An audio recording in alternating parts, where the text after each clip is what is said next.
All right. Hey, what's going on? Welcome, everyone. Welcome to SWM 2021. So excited to have you here for our fourth annual summit. And it's going to be awesome. We have an incredible event lined up, a lot of incredible speakers. Some of them are familiar. If you've been here before, you've seen some of the speakers. Some of them are going to be new.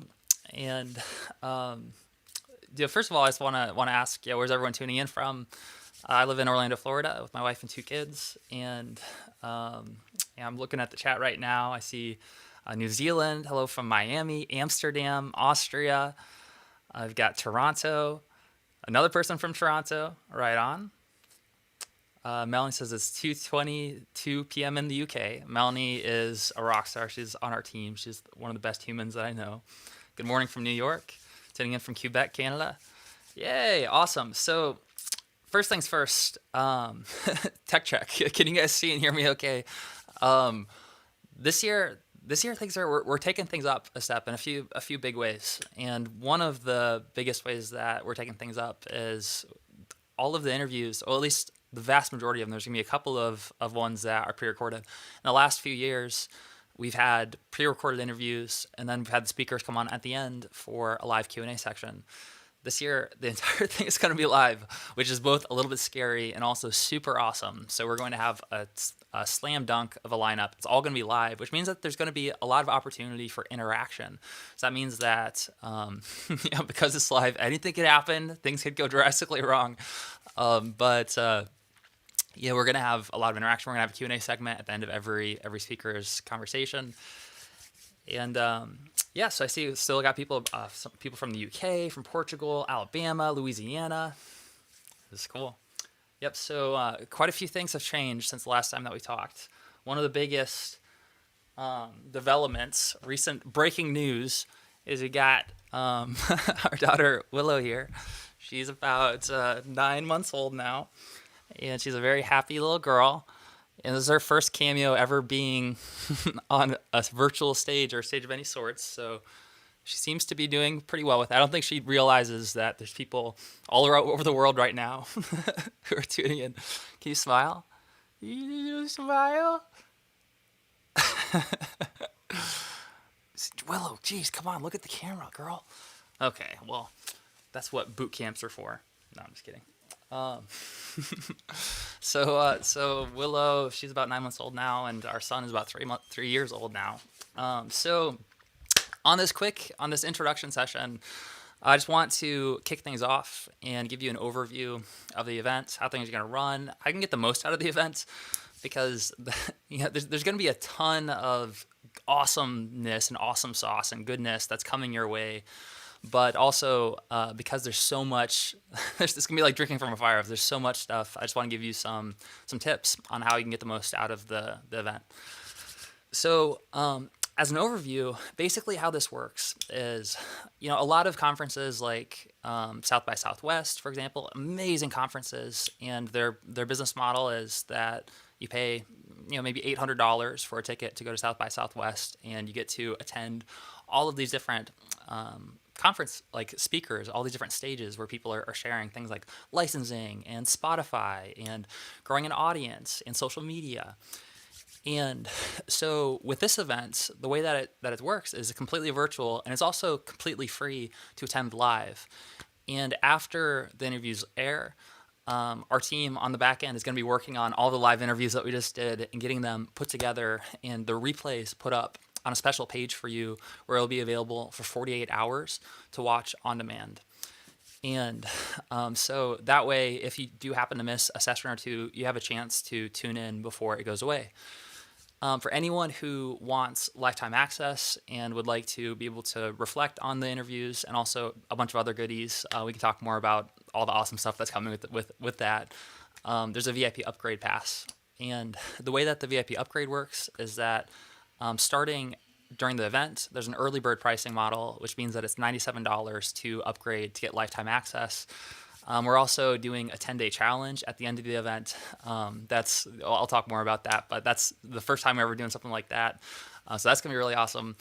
And third thing with the VIP group this year is we're going to have integration rooms at the end of the event where we actually get together on Zoom to discuss and break out into small groups of 3 artists each, so we can actually discuss and integrate the topics that we're learning and connect with each other as a community more. So that's going to be super awesome. The first day that we do that is going to be tomorrow, and it's going to be open for everyone. So if you attend the event, you're welcome to come to the integration room at the end of it. It's going to be led by Wendy Parr, who's the mentor and vocal coach to a ton of different multi-platinum artists. She's amazing. So she's helping to organize that whole thing. First day tomorrow, that's going to be free at the end of the event. And then the next 2 days is going to be VIP only, so we can really focus on that smaller group experience. So that's a little bit of an overview. The agenda page you can find by clicking on the top right. There's going to be a button that says agenda. And if you click on that, then you can see the agenda. So my recommendation to get the most from the event is to go through the agenda and highlight or circle the speaker sessions that you're most interested in learning, that really resonate with you right now, and block it off in your calendar so that you make sure to attend it live. That way you can ask questions, you can do the interaction, you can actually have your questions answered specifically by these mentors, which is an incredible opportunity. And that way you have it blocked off in your calendar. And that's something I've found in my own life. If I want to do something but I don't block it off my calendar, it has a significantly less likely chance that it's going to happen. So blocking off the calendar is huge.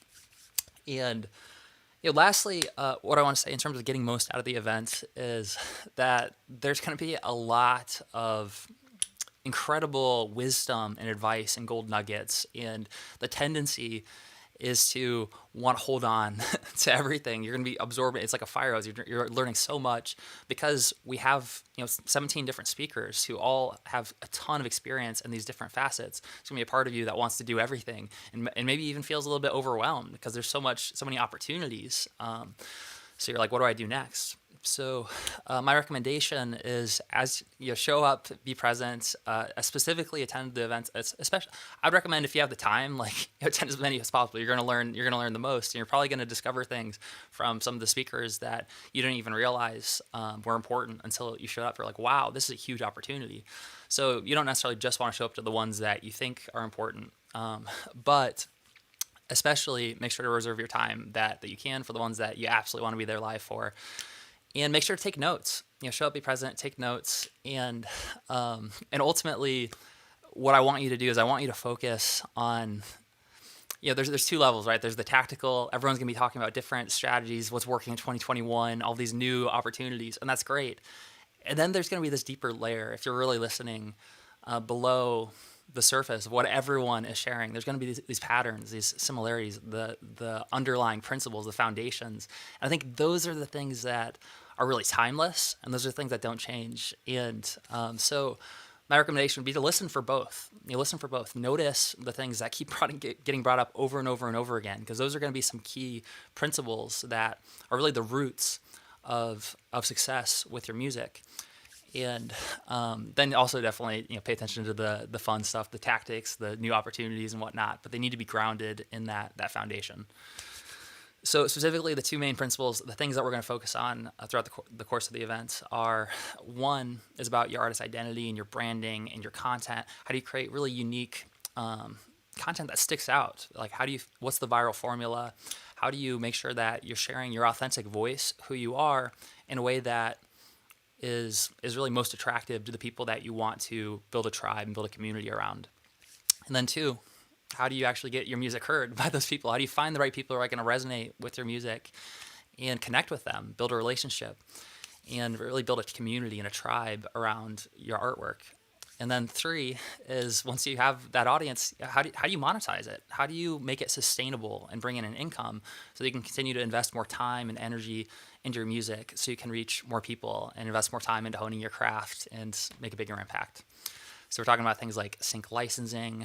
We're going to be talking about things like social media from the manager who helped launch the career of Taylor Swift. And we're going to be talking about Spotify growth strategies, different ways you can leverage the algorithm to get your music heard.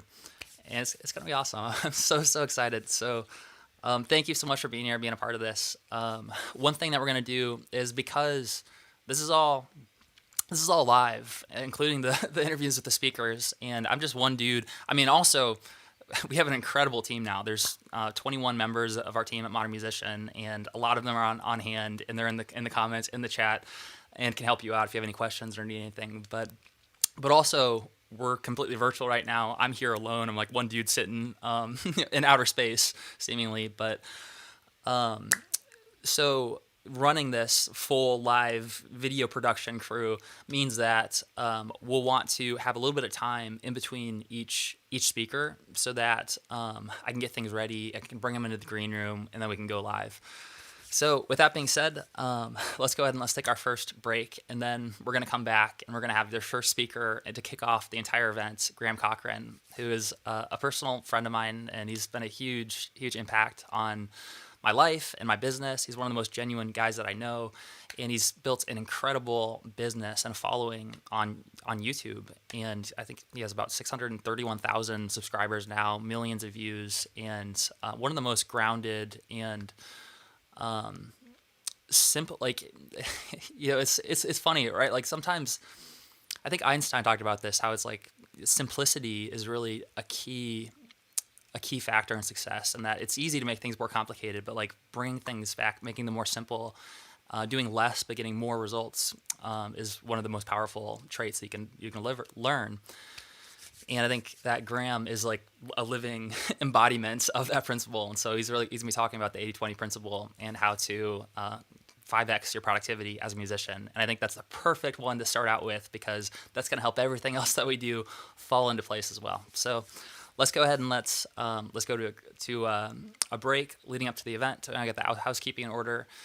And it's a good time to get everything in order. If you want to grab some coffee or go to the bathroom, grab some water and get things ready, grab your notes.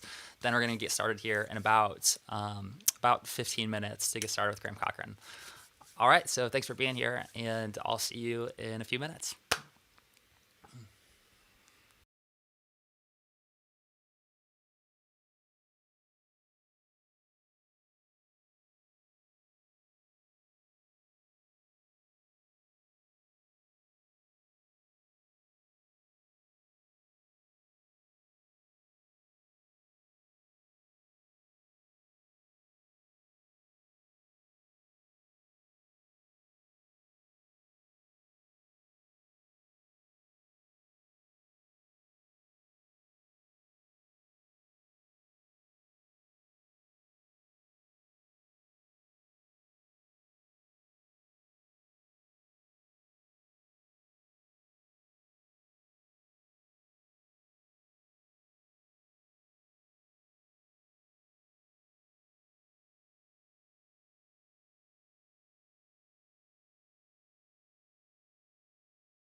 All right, and we're here for the official first session of the entire event. We got Graham Cochran. Graham, thank you so much for being here and being the kickoff session. How are you doing today, man? Hey, dude, I'm pumped. I don't know how many times we've done this, but I don't know. If I ever had the first slot, I'm honored to kick it off, man. Yeah, man, I'm glad to have you on here. I think you definitely deserve the first spot. I was talking when I was introducing you before we started here just about how big of an impact you've had on my life and my business. I remember when I first started out, and at the first conference I ever did, I really hadn't built up very much of anything. This was a completely new business, and you came on, you did an interview, you were part of the event, and it was a huge kind of domino for me. And I've learned a ton from you just in terms of your mindset and your philosophy about not just how to build a successful business, but also how to really show up and live a full life too, and not to to just be burnt out the entire time, but to actually to care about your lifestyle as well as the business side of things. So I really appreciate you and the way that you show up and the way that you serve others. And today, I thought one of the best ways to kick off the entire event would be having a discussion about some of those topics around productivity and prioritization, and especially considering the fact that during this event there's going to be all these speakers, there's going to be so much wisdom, so much knowledge, and it kind of reflective of the internet as a whole right now, right? There's so much awesomeness and so much information, but sometimes it can feel overwhelming and hard to really know how do we apply all this and how to get the most from it. So what better way to start off the event than talking about that issue directly and sharing some insights from the founder of Recording Revolution, who's built a YouTube channel. It's over 600,000 subscribers with millions of views, built a very successful business, music business, and serves musicians all over the world. And with that channel, it really focuses on recording and how to get high quality recordings in a home studio. And so, I mean, if you want to learn more about all those things, go Google Recording Revolution, dig into there. There's like a mountain of amazing, wisdom there. But today, I thought it'd be really helpful to talk about kind of the foundation and the underlying things that led to that channel and led to the success, and really how to apply that as musicians to be able to increase their productivity. So, Hmm. Graham, thanks again so much. And to start out with, for anyone that hasn't met you yet, could you just share a little bit about yourself and how you got started doing what you do? Yeah, well, first of all, congratulations on the summit again. I'm so proud of you and what you guys have accomplished. I think you epitomize serving people well, and your brand is evident of that. People love interacting with Modern Musician and everything you guys do. So kudos to you. And the lineup this year is phenomenal. I saw some familiar faces and some new faces for me, so I'm excited and humbled to be a part of it. So I got started in recording as a musician first, right? I loved performing, and then I loved songwriting, and then I discovered recording in high school and was like, oh my gosh, this is like a third art form surrounding music that I enjoyed. Went to audio school to learn it more. So that was like my backup plan if I didn't become a rock star, which I was literally trying to pursue. If that didn't work out, I was like, well, at least I could work in a studio all day and hang out and be around all of this. And that led me into freelance recording and mixing. And then that led me into when I was at a low point in my life in 2009, when we had moved to Florida. We're fellow Florida buddies. So I moved to Florida, and I lost a job and was trying to ramp up my freelance work, remote mix. I was doing a lot of remote mixing at the time and mastering. I thought it'd be a cool idea to start blogging and putting out some video content about what I was doing with my client work, to just get some more interest in what I was doing. I didn't know anybody in Tampa at the time. I didn't have any local clientele. So that was my goal, was to get more freelance work. And that led into what's the Recording Revolution. I started the YouTube channel. People somehow found the videos.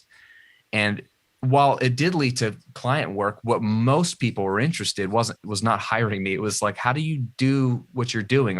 That was a really helpful video. The way you explained EQ or compression or whatever it was, something about the way I explained it made sense to them, and they wanted more content. And so I kind of accidentally became a YouTuber and a content creator and a blogger because people asked me for more of it. And that was the beginning of the rest of my life so far, which has been an incredible 12-year journey now of becoming an educator, learning what it means to teach in a way that not just gives people information, because I felt like there was plenty of good information out there before I got started, but what I saw was a lack of an ability to make people believe that they could do it themselves, right? So I believe good education is here's the information in a simple, clear way, but then you give them a dose of empowerment that like, hey, you can actually do this.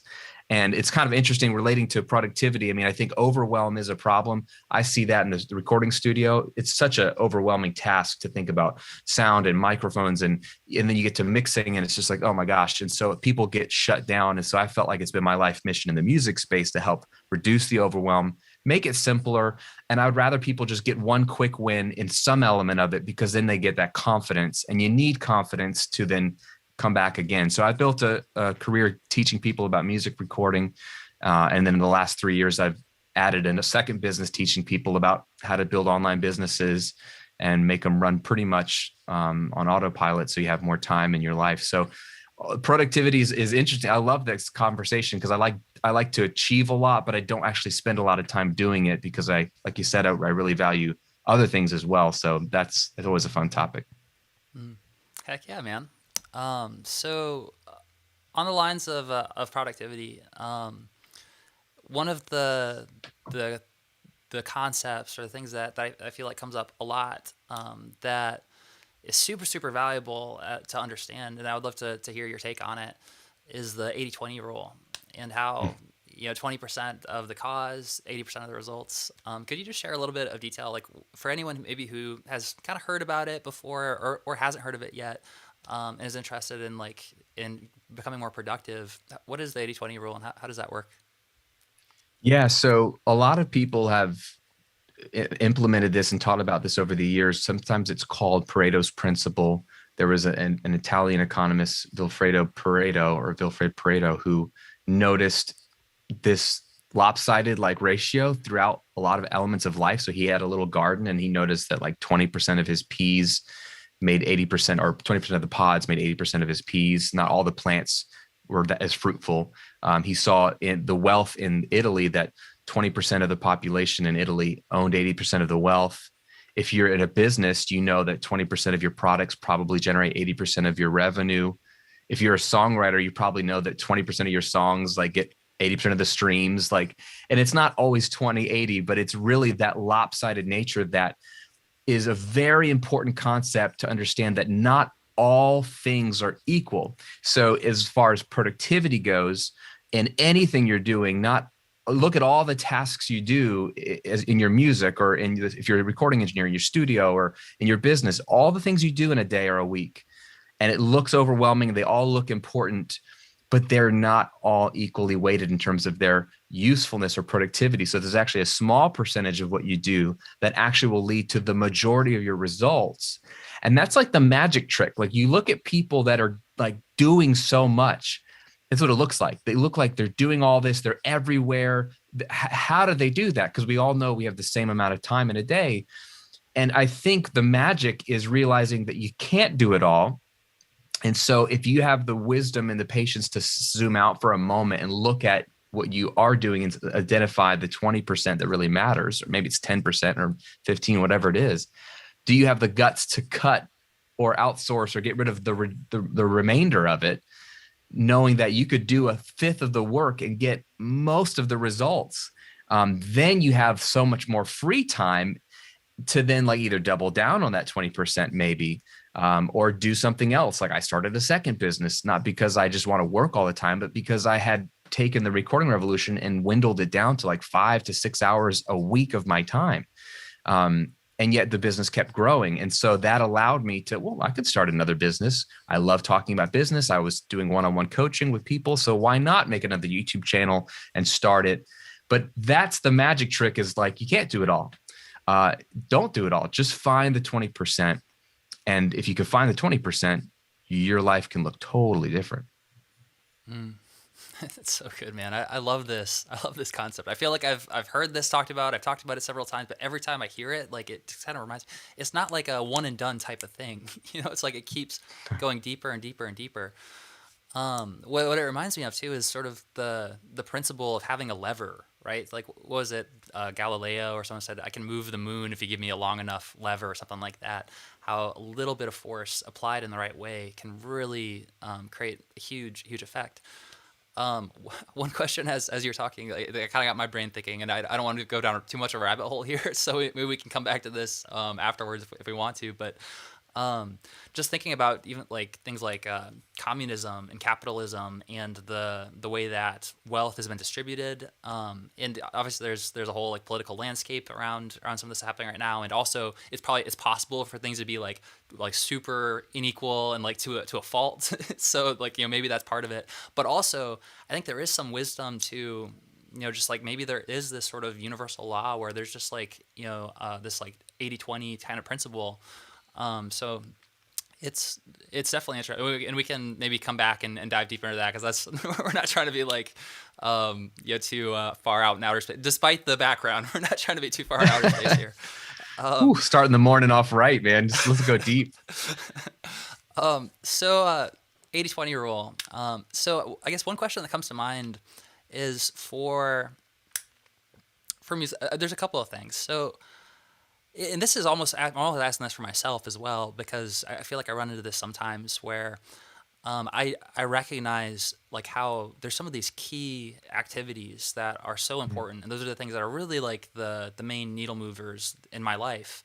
But then I still end up filling the space with other stuff. Oh, Like it tends to just like kind of creep in, and sometimes like I yeah. don't necessarily like always like put away all those other things. But when I get really like intentional and I think about it, I'm like, oh yeah, like I really be doing this thing?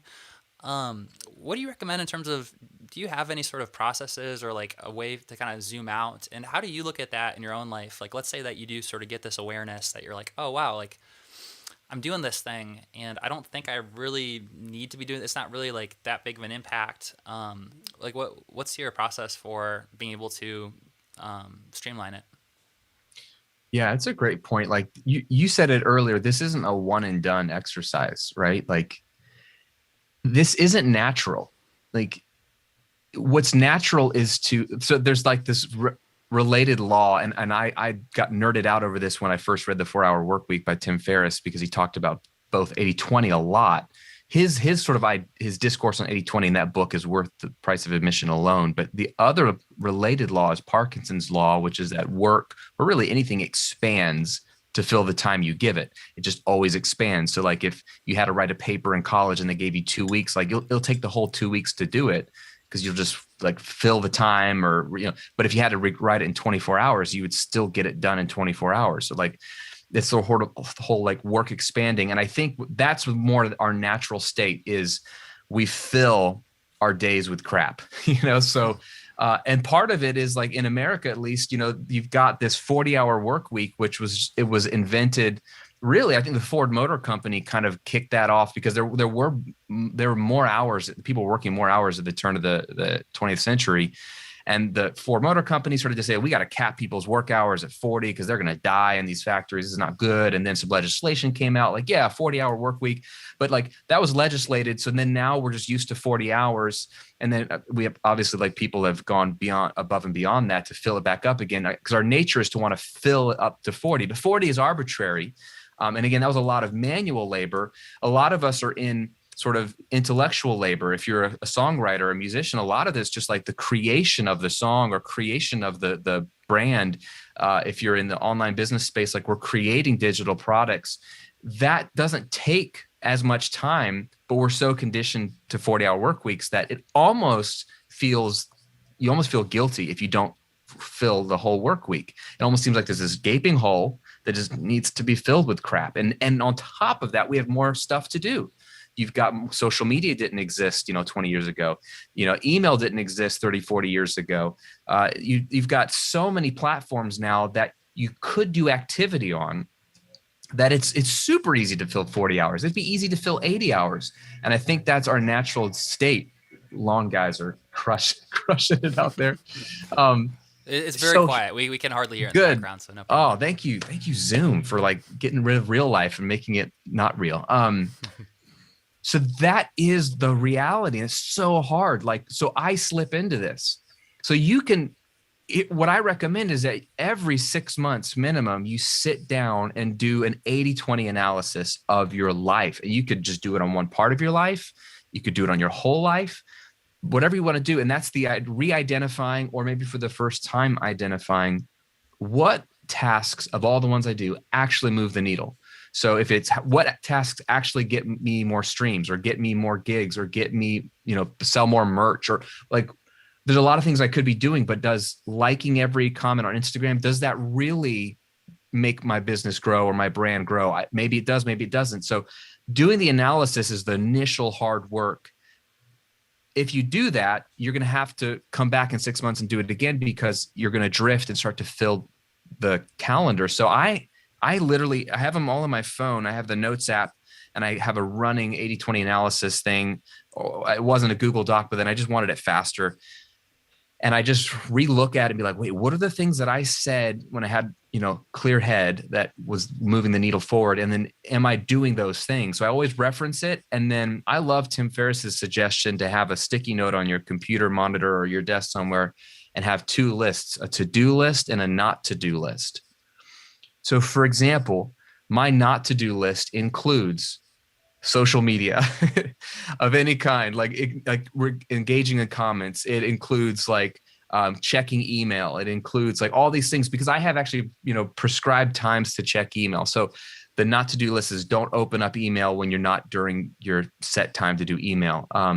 For me, I use a platform called Kajabi to run my online business. And I have found myself, it's like I'm in a daze. All of a sudden I like wake up from this stupor and I'm clicking around through my Kajabi backend, just looking at sales analytics, just make myself feel good or not. And so I'm like, why am I doing this? Like, looking at my analytics doesn't do anything unless it's like my once a year, every 6 months, like, let's do a deep dive and make sure I'm just filling the time. So having a reminder close to me of like, hey, you said these are your time suckers or your time wasters for you, so don't be doing those. And then here are the things that really do move the needle forward. Are you doing those? Because at the end of the day, if I'm a musician, it's a lot easier to just noodle around on TikTok or Instagram and feel like I did something today than it is to write a new song, reach out to another artist that I want to collaborate with or get in front of, or maybe tour with if they let us tour again or whatever it is. Like, there's some scarier things to do, but that actually might move your career forward. And there's some easier things to do that you can do from the comfort of your own home that don't really move your career forward, or they could if you've identified some true activity on social. Let's say I'm picking on social, but if there's some true activity that does move your business forward, great. But make sure you've identified that and that's on your to-do list, and it's not just one of your time wasters. It's so good. One thing that's really resonating about what you're saying is how, the Parkinson's law. So like things are gonna like tend to fill it in. So it really is just about being intentional about what is filling it in. And so, and another thing that you brought up that reminded me of an exercise that I think is a brilliant exercise, and for myself, that's great. I learned just as much doing these interviews as everyone else, I think. But this is a great reminder for me. I love the 6-month check-in to basically look at things, just document. And I've done this before where I did a time tracker. I just like looked at, okay, like what am I spending my time on throughout the week? And that was like a hugely clarifying activity to be like, oh wow, like I'm spending too much time going through emails, or oh man, I'm spending too much time looking at my text messages, or I'm spending too much time on social media. And having the clarity to be able to look at that and say, I don't like, this isn't as high value of an activity as this, and intentionally I'm going to put a sticky note and say I'm not going to do this activity. I think it's huge. One thing that I've seen before is, I forget, maybe it was Evan Pagan or someone that had this activity, this exercise where it was like a pyramid. And the idea of it was to kind of figure out the 80-20, but the way that they broke it down was, in your business, what are the $10,000 plus an hour activities, the $5,000 plus an hour activities, $100 plus activities, $10 plus activities, and you kind of break it down based on what it would cost hourly to pay someone to do those roles. And so I think maybe like apply what I'm probably going to do for myself, and could be a valuable thing for anyone that's watching this right now to do, would be to do something similar where you track every 6 months look at everything that you're doing, and then maybe like fill in those activities and be like, okay, what am I doing here that is a $10 an hour task? And then deciding, well, if that's $10 an hour, maybe I should hire someone to do this $10 an hour thing, and then instead spend time doing the $5,000 an hour thing. Yep. That's exciting. Yeah, I mean, there's for myself. I mean, there's definitely stuff like that I'm looking forward to digging in. So one thing that we talked a little bit about that I think would be interesting to dive deeper is this idea of that it's you're never quite there when it's not like it just ends. Like you're like you do this practice once and then it's like, okay, well, cool, I never need to like prioritize again. Like everything is like how's this like continual refining. There's like an element to the 80-20 rule, right, where it's like it doesn't just stop at the first 80-20. It also kind of like goes like deeper and deeper and deeper. Yeah, so I learned this first from Perry Marshall. He's got a great book called The 80-20 Guide to Sales and Marketing. And if you want to just nerd out on like how this principle can be applied in practical ways, he's like a Google AdWords and Facebook ad like genius kind of guy. But I loved his approach of, he's like, yeah, 80-20. So find the 20% of your tasks that move your career or your business forward, or the 20% of your customers or 20% of your fans that are super fans. He's like, but then do it again. Take that 20%. What's the top 20% of that 20%? Because it's lopsided even there. So that becomes technically the top 4% of the whole pie of your fans or customers or activities that really move the needle in an even more lopsided way, where that 4% represents 64% of your results. So it's even smaller. It might be one task, or it might be literally 4 customers, or it might be like 10 super fans or whatever. These are the people or the activities that have ridiculously exponential results. So practically, if it's a business, it could be the customers that will buy, your album digitally. They'll buy the vinyl. They'll buy all your merch. They'll buy in every color, every size T-shirt. They'll come to every show. They'll pay to come to a retreat with you. They have endless amounts of money to spend, and they value you so much that they will spend endless amounts of money. They'll find a way to get it. Those are the kind of people that you want to do whatever you can for, and it's the same thing with like products or a service. Like I have, you could look at the Recording Revolution. I sell online courses and membership sites, and I've had quite a few over the years. And you could say, look at this great product line, and people have bought all these different courses, and it's all great. They're all equal, but they're not. There's 1 or 2 courses that probably represent 80% of my revenue. And I could probably tell you they're the mixing courses. So it was Rethink Mixing until I replaced that with Mixing University a couple of years ago. Those probably are the majority of the revenue right there. All the other ones have sold and are still good. They're just as good. I mean, I think they're just as good, and the results people get are amazing, but it's always lopsided. People want a certain thing, and I could just promote probably those and make the majority of my revenue and almost ignore all the effort that goes into promoting the other ones and not lose a whole lot. So if you can go down from the 20% down to the 4% of your total customers or fans or songs, I mean, you might find that you've written, 50 songs or released 50 songs, and the top 4% would be like 2 of your top 2 songs that represent most of your streams. Even if it's 60 or 70% of your streams, maybe you should just double down on getting those songs in front of more people or doing more things with those songs. Like you might have more traction with the small sliver of your material that most people care about. And if you can get over yourself and knowing that, like, but all 50 songs are great, just like every band, every artist, like all my albums are great. I was watching a documentary on the band Rush. I love Rush. I was just going through sort of like the life of all their songs, and they've released like 25 albums or something. And like, everyone has their own favorite Rush period of time because they've changed their sound over the years. They're very eclectic, but like, it's Tom Sawyer, it's 2112. It's like 2 or 3 or 4 songs. It's like Free Will, Spirit of Radio. They've got like 4 or 5 of their few hundred songs that anybody really cares about at the end of the day. The nerds like us like all their stuff. Maybe some of the stuff in the late 80s is a little too cheesy, but like, it's really, they know it. And so they're going to play the big songs if they're smart, because they just want to give the fans what they want. Or they could be jerks about it and be like, no, we're going to play everything from Caress of Steel that nobody cares about. And but they're not going to do that because they know this is our top 4% of the songs that move. We're going to still make the ones that satisfy us, but at the end of the day, it's these 4 songs. So I think this conversation is freeing because the alternative is exhausting. The alternative is do all the things. Oh, there's another social media platform. Jump on that too and do that all the time. You have to keep pumping out songs. They all have to be great. As a YouTuber, that could be overwhelming. Every video has to go viral. Every video has to be great. It doesn't. I've made a great living having 5 videos be good.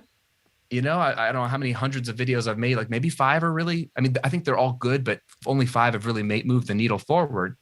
And that's a freeing concept when you don't have to be prolific. You don't have to be amazing all the time. You just need a couple of songs or a couple of products or a couple, slivers of your super fans to really move the needle forward. And then when you're in your business too, just a few of the activities are going to make the difference. And that to me is just weight lifted.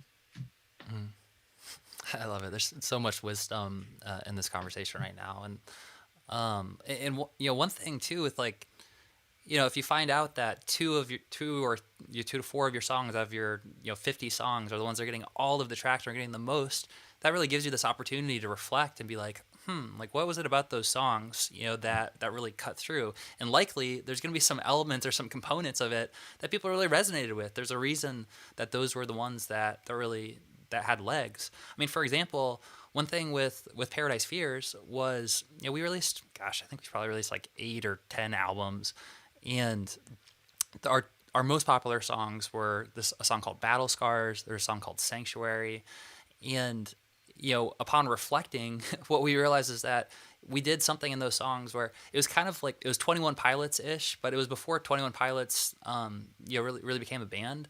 Was this idea of having like a spoken word speech part, and it was something that we did in both of those songs, and lo and behold, that became a factor. We're like, like that's something that really, like, it seems like people really resonate with that. It's almost like poetry, like a spoken word thing, and it adds this kind of uniqueness to it. And so if we'd never reflected on that, then we might not really use that as a tool, as a part of our signature sound. So I think that, like, as musicians, as artists, especially if you've already released over 10 songs and you're able to see the stats, what are the ones that are really resonating, that gives you this clue to kind of go deeper. And you can continue refining, like, over time. You keep releasing more music, seeing what sticks. Seems like one of the smartest ways that you can get more leverage. So a couple of follow-up questions in terms of the 80-20 rule, and like how it can apply to everyone who's watching this right now.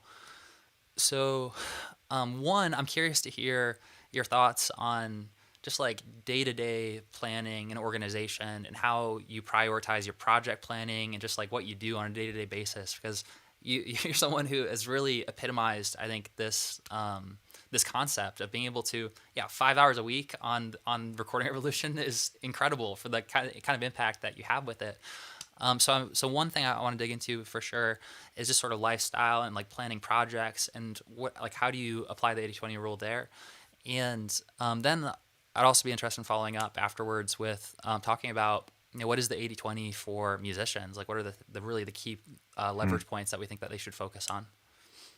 Yeah. So I think everyone should, before you like set out on a path of like what your goal is, like, oh, I want to accomplish this or do this or see this happen in my life, like, don't look at those things compartmentalized. Zoom out first and say, what kind of life do I want to live? What kind of life do I want to build?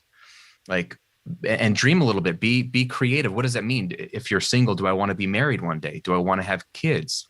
Do I like where I live? Like, the pandemic has been interesting. We live in Florida, and like everyone's moving to Florida. So they're like, I don't like where I live right now. I want to get out to Florida or somewhere else. And so, do you like where you live? Do you like the fact that you don't sleep but 5 hours a night? Maybe. Probably not. Do you like that you're unhealthy? Maybe not. Like, what do you not like, and what do you want to change? If you could press, the Staples easy button, like the magic button, and everything changes, what would your life look like? And it doesn't have to be this grand, ridiculous life, but there's probably some things you would want to see different in a good or a healthier way. And once you have that picture of it, then I think you can then have some context within which to look at your specific goals. And I love goals. I'm a goal setter. I love dreaming. I love achieving things. It feels good. And I think a lot of people listening and hanging out today are the same. Like they want to, especially if you're a musician or creative, there's something inherently beautiful about the project element of it, like writing an album and seeing it through to completion, right? Or going on a tour and it has an end date, but it's like a moment in time that you're ready to push through and finish and accomplish. It feels so good to tie a bow on it. Done. Even releasing one song feels good because it went from concept to writing it to recording, mixing, mastering, album art. It's on Spotify. Like, wow, like there it is. That's just, I think it's the way God designed us, is to create something and see it to completion. So that's a beautiful thing, but you can't just say, oh, I want to have 1 million streams or I want to be this or that without a context of your life. Otherwise, you might reach those goals and hate your life in the process, which is what most high achievers unfortunately do. They leave in their wake of success, broken marriages, broken families, broken bodies, broken, mental health, like broken communities, all kinds of things broken. And then really they're the ones that suffer too inside. Like they're like, why do I feel hollow inside? I achieved this, this, and this, but I don't feel whole. And so it's because achievement doesn't satisfy that. You have to really zoom out and have a whole life. So the good thing about that is if you look at your whole life, then you have somewhat of like a framework or literally a border around which you have to fit your goals in. So for me, when I started the Recording Revolution, I was leading worship at my church, and it was a set up, tear down church. And we had a rehearsal space that we had to go get the trailer, go to the storage unit on Saturday mornings, get all the equipment, take it to the rehearsal space, set it up, rehearse for a few hours, tear it down, take it back to the storage unit. I'd be home like 1 or 2 in the afternoon on Saturday and have lost half my Saturday, knowing that Sunday morning we have to go do the same thing, but on the college campus where we met as a church, and set it all up again and do church and come back and have a half day. So I didn't really have 2 full days off. I had 2 half days on the weekends. And so I didn't have a lot of time with my family. And I had some good counsel from an older gentleman say, you're gonna have to take another day off in the week, like maybe take Friday off, so that you can just have at least 1 full day to spend with your family. I have young kids at the time. And that was when I was building the Recording Revolution. I was like, bro, I can't build a business in 5 days a week, let alone 4, and that was a challenge for me. But that was the first taste of, well, you want to build this business. That's a good, healthy thing. You want to provide for your family. That's great. You want to get your music out. You want to keep serving your clients. That's great. But you also need a healthy life. You want your wife to be happy. You want to spend time with your kids and not miss them during those early years. This is your season of life. So let's fit your work into what's left, as opposed to like achieve my goals and fit life into what's left. That's the whole Parkinson's law thing. So for me, all that being said, if you take the 80-20 analysis and figure out what's most important for me as a content brand, I know that putting out a new video every week is probably the most important thing I do. It serves my existing fans. It helps me to be discovered on YouTube and other platforms by new fans. It feeds the algorithm what it wants, and it pushes the business forward, because I know that my free content sends people into a funnel that's set up to serve them products, to over deliver, to welcome them into the community. And that feeds my business and that feeds my family. So if I could only do one thing a week, it would be make a video. And so I make sure that I have that listed. And you know what I do? I do that first thing, Monday morning. If that's the most important thing, in my mind, I should do it the first thing of the week so that it's out of the way. First things first. Like my mom always wanted me to eat vegetables first, so I got it out of the way. I want to do the most important thing first. And then if I have to, I want to serve my like existing customers. If I do like a live Q&A and a membership or any part of my requirements to serve them that they've paid for or signed up for, I want to do that. I have to check some email and take care of some things there. But whatever the things that only I can do, that I must do, like I do them at the beginning of the week, so that if things fall apart, the rest of the week can be squirrely. And I can say, well, I didn't have time to do this, this, or this, but I got the most important things done. So I look at that front of the week. I look at that first part of the day. Like you can see the pattern, like I wake up and do the most important thing in the morning. I've learned that I'm not really that interested in working after lunch, generally speaking. So if I have the choice, I'd rather get stuff done in the morning while I'm fresh and then check out in the afternoon. But if I don't have the context of the life I want to live, which is I want to be home every evening with my family, off every weekend. I want to take my kids to school, pick them up from school. I want to be able to drop anything and take a vacation if I need to or want to. I want to be able to leave my business for a month at a time if I want to.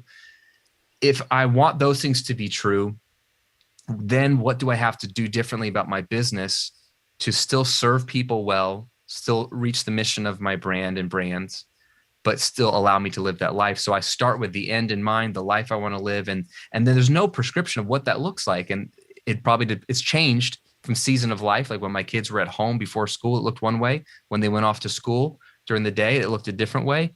One day when they graduate from high school, and I guess I'll be older, and then we'll be empty nesters, it'll look different. This summer, for example, I'm just working one day a week on Wednesdays because I want to hang out with my kids during the summer when they're home. Um, you get to make those decisions when you have your life in mind first. Otherwise, what's probably going to happen, especially if you like what you do, is you're going to fill up every hour of every day doing what you love, and you're going to think, aren't I doing a good thing? I'm doing what I love. And you're half right, but you're not really living a full life. You're only living a work life.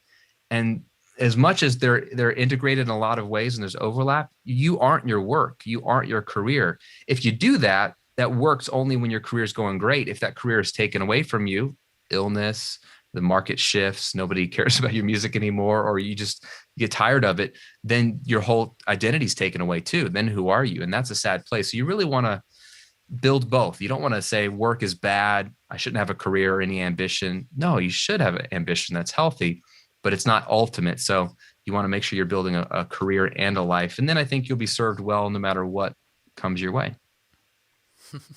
It's so good, man. Yeah, I mean, this is definitely resonating for me personally, and hopefully for everyone that's watching us right now.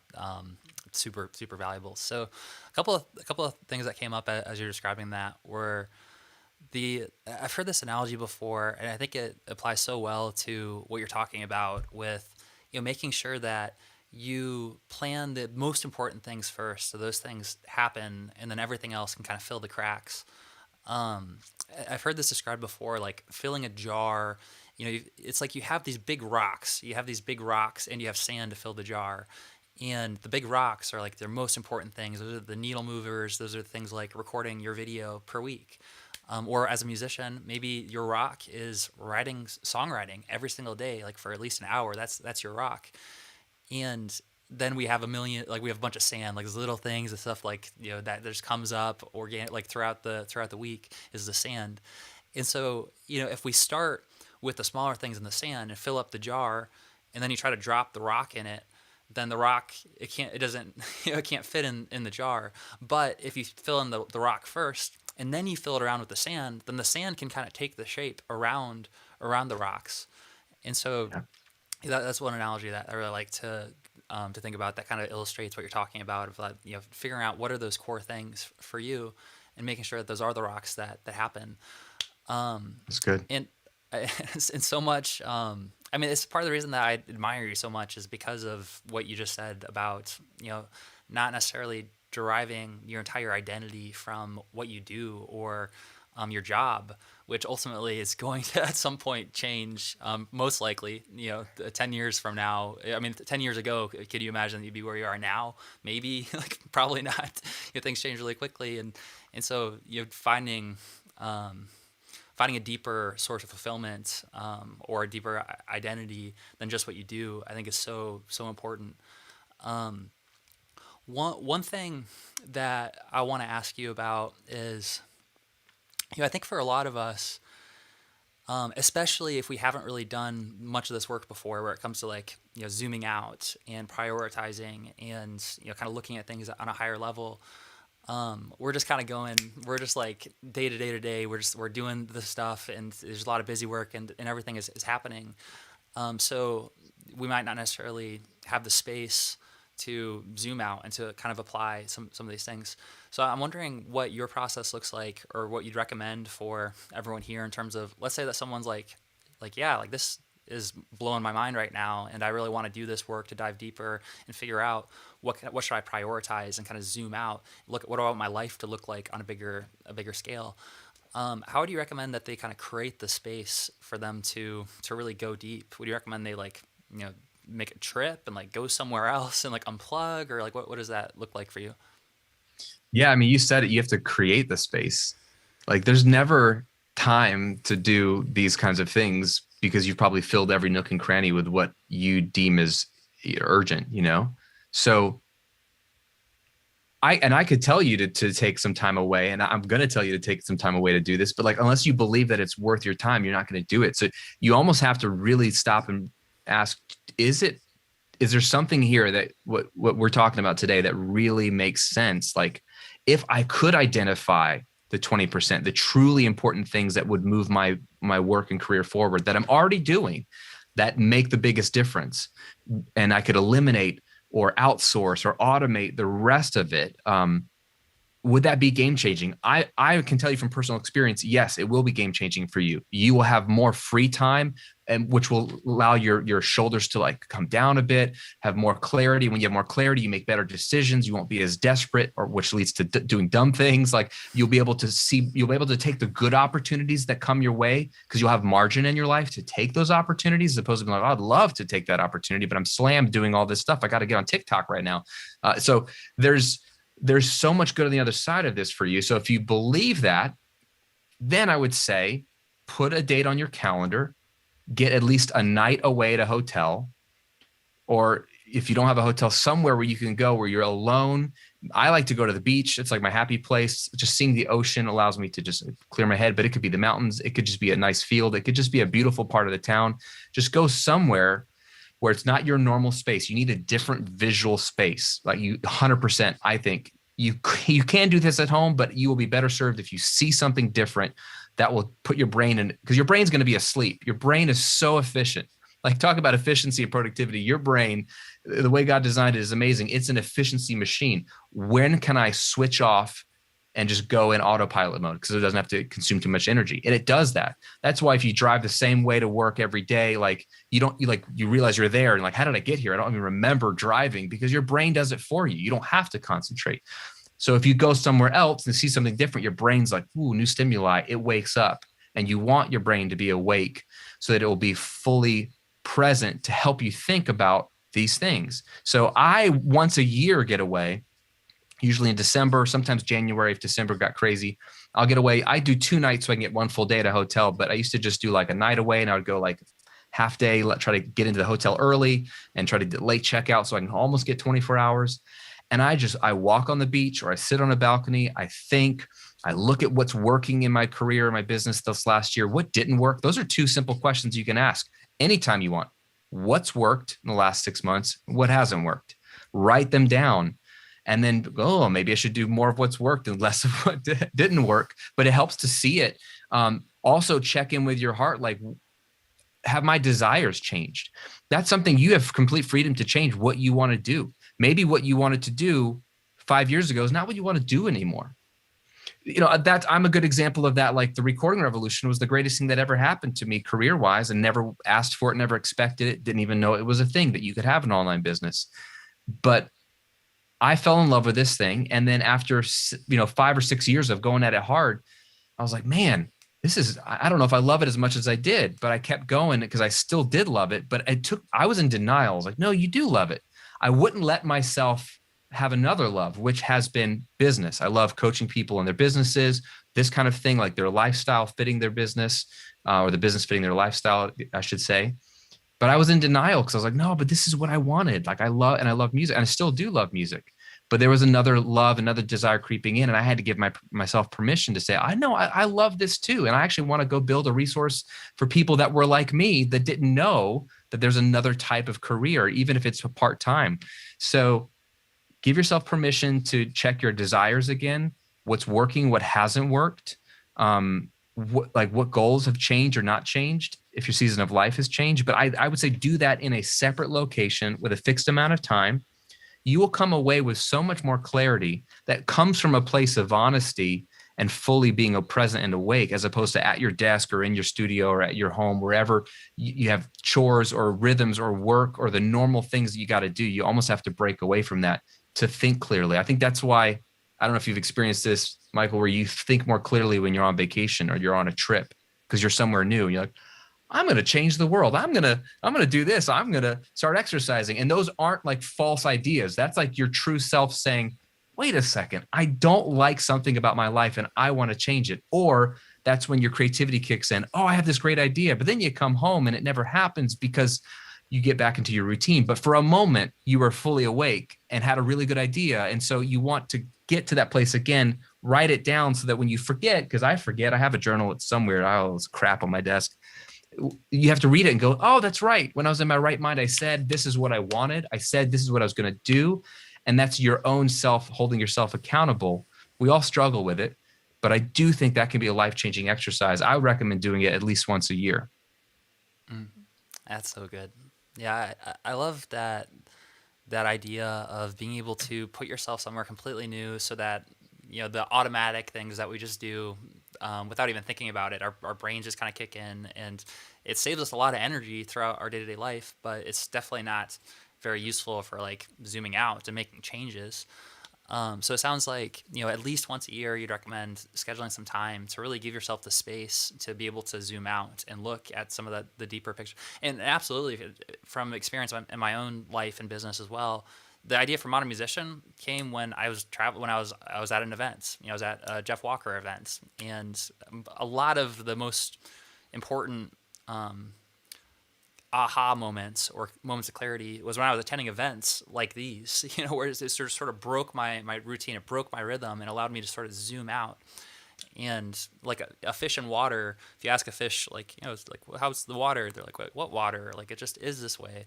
I think like, being able to separate from the day-to-day, the minutia, like Graham was saying, is super, super valuable for being able to have greater perspective, greater space to really analyze and see, like, because also especially the thing is that you don't really enjoy that much. I think, like when you kind of zoom out and you're not doing those and then you kind of look at it, you're like, I don't really I don't really like doing that thing that much, or oh, like this is like my favorite thing to do. Like, it just things get so much clearer when you can zoom out and when you can see the forest as a whole, rather than just kind of being in the trees, chopping down things and trying to maneuver your way, which there's a time and a place for it, but also it's definitely not the place to be planning and be strategic.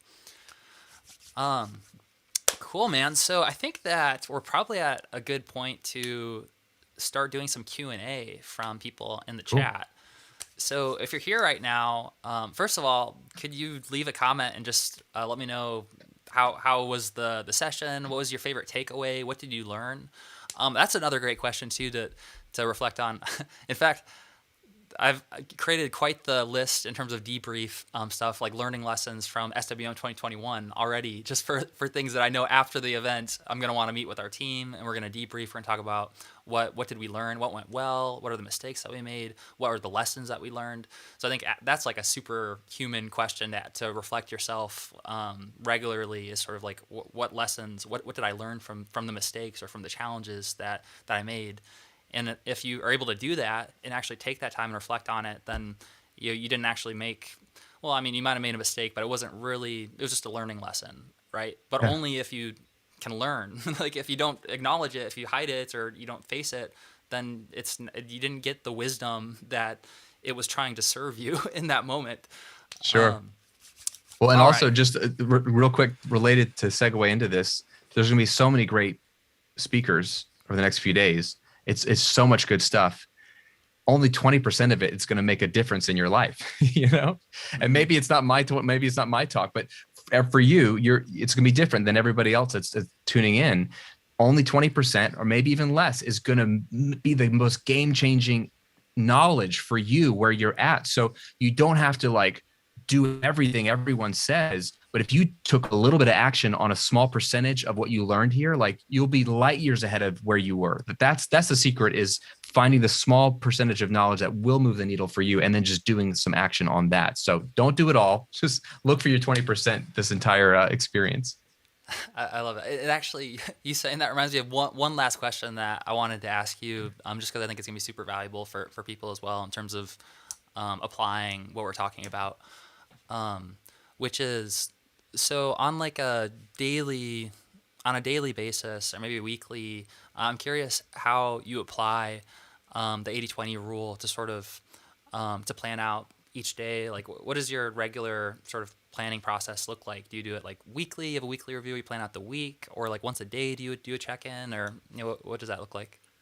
Yeah, I think in terms of what does my work week look like? Like I think of weeks. So if I can get into a rhythm where I feel like my weeks are routinized and they're strategic and I enjoy them, then I'm good. So I'll once a year, usually in January. It's funny. It's usually when I'm on the plane to the NAM show, where I'm on the plane and I'm reflecting. I'm doing the 80/20 analysis, and I'm like, what do I want my work weeks to look like this year? What worked about them last year? What didn't? So that might be the time I get into the office versus the time when I leave. It might be the tasks that I'm doing. It might be that I ended up doing way too many interviews when I really, or maybe not enough. I like interviews. I like hanging out with people like you and talking about these things. So maybe I want to do more of those and less like content. Maybe I was trying to double up on content, but I really didn't need to. So to me, if I can get my work week where I like the flow from Monday to Friday, whatever that looks like, then I'm winning. I don't think really monthly, and I don't think yearly too much other than like pre-scheduled events or things that I'm a part of or need to do. But to me, if I can get a week feeling good, and then obviously the day as well, but I'll include that as well. My days will alternate or be different. And that's changed. Like I said earlier, this summer, my week's going to be just one day, and it's Wednesdays, and it'll be relatively full, but it's like 6 or 7 hours without really much of a break, just banging out 6, 7 hours, and then I'm done for the week. And so that's what that to me will be a good work week for the summer. And then we'll reevaluate when the kids go back to school if I want to keep it that way, even though I don't need to, or do I want to go back to a couple of days a week? That's super cool, man. So we'll follow up on this at another time because I'm just like personally curious. And it's super like it's again it's like one of the reasons that I admire you so much, and part of the reason that so Graham has like a mastermind for businesses. So I joined his mastermind. It's been awesome, and part of the reason is because of something like what you just said in terms of you're gonna have everything on Wednesdays, and like that's and then the rest of the time you're gonna have for spending with family and doing other things. So at some point I'd love to follow up and just be like, if I do this, like, what am I going to spend the other the other 4 days of my week on, and how can I make sure that's really high quality time? And but for now, there's so much good stuff. I think that it would be a good time to go to the Q&A and start answering your guys' questions that came in.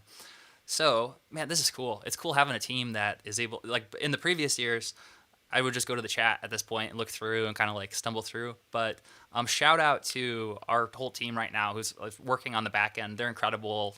Melanie, Ari, Jared, Steven, Eli, or like the leadership team. They're really putting all this together right now.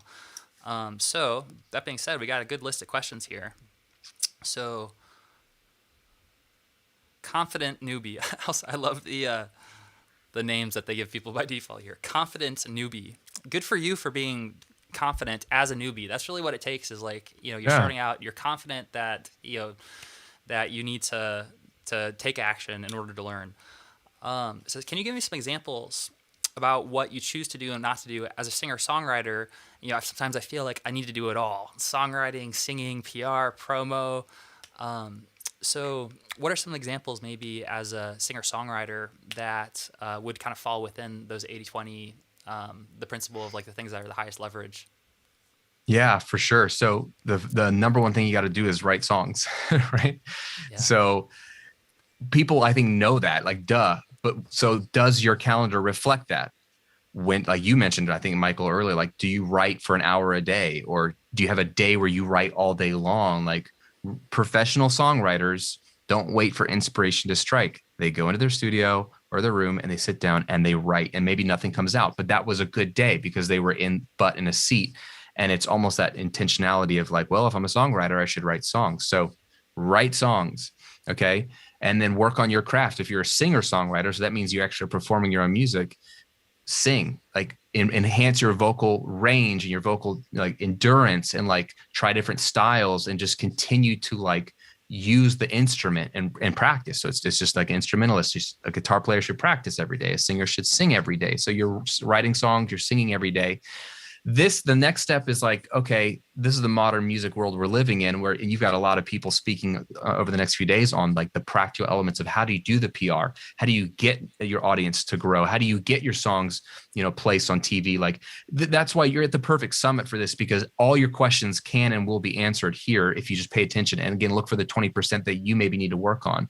But you do have to promote your own music. You do have to treat yourself as a brand. You are a business. No one's going to do it for you anymore, unless you're an A-list, celebrity musician where they can just write songs and they have a label and they have a whole PR team doing it for them. But that's not the majority of us. But the great news is it's easier, cheaper, and faster than ever to build a fan base, get in front of your fan base, and not have a middleman between you and your fan base. So you probably have to identify of what maybe you learned these next few days, or what you've seen work in the past. What of those PR tactics and promotional tactics have made the difference for you in the past? And then how do you bake them into your calendar? Is it, reaching out to other bands? Is it reaching out to local radio stations? Is it reaching out to people that have playlists on Spotify? Bake it into your calendar. Don't just hope it happens. Like, I'm not that smart, but if I can figure out what's worked and then I can schedule myself time to do it in my calendar, I'm like, oh yeah, I got to email that person, or I got to do that.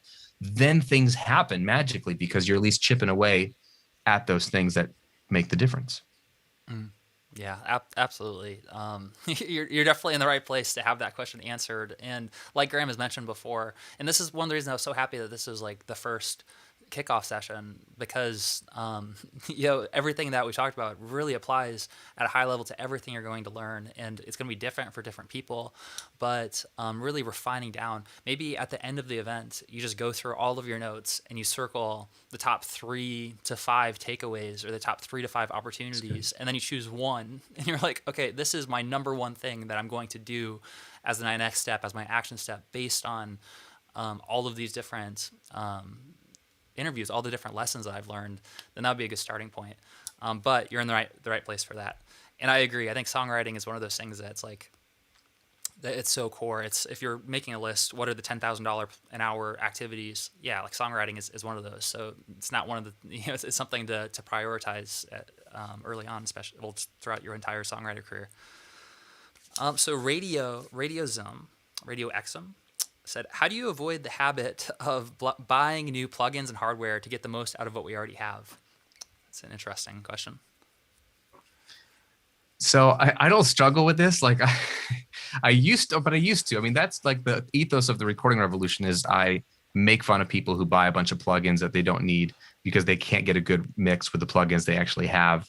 And I do that out of love because whether it was I used to download plugins illegally back in the day, and then like my conscience caught up with me and I went and bought those Waves bundles that I had downloaded illegally, but then realized my mixes still sound like crap, even with like the top plugins that every producer at the time is saying they're using. So maybe the plugin isn't the solution. Maybe I'm the bottleneck. Like I started to realize, crap, I'm just not good at mixing yet. Once I figured that out, I actually found it really addictive to be like, how good of a mix can I get with the free stuff? Like, I wanted to flex the mixing muscle and not have an asterisk next to my mix of like, well, maybe it's that super dope plugin you used. And so that's my own weirdness that came to pass. And that I think has bled into the recording revolution. And some people hate it. And they let me know, they're like, you're an idiot.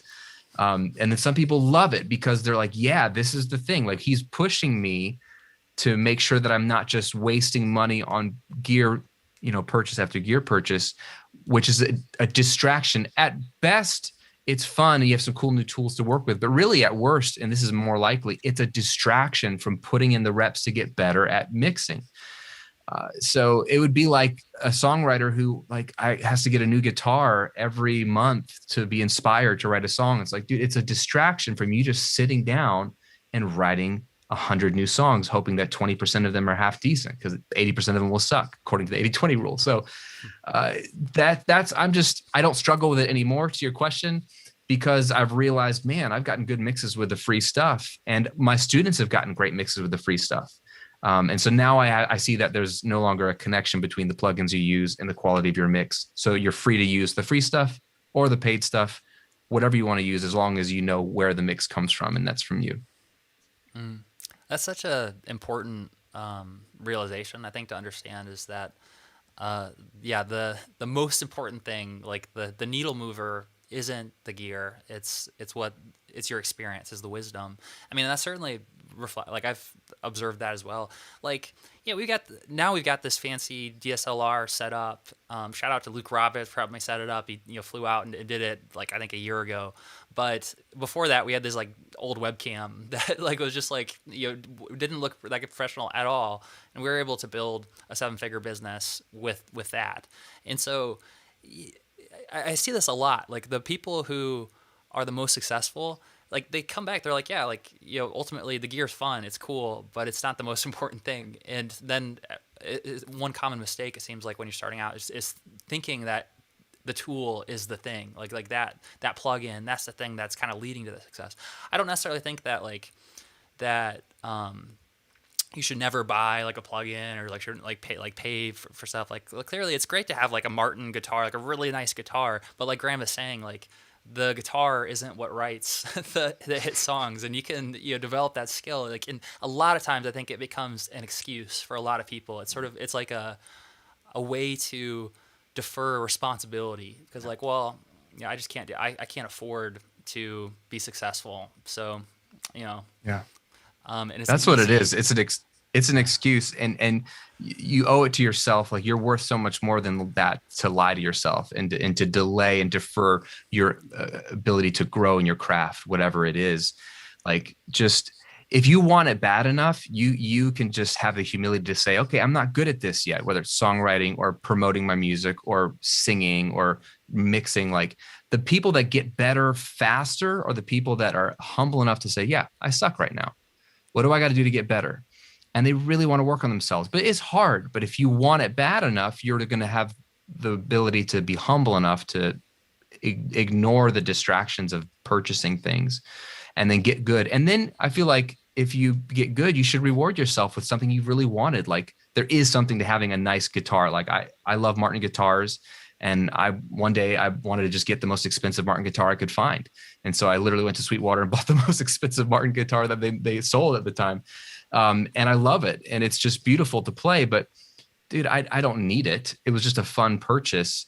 But it's almost like a reward for like just the years of playing and gigging and like songwriting. But you got to work on the craft. Like, man, you owe it to yourself. Don't lie to yourself anymore. Whatever it is, whatever thing is distracting you. Sometimes it's not gear purchases. Sometimes it's coming to conferences like this.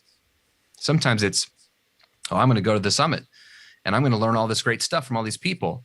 And then I'm not going to go do any of it, but I'm going to spend 4 days learning and not apply. And that's a lot of people too. Now, that's the scary thing is like, I want you to come here. This is the best place you could be. But if this is an excuse for you to not actually work on your career, oh, like maybe you should be songwriting right now. I don't know. It's blasphemy to say, Michael. Not the great first session piece of advice. All right, ending the interview now. We're done. See you again. Cut his feed, man. Cut the feed. But you know what I'm saying. Oh, like just don't let these things fill up your time and your calendar if they're covering up the thing you need to do. And that's just like life advice. Maybe the thing you need to do is sit down with your spouse and have a hard conversation or read a parenting book or go to the gym. But there's a million things that are going to distract you from doing that because it's just change. It sucks. And change means you have to admit that you need to change. And that kills your pride. So there's a lot of deep seated stuff that goes into just buying plugins. It's never just about the plugins. There's always something down in the heart that's going on. So we got a little deeper than maybe we wanted to go, but it's a real thing. I love the question. Yeah, I'm glad that we went there. I think it's super important. I mean, that's like a fundamental human thing is facing fear, and the underlying things that are leading to that. So I think it's super important. And I agree. I think it's also really important, like we talked about, like everything that you learn, don't let it be an excuse. Like take notes, figure out what's actionable, focus on the tip of the iceberg, like the things that the 20% that's actually going to move the needle for you, and implement. And that's how you're going to get the most out of your time here for sure. All right, so we got a good list of questions here. I think we probably have about let's say five more minutes to go through here before we wrap up and get ready for our next speaker. So next question was I think it's pronounced Abijah. It's a really unique name. Says, how can we balance cutting out the low return things in our lives with cultivating new things that may not have a high return yet? Mm, it's an interesting one. Yeah. And there's a lot of ways to go there. I think, well, you're going to have to identify the reality that there's some tasks that don't have an immediate return. So they're not very satisfying. If I upload a YouTube video, short of some people liking it and leaving me a nice comment that just feeds my ego, it doesn't feed my family. Like likes don't feed my family, you know? But short of that dopamine hit, uploading one YouTube video makes no difference in my business in the short term. If I misinterpreted that information, I could easily say then I should no longer upload YouTube videos if it doesn't make a difference.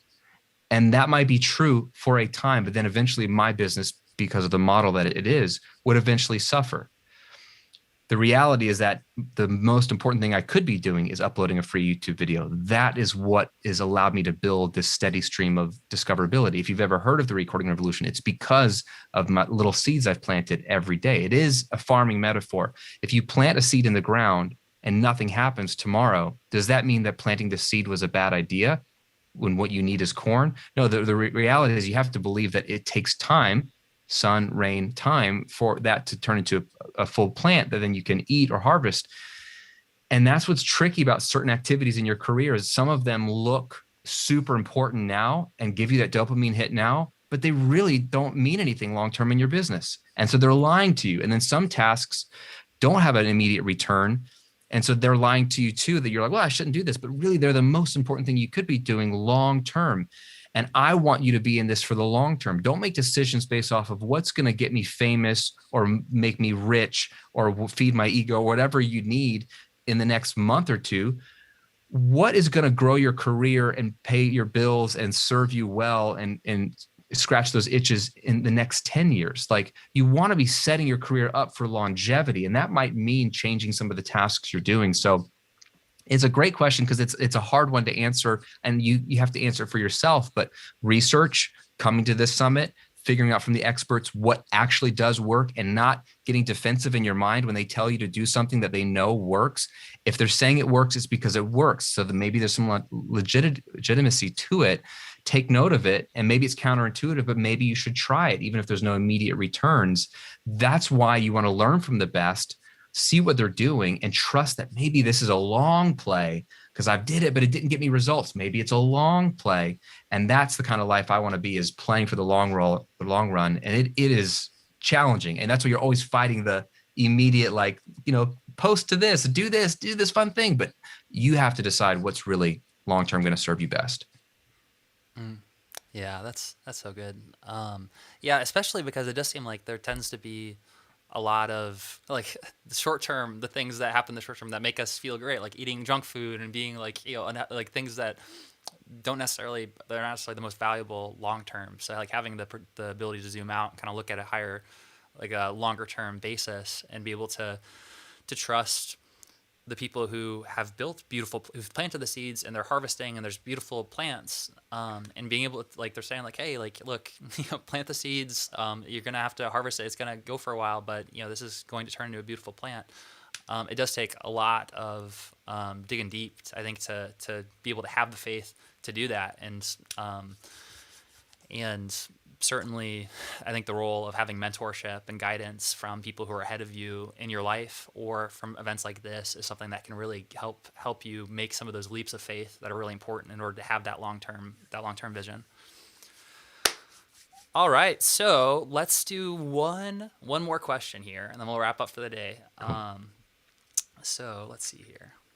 I want to choose a good one. I want to choose a really good one. Wandering one, because we already talked about plugins, I'm going to skip the question that says that you'd be interested in learning Graham's latest plugin recommendations. Ones you already have.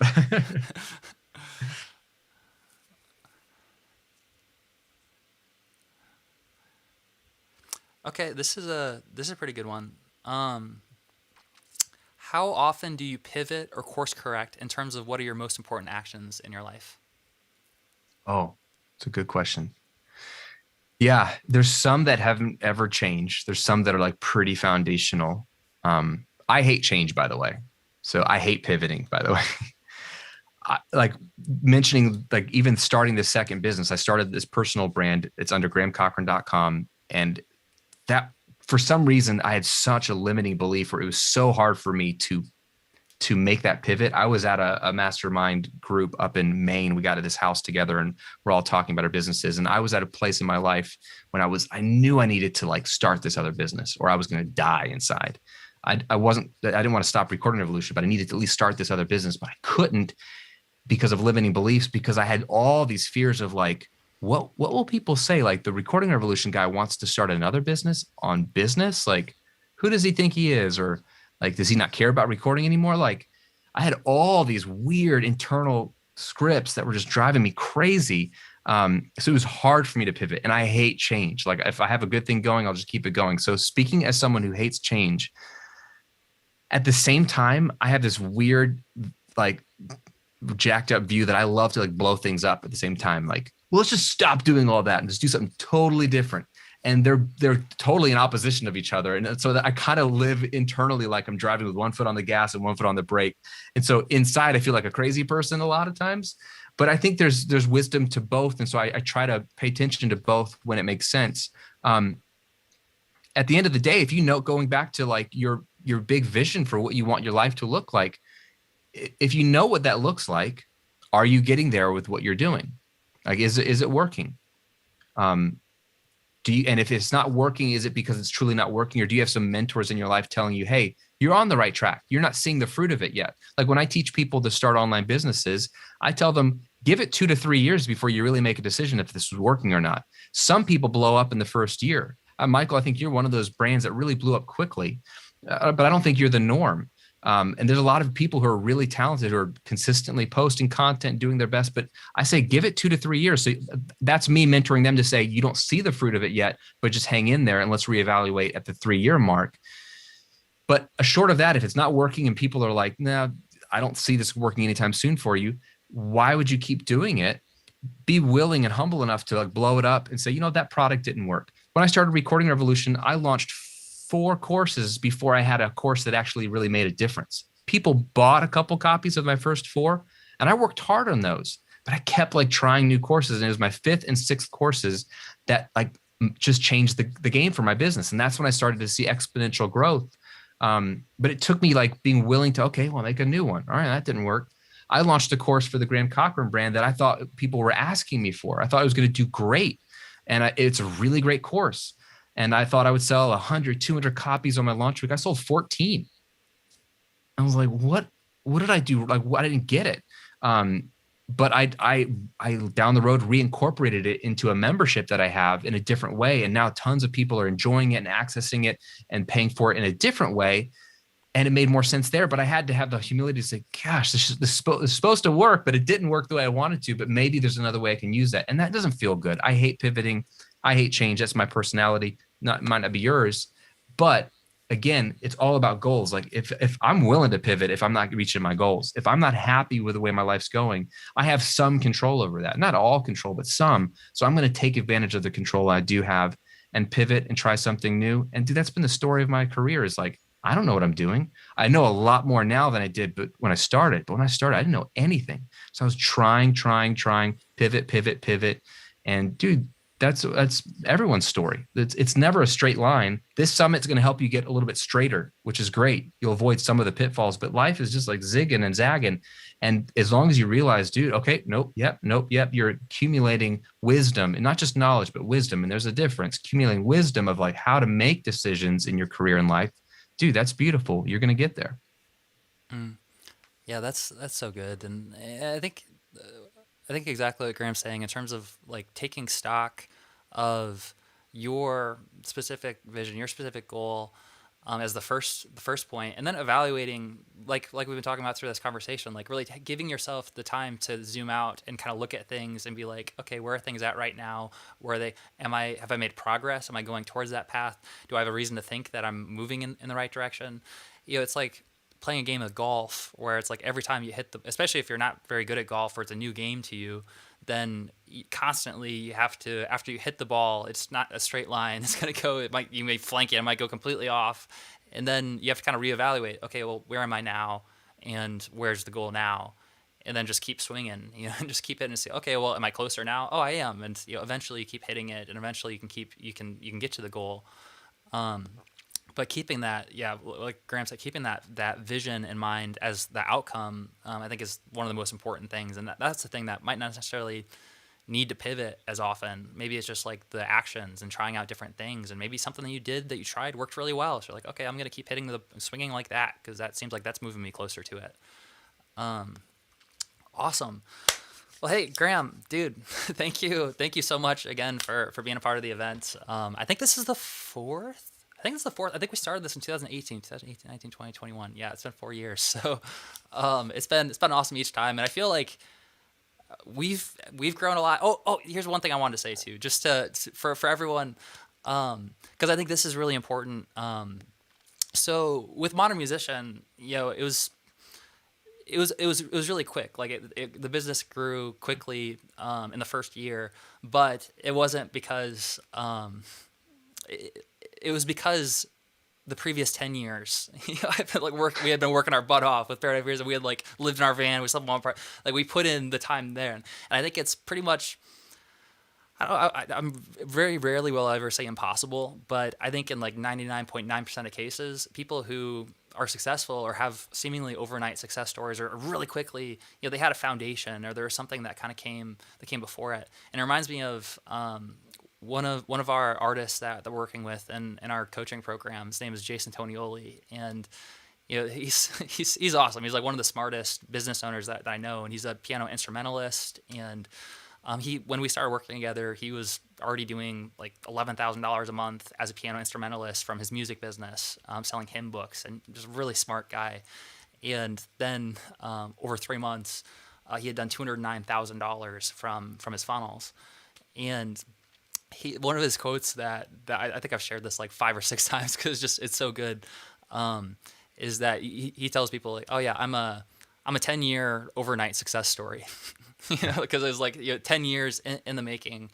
So I think that's a really important thing to take into account too, is that it is about planting a seed and taking the right steps. And certainly you don't need to wait like 10 years in order to like see that something's working for you, but you're going to see progress as long as you keep stock and you're smart about tracking your progress. But it all starts with getting the clarity to look at your goals, look at your vision, figure out what are the things you're doing right now, the 80-20, that are actually moving the needle, they're moving you closer to it, and making sure that those blocks are prioritized and that you're getting those things done as soon as possible.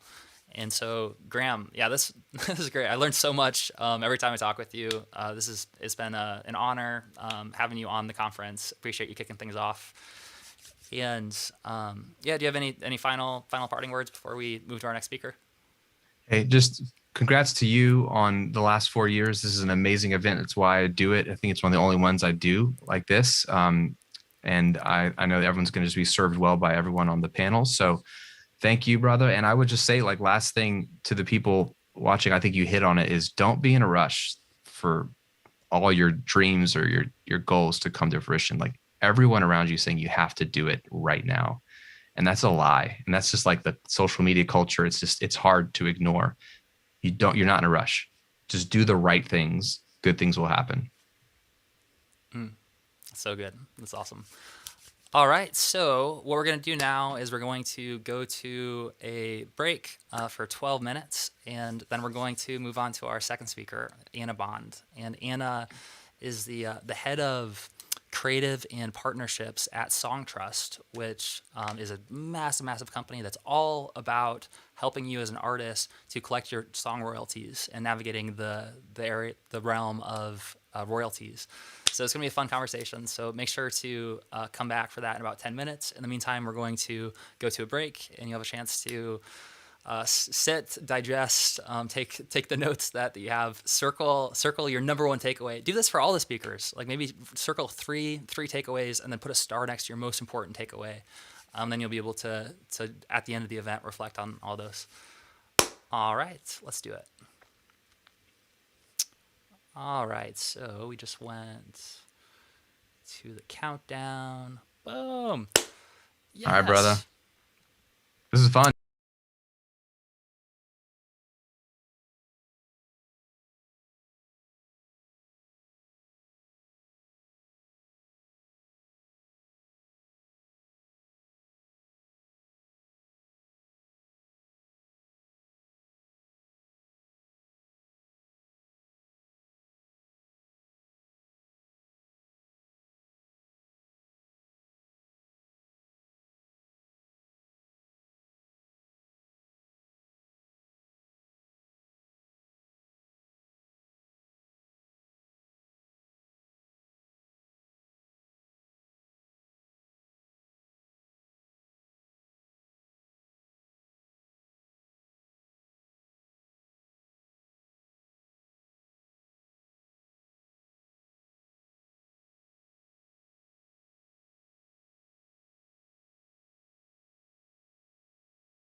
What's up, everyone? We are back, and guess who we have? We have Anna Bond.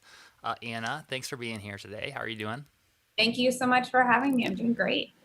I'm a little bit jealous. She was showing me backstage. She has this super cool mug that heats itself, and since I live in outer space, I feel like I should be the one that has all the cutting edge like technology stuff. But she just had to come on and one up me with this amazing coffee cup that heats itself.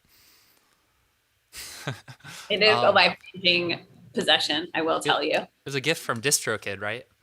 DistroKid is cool. I mean, DistroKid is we released our last album. It's a great service. So maybe, I mean, now they can send me a coffee cup. Yeah, I'll send them this recording.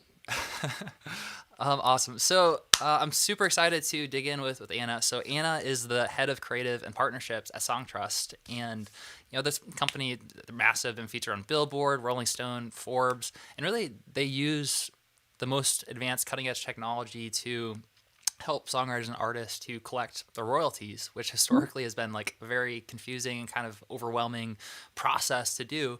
So today we're just going to talk about the world of publishing and royalties. And this is a topic that I've talked about a few times, and I still learn more every time we talk about it.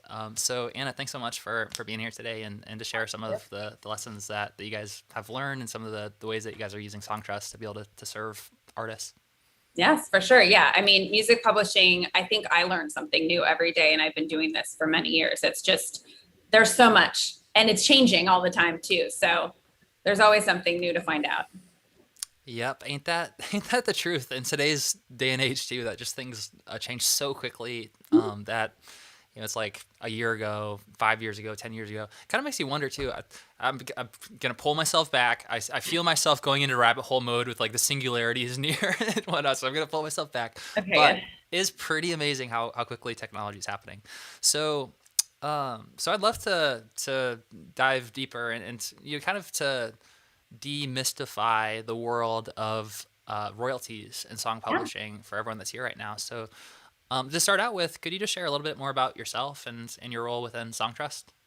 Yeah, so I've been at Songtrust for a couple of years, and I've been on our business development team, which does works with publishers, labels, lawyers, business managers who have clients who want to come in maybe at a higher level, who have special needs, who maybe have big catalogs, and just making sure that everyone out there who works with artists knows about us and knows we're available, and that we're an alternative to like a traditional publishing deal, or to just not having your publishing sorted, which is usually the case. But yeah, I mean, music publishing is complex. I come from the label side. So I was in record label management for about 15 years.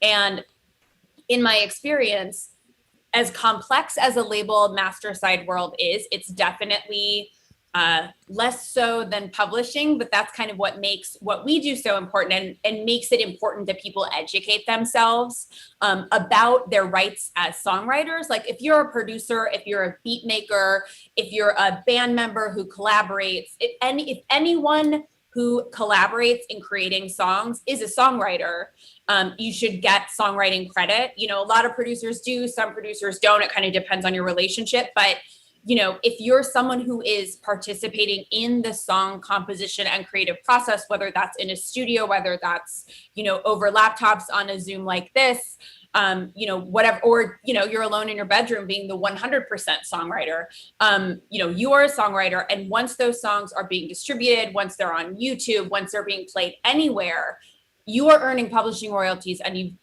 unlike a lot of types of royalties, you actually have to go out there and ask for them. Instead of, signing up with a distributor like our friends DistroKid, who gave me this great mug, or someone else, you sign up with them, you upload your stuff, you give them your art, you get your street date set, and they are paying you your master side royalties. But in order to get your publishing royalties, it's a whole different ballgame. Awesome. So it sounds like what you're saying is that with publishing and royalties, there's this danger of if you don't actively go out and ask for them and collect them, then they might just like sit somewhere. Like what happens to them if you don't collect them?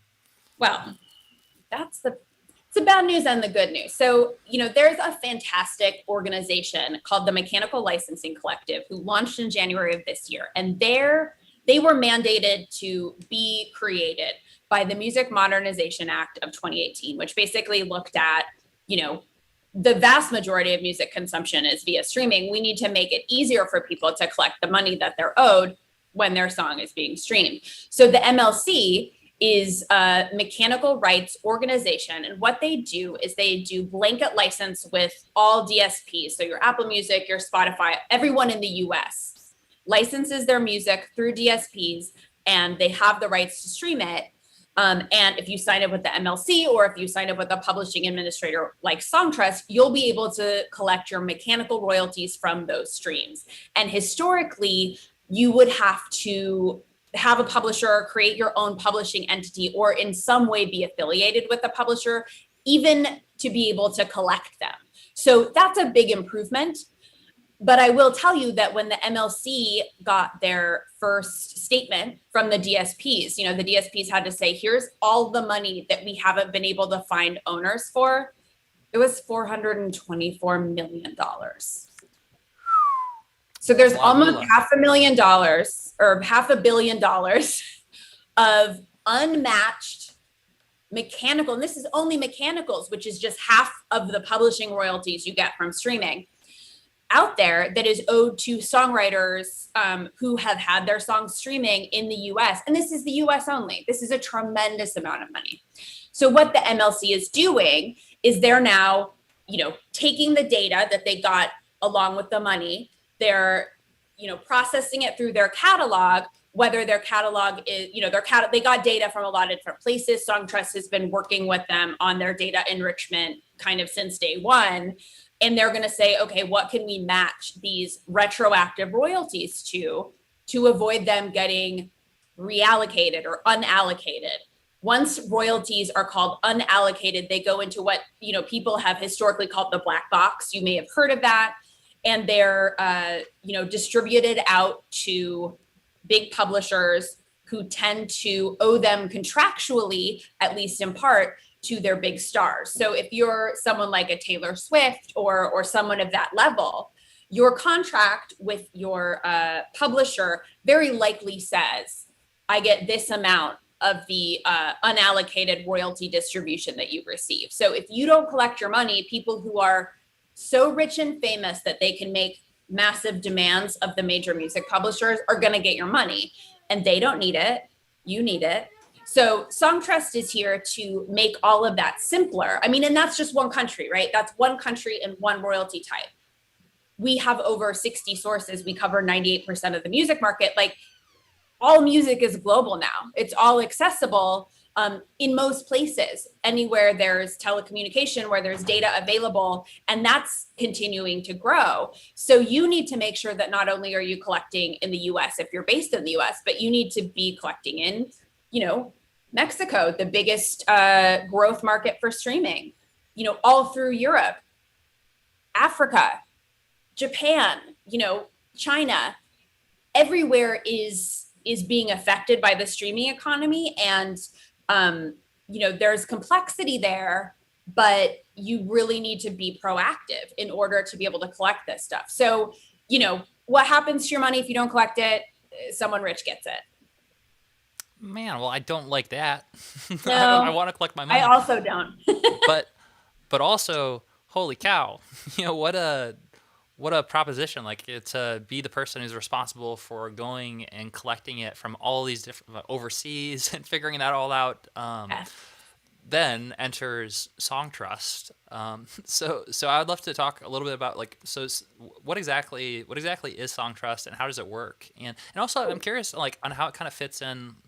I know there's so many different types of royalties and different, like, collections, different things. So I'm wondering, like, which ones does Songtrust collect? And with Songtrust, is there still, like, some other ones uncollected? Like, what would be, like, a holistic approach, like, that you would recommend for all the artists that are watching here? Yes, we actually have a resource on our site that you can grab called the Royalty Checklist, which is basically, these are the 4 things you need to do to make sure that you can monetize and get paid everything that you're owed for your music when it's used. So your distributor, CD Baby is in our family of companies. DistroKid gave me a mug. There's a lot of other ones also. they are delivering your music to streaming services. They're also potentially selling physical product into stores. They're delivering it to download stores like Amazon and Apple. And they are responsible for collecting all the money that you are due as a master owner. So if you're a self-released artist, say, to keep it simple, let's say you're a singer-songwriter, you do all the songwriting yourself, you are not on a record label, you have your own label, you're self-released through a distributor. So you are going to collect all of the master side royalties. And the master is a specific recording, right? A specific recording of a song. One song can have many masters. Just think of cover songs, think of a live version, your acoustic version that you did in a session. Anytime those are recorded, they are separate masters, but it's all the same song or composition, right? So we're not talking about the masters here because you could imagine the same song could have a lot of different master owners, right? It's like 9 Inch Nails releases a song. The master owner of that recording is their label. Johnny Cash releases his cover of the 9 Inch Nails song Hurt. American Recordings, the master owner of that song, because of that version of that recording, because they're his label, right? So you can see how there could be a lot of different master owners involved in the same composition. So they're responsible for the master side, right? Easy peasy. How many streams you get, you find out, they take their cut, they pay you the rest. No problem. Now with publishing, it's what's due to the songwriter. So every single master recording of an individual song, the royalties earned by those masters are owed to the same songwriter, right? So Trent Reznor is getting the songwriter royalties from the Johnny Cash cover of Hurt because he wrote that song. And that's a pretty good example because that song is amazing. Also, the video is so sad and so beautiful. Recommended after this, on your lunch break, if you want to get sad. So in order to collect your songwriter royalties, you need a PRO. If you're outside of the US, it might be a CMO. It's a collection society. And what they're doing is they are registering your rights as a songwriter to collect performance royalties. In the US, we have PROs. In some other countries, they have folks who do both. But you need to register with the PRO no matter what. If you're a songwriter, if you've got any music that has ever been used for anything, register with the PRO. The biggest ones in the US are BMI and ASCAP. CSAC is also pretty big. They're invitation only. GMR, I believe, is only for incredibly huge stars. So your PRO is going to register and collect performance royalties. So what's a performance royalty? If your song is publicly performed, whether performed in a live setting, that counts. That's the most obvious version, right? You're at a venue, you sing your own song, 500 people see it, there's a performance royalty that is owed to the PRO. If your song is played on the radio, if your song is streamed on something like a Pandora, if it's played on satellite radio, if your song is used in something that's broadcast on television, not only do you get your kind of upfront licensing fee, but you also get back-end royalties, which can be quite significant if the show is very popular, or same thing with a movie. So that's the public performance royalty, and that is registered and collected by your PRO. Now, they're going to register and collect in your home territory. Let's say it's the US. So they're focused on performance royalty earnings in the US. They do have reciprocal agreements with PROs and CMOs in other countries, but those are not their main focus, right? They're using data matching and kind of hoping for the best. I mean, they do a great job, but there's only so many hours in the day and they're focused on the US market. So if you really want to make sure you're covered for collection, especially if you're getting traction in any other country, right? Again, the music market is global. You can't stop someone from the UK from streaming your song just because you're not registered with PRS for performance collection. So what you really need to do is register directly anywhere that your song is getting significant traction. And you can imagine that once you're at 10 countries, that's like a full-time job, and you have to be a musician as your full-time job. That's your whole deal. Or you might have another job probably, right? So we're talking like be a publishing administrator, be a musician. Also, you're a barista, or you work at a label, or whatever you do as your kind of main income gig. So that's why Songtrust exists, is to kind of make this global publishing picture easier. But the first step is you need a PRO. You need your publishing administrator. That could be us. We recommend us. And there's a couple of other things you need as well. In addition to your distributor, your publishing administrator, and your PRO, you also need to sign up, if you're in the US, with Sound Exchange. And this is one of the most confusing, head-scratching parts of everything. Sound Exchange collects a type of royalty called a digital performance royalty. It is not related to the performance royalty a songwriter earns. It is earned by the master owner and the performing artist on a specific recording of a song. And that is paid out, that is earned for streams on non-interactive radio, Pandora, internet radio like Pandora or iHeartRadio, satellite radio like Sirius. It is not earned for broadcast radio. And that has to do with the historical relationship between record labels and radio stations in the US. Outside of the US, there's a type of right that is very similar called neighboring rights. But that includes broadcast radio, because the kind of radio industry doesn't have the same hold on record labels and master owners in those countries as it does here.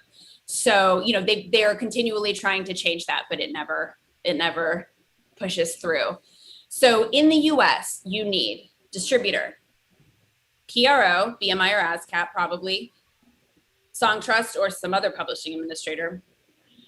Sounds gross. And Sound Exchange. And then you're covered. You've got it all. You've got your master side royalties with your distributor and Sound Exchange. And you've got your songwriter royalties with your PRO and Songtrust. I love it. Yeah, no, when it comes to this topic, even having had discussions like this and kind of understanding it, it's still sort of like it bounces around my brain. So the fact, like the way that you just broke that down into those 4 different things that you need was so liberating. I feel like, and hopefully really helpful for everyone. And one thing I want to point towards was, you mentioned there was a resource, like a checklist or something on your guys' website. What was the name of that checklist again? It's called the Royalty Checklist. Yeah, I can send you a link. You can Google for it, whatever. We have a lot of resources on our site, and that one just has those 4 checks. And just, you can make sure that you have it. It explains, why you need each thing. But, that's one of the things, like you're saying, it's hazy until you really break it down. And, I have friends who've run record labels for 20 years, and I say, listen, you need to dig into publishing, because your artists aren't published, and, they need someone to do it. And they'll just cover their head with their hands and say, I don't want to think about publishing. It's too hard. And it seems too hard. But once you dig in and you look and you're like, oh, it's just a series of steps in a checklist. Like everything, including music publishing, can be broken down into understandable, digestible bites. And that's one of the big pieces of what we do. We're here to educate people about their rights, how they can take care of them, and what the different nuances that they might experience are, whether they have a ton of streams on YouTube, if they're big on TikTok, if like they're on the Spotify Viral 50, let's make sure that you are covered no matter what happens. Awesome. Yeah, this is super helpful. And one thing that we'll probably do, maybe someone on our team who's watching this right now can go and grab the link to that checklist and put it in the chat, because I think that's super valuable. I really appreciate what Songtrust is doing, and you being here and sharing this to make some things that, I think generally the more complicated and confusing something is, the less likely we are to do it. And $500 million in unclaimed royalties certainly speaks to, it looks like chat popped up here, so I'm just going to... I just put the link. Awesome. Okay, so no problem. So yeah, the more confusing, it just tends to not happen. So I think what you guys are doing and the way that you're streamlining it and simplifying it is so important, so that the $500 million, where that really could benefit artists who are starting out, who really need access to that money, doesn't necessarily always go to the people who are already raking in as much money as possible, or the people who are already successful. There's nothing wrong with being ultra successful, Yeah, that's fine. but it's great to have just transparency and able to help help support artists who are starting out. So we have a bunch of really good questions that are coming in here, so we could go to Q&A whenever we want to. But before we do that, I wanted to ask, are there any kind of key? I'm sure that you see the same mistakes or the same challenges or patterns or things that kind of come up over and over again. And do you think that there's anything worth digging into in terms of like what are some of the biggest common mistakes or challenges that the artists make when it comes to their song royalties? Yes, we do get a lot of the same questions. That's why we have so many resources. I would say one big mistake, which is totally understandable that people make, because again, you got to look for this information. They're not actively telling you, is thinking that they're all set if they have a PRO. So if you're in the US, you sign up with BMI. It's like, it takes a while. You get an IPI, which is your writer identification number. You put in all your song info. They give you ISWCs, which are identifying composition numbers. And you're like, I'm set. I just did a registration. I'm all good. You're not, because you're only signing up for US performance royalties. And for example, every stream on a Spotify or an Apple Music earns both a performance and a mechanical, and it's about the same amount of money. So if you don't sign up with the distributor or with the publisher, a publishing administrator, or directly with the MLC, you're missing half of your songwriting royalties for your streams. And then you have a song that blows up and suddenly you're getting this big BMI check, but you could be getting another check that's just as big from Songtrust. And even bigger because, we would be registering globally and collecting from all of the sources covering, 98% of the music market. That's a big one. I would say the other big one, and I think I am a broken record on this, is if you are collaborating with someone, if you're in the studio, if you're online, if you're mailing each other cassettes, like the Postal Service did, you need to get a split sheet. Once you have a song that is done and ready, you just need to, we also have a downloadable split sheet resource, of course. You need to get a split sheet that everyone agrees on with everyone's writer shares, and everyone needs to sign it. And that's it, that's done. And if you change the song, get a new split sheet and make sure everyone's happy with it. Because once one person registers the song with the incorrect share picture, it is so much harder for everyone else to update it because you need evidence. If we write a song together and I go and say, oh, I wrote 100% of this song, he was in space, I don't even know, he didn't contribute. And then you go back and you're saying, no way, I wrote 50% of this song. You have to have some sort of evidence or they're not going to update it, or we have to get into some sort of legal situation. So it's awkward. Nobody likes talking about money. Nobody likes having these conversations. They're your friends, they're your bandmates. Just either agree, we split everything 4 ways, 2 ways, 3 ways, or when you finish a song, get that split sheet signed before you leave the studio, period, the end. Because once it blows up, that's when everyone's lawyers get excited, right? You don't want to have to deal with that. You don't want to have ruined relationships. You don't want to have to pay a lawyer to just get a split sheet signed, please. And your publishing administrator wants you to have that too. Right. Yeah, I think that's such valuable advice. I mean, for some people here, that could literally be it could save tens of thousands of dollars. Just hearing that right now, and or more depending, if the song blows up. And from personal experience too, I've had business relationships where we were very, very clear at the beginning. It was a little uncomfortable. It was a little bit weird, kind of talking about things and just clarifying what does it look like, in terms of partnerships. What does it look like if we part ways, and just kind of clarifying how that works. Nobody wants to talk about that. It feels like you're signing a prenup. Learn from Bill Gates. Sign that songwriting prenup. Right. It's a really edgy choice of reference. Sorry. Yeah, it's so true. And I think that there's so much, it doesn't necessarily have to be about like it doesn't have to be as weird of a thing as like like it can really just be about getting on the same page and getting Exactly. clarity, and it doesn't necessarily have to be like a negotiation or like a like trying to scrap for things. It just be about figuring out what feels good and clarifying and making sure that you're on the same page. So in the future, you can go back when things are hazy, because in retro, You like won't remember it. yeah, Exactly. and we all like there's a lot of studies and stuff just about humans' ability to essentially misremember things and to paint ourselves in in like in a positive light, or to remember things specifically working out in our best interest. And so yeah, I think that that's such valuable advice for everyone. Just like just do it, just do it early on, easy, out of the way. You got the checklist on the website, so it's so simple. Well, and like you're saying, it's easier to be on the same page and just be like making a positive decision together before a song is blowing up and there's a ton of money on the table. And suddenly you're like, well, I don't think you did rate 25% of the song. It's way easier to have good vibes if you have the conversation before money actually gets involved. That's awesome. Yeah, super smart. So I'm going back a little bit here, but I had just this purely just like out of curiosity. With the rights, the royalties that you get from a public performance. So let's say that you're playing a show and you have this song, and let's say that there's 1,000 people in the crowd, and the venues are responsible for like paying on behalf of that performance.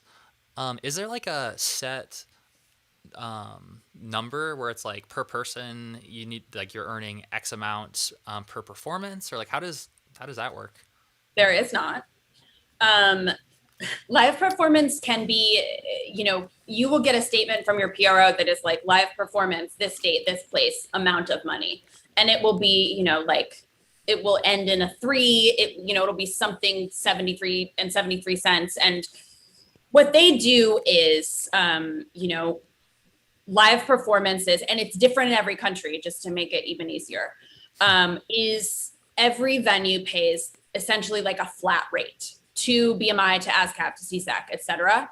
And that money is split up based on size of the crowd, how many shows there are, like all these different factors that you can't predict at the beginning of the year. Like you don't know if all your shows are going to sell out. You don't know what you're going to have booked in Q4. So it really does depend on, all these different factors. And in Europe, for example, on balance, you'll get paid a lot more in performance royalties for a live show than you will in the US, because they just do things differently. The PROs have the PROs and CMOs in Europe have different deals. They have different legal requirements than they do in the US. But the key there is you have to submit your set lists. And you can submit them within 6 months of a show and still get paid. And after that, it's hazy whether or not you'll get paid. But you do have to actively say, because otherwise, how would they know, right? You have to actively say, I was here on this date. Sometimes they'll require you to like send them a picture of a flyer or an online listing. It depends on the PRO. But you send that over and then they have it in their records, and then they can process that payment with the venue and everything. Interesting. Yeah. Naturally, Songtrip has a tool on our website that enables you to automatically submit set lists, but you could also like fax them or whatever hard way. Why do you guys just keep trying to make things as like simple for us as possible? I know, it's like ridiculous. Come on, give us like, we need a challenge in order to have a fulfilling Because being life. a working musician is totally easy. We should make things harder for you guys. Exactly. That's all we're asking for. Make things more difficult for us.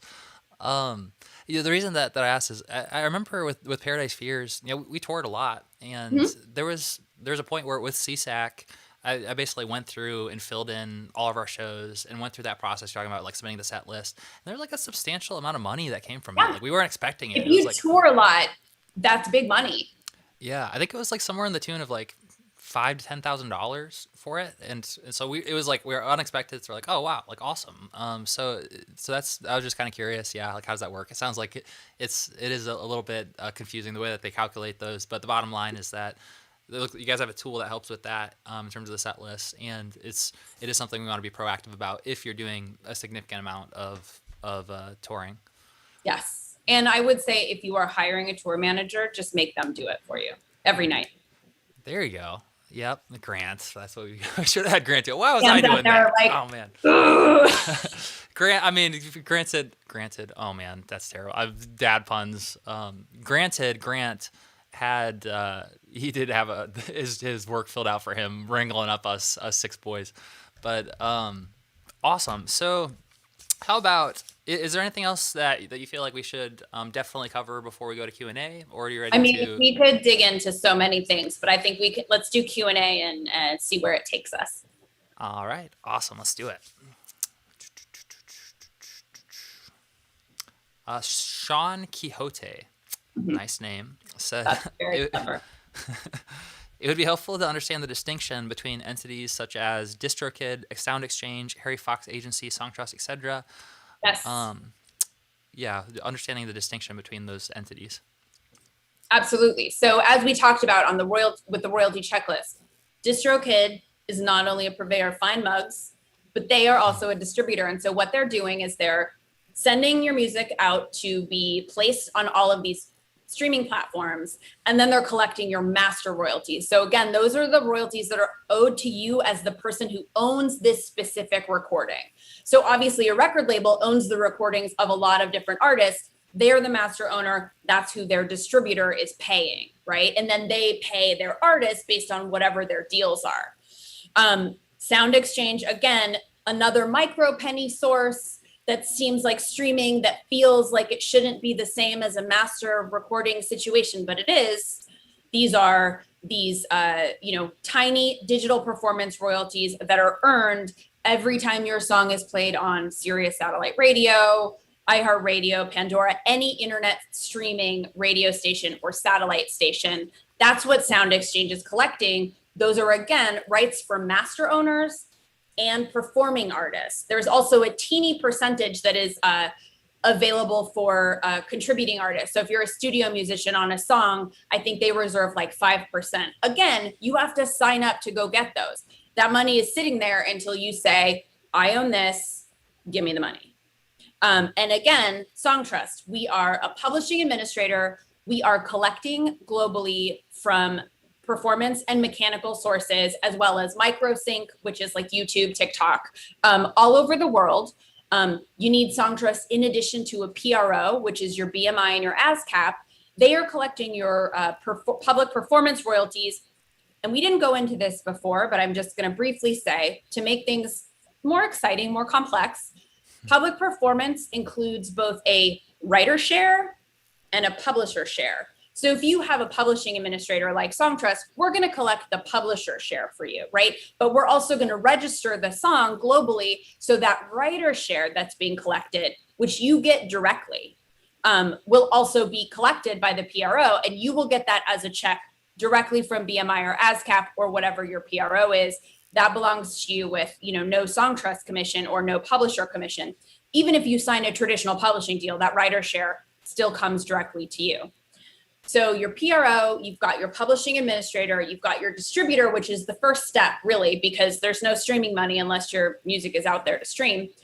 And then you've got Sound Exchange, which is collecting those additional master side royalties that are owed to you as the master owner. Now, if you had a record label, let's say, they would collect the master owner royalties that Sound Exchange collects. You would also get the performing artists if you are the performing artist. If you're the songwriter, you don't get any of that stuff.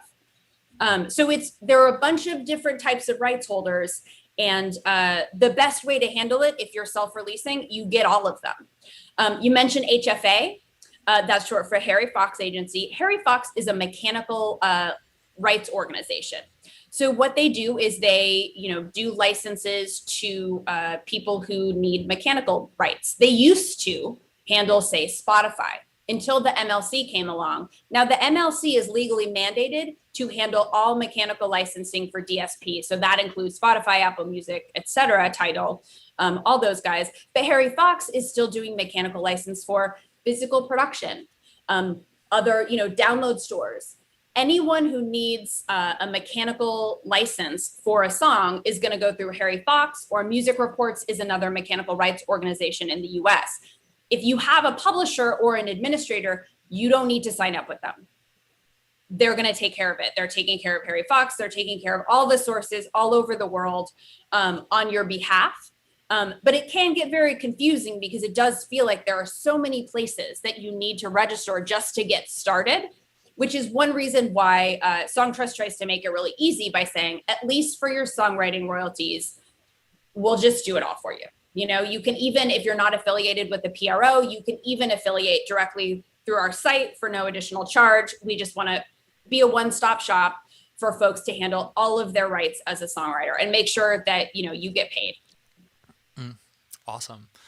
Yeah, it certainly is like a somewhat complicated landscape. I mean, in part just from the source material, right? Like it's complicated when we're talking about like the actual recording and cover songs and having like intellectual property versus the physical thing. But there's so many different people involved, especially if you're talking about a song with like 12 writers on it. Right, exactly. And then, yeah, like different, like the publishing and whatnot. So I think it's awesome that I think the reason that Songtrust exists is because there's such a need to bring these things together in a way that's more manageable and streamlined. So again, if we haven't yet, let's definitely post a link to the checklist that has those in writing and like the 4 steps, because I think that that's going to be really helpful for anyone to understand. Because that's like the question that comes to mind, like, okay, like how do I cover all my bases? Like if I have it listed out in front of me, that I can knock it out. Exactly. Awesome.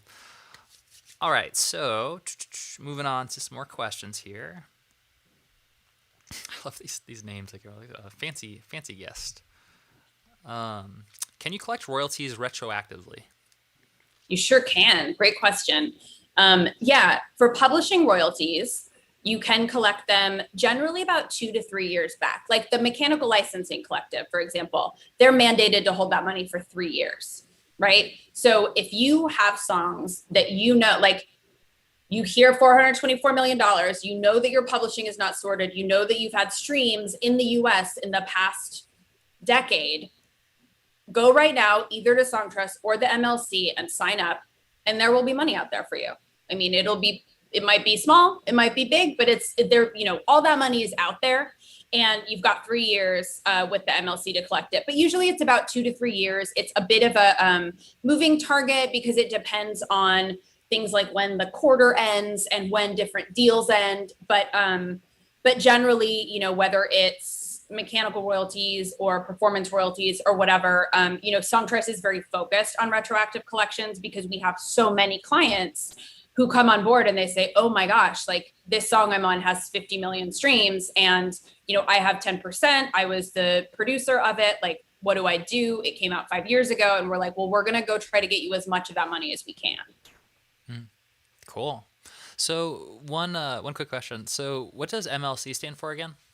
It stands for the Mechanical Licensing Collective. So it's just what they do. They do blanket mechanical licenses to streaming services, and then they collect the revenue from those licenses. And they're a source that Songtrust works with. So the MLC, Perry Fox, MRI, those are all US mechanical rights sources. We also work with, you know, 60 other sources around the world who collect both mechanicals and performance. Yeah. So it sounds like what you're saying is like with Songtrust, you're kind of consolidate or you're grouping together. It's like an umbrella source to streamline the process of connecting with all these different sources. Which ones specifically like kind of feed into Songtrust?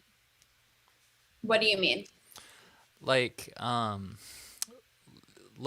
breakdown. So if you guys are like an umbrella between like different bridges, like what's the components of the umbrella? Like what are the main? Oh my gosh, we have over 60 sources, which I cannot list here, but you know, we collect from all the US PROs and all of the US mechanical rights organizations. We collect from YouTube directly. We do have some other like DSP relationships that we work with directly. You know, we work with TikTok directly. You know, all the, you know, any mechanical or performance royalty organization in any major music market, we are collecting from them. Again, we cover 98% of the market, but the majority of our sources are PROs, CMOs, which stands for Collective Management Organization, which makes sense because what they do, they just combine mechanicals and performance into one collection. You tend to see those in smaller countries. Like, you know, the US has all these PROs and all these MROs. Germany has GEMA, who are great. and they are a CMO. They're collecting your mechanicals and your performance, and they're very strict about it. So all of those guys, so mechanical sources, performance sources, and some direct DSP relationships. We have a couple of special relationships with organizations that we call them direct digital licensing agreements. But what they do is they're kind of like the MLC, but across multiple countries. So we have an organization called ICE Services who's extremely efficient. And what they do is they collect digital royalties. So we're talking streaming royalties, performance and mechanical for songwriters across different countries. So they are working directly with the streaming services, and they're very data focused, they're very tech focused. And so they're able to go collect those very efficiently and report them over to us with, amazing, robust data, and get all that stuff done relatively quickly because they're doing it directly with those DSPs. So that's an example of a different type of source. But again, they're still collecting those two types of rights, mechanical and performance. Awesome. Yeah. I mean, that's one thing that really kind of strikes me about Song Trust, I think is really cool. Just that it's riding the wave of technology and data and the ability to be able to track things a lot more effectively. So maybe we could briefly talk about what is it called when your songs are placed on YouTube videos, for example, and like, is that like an automated thing where like it just is picked up, or like how does that work? That's a great question. So with YouTube is its whole own kind of ecosystem. If your song is used in a YouTube video and you're okay with it, like it's user generated content, it's UGC, you're not like, I'm going to place a copyright strike on this because they used my music and I don't want them to, right? You're okay with it. It's a great video of some cats. It's made much better by your song. That will be, someone like Songtrust who's collecting will automatically monetize that. And that's usually using YouTube's Content ID, which, uses various algorithms and search terms and parameters that are in computers that I don't understand, to find songs and surface songs that use your song, or to find videos and surface videos that use your song, place a claim on them. And so, everyone who has a publishing share in that song will get paid. If you release the video, or your record label releases it, or someone else does, and you're involved in the process, they'll probably add an ISRC to the initial delivery, which means that's automatically connected. So if there's an ISRC associated with the song, with your administrator, and with the YouTube video, those will automatically be collected. But if it's user-generated content, it doesn't have that much information. Content ID will definitely do its best to surface it. If you know there are videos out there that Content ID hasn't found, you can, like with Songtrust, you can submit those to us for manual claiming. Sometimes that'll happen if it's a live video of you or someone else playing your song, because it doesn't have the same sonic textures and BPM as the recorded version. It might take longer to surface that, but you can always just say this happened, please claim on it. That's so interesting. Yeah, it's crazy. It's crazy how technology is able to pick up the songs. And I wonder if someday, like even like the cover songs, they'll be able to just have, natural language processing to just like, oh, here are the lyrics. Like these are the lyrics of the song. And I mean, the technologies that can be used for audio fingerprinting are, tremendous and are getting more sophisticated every day. One of our sister companies, AdRev, which is a YouTube monetization service, who are great. They have a division called Symbols, which is an audio fingerprinting technology company. And it's really incredible, like what they can find. They really do find almost all of videos that are using our music. Because like you're saying, there are all these different parameters that they can include. So they're able to find things that aren't just, exactly the same as the master. Wow. This is another moment where I'm going to pull myself back because I don't want to go down too much of a rabbit hole here. But one thing that I'm really fascinated by is some of these quote unquote deep fakes, and like some of the way that the algorithms are starting to be able to model speech and language and videos. It's It's super scary. It's certainly like the implications or like what like generally now for photos, like you can be like, you don't necessarily trust them 100%. Like, yeah, this could be photoshopped or whatever. But usually, like videos, you think like, oh yeah, this could be legit, or like live streaming videos. Like you're like, they're live streaming, this is like real.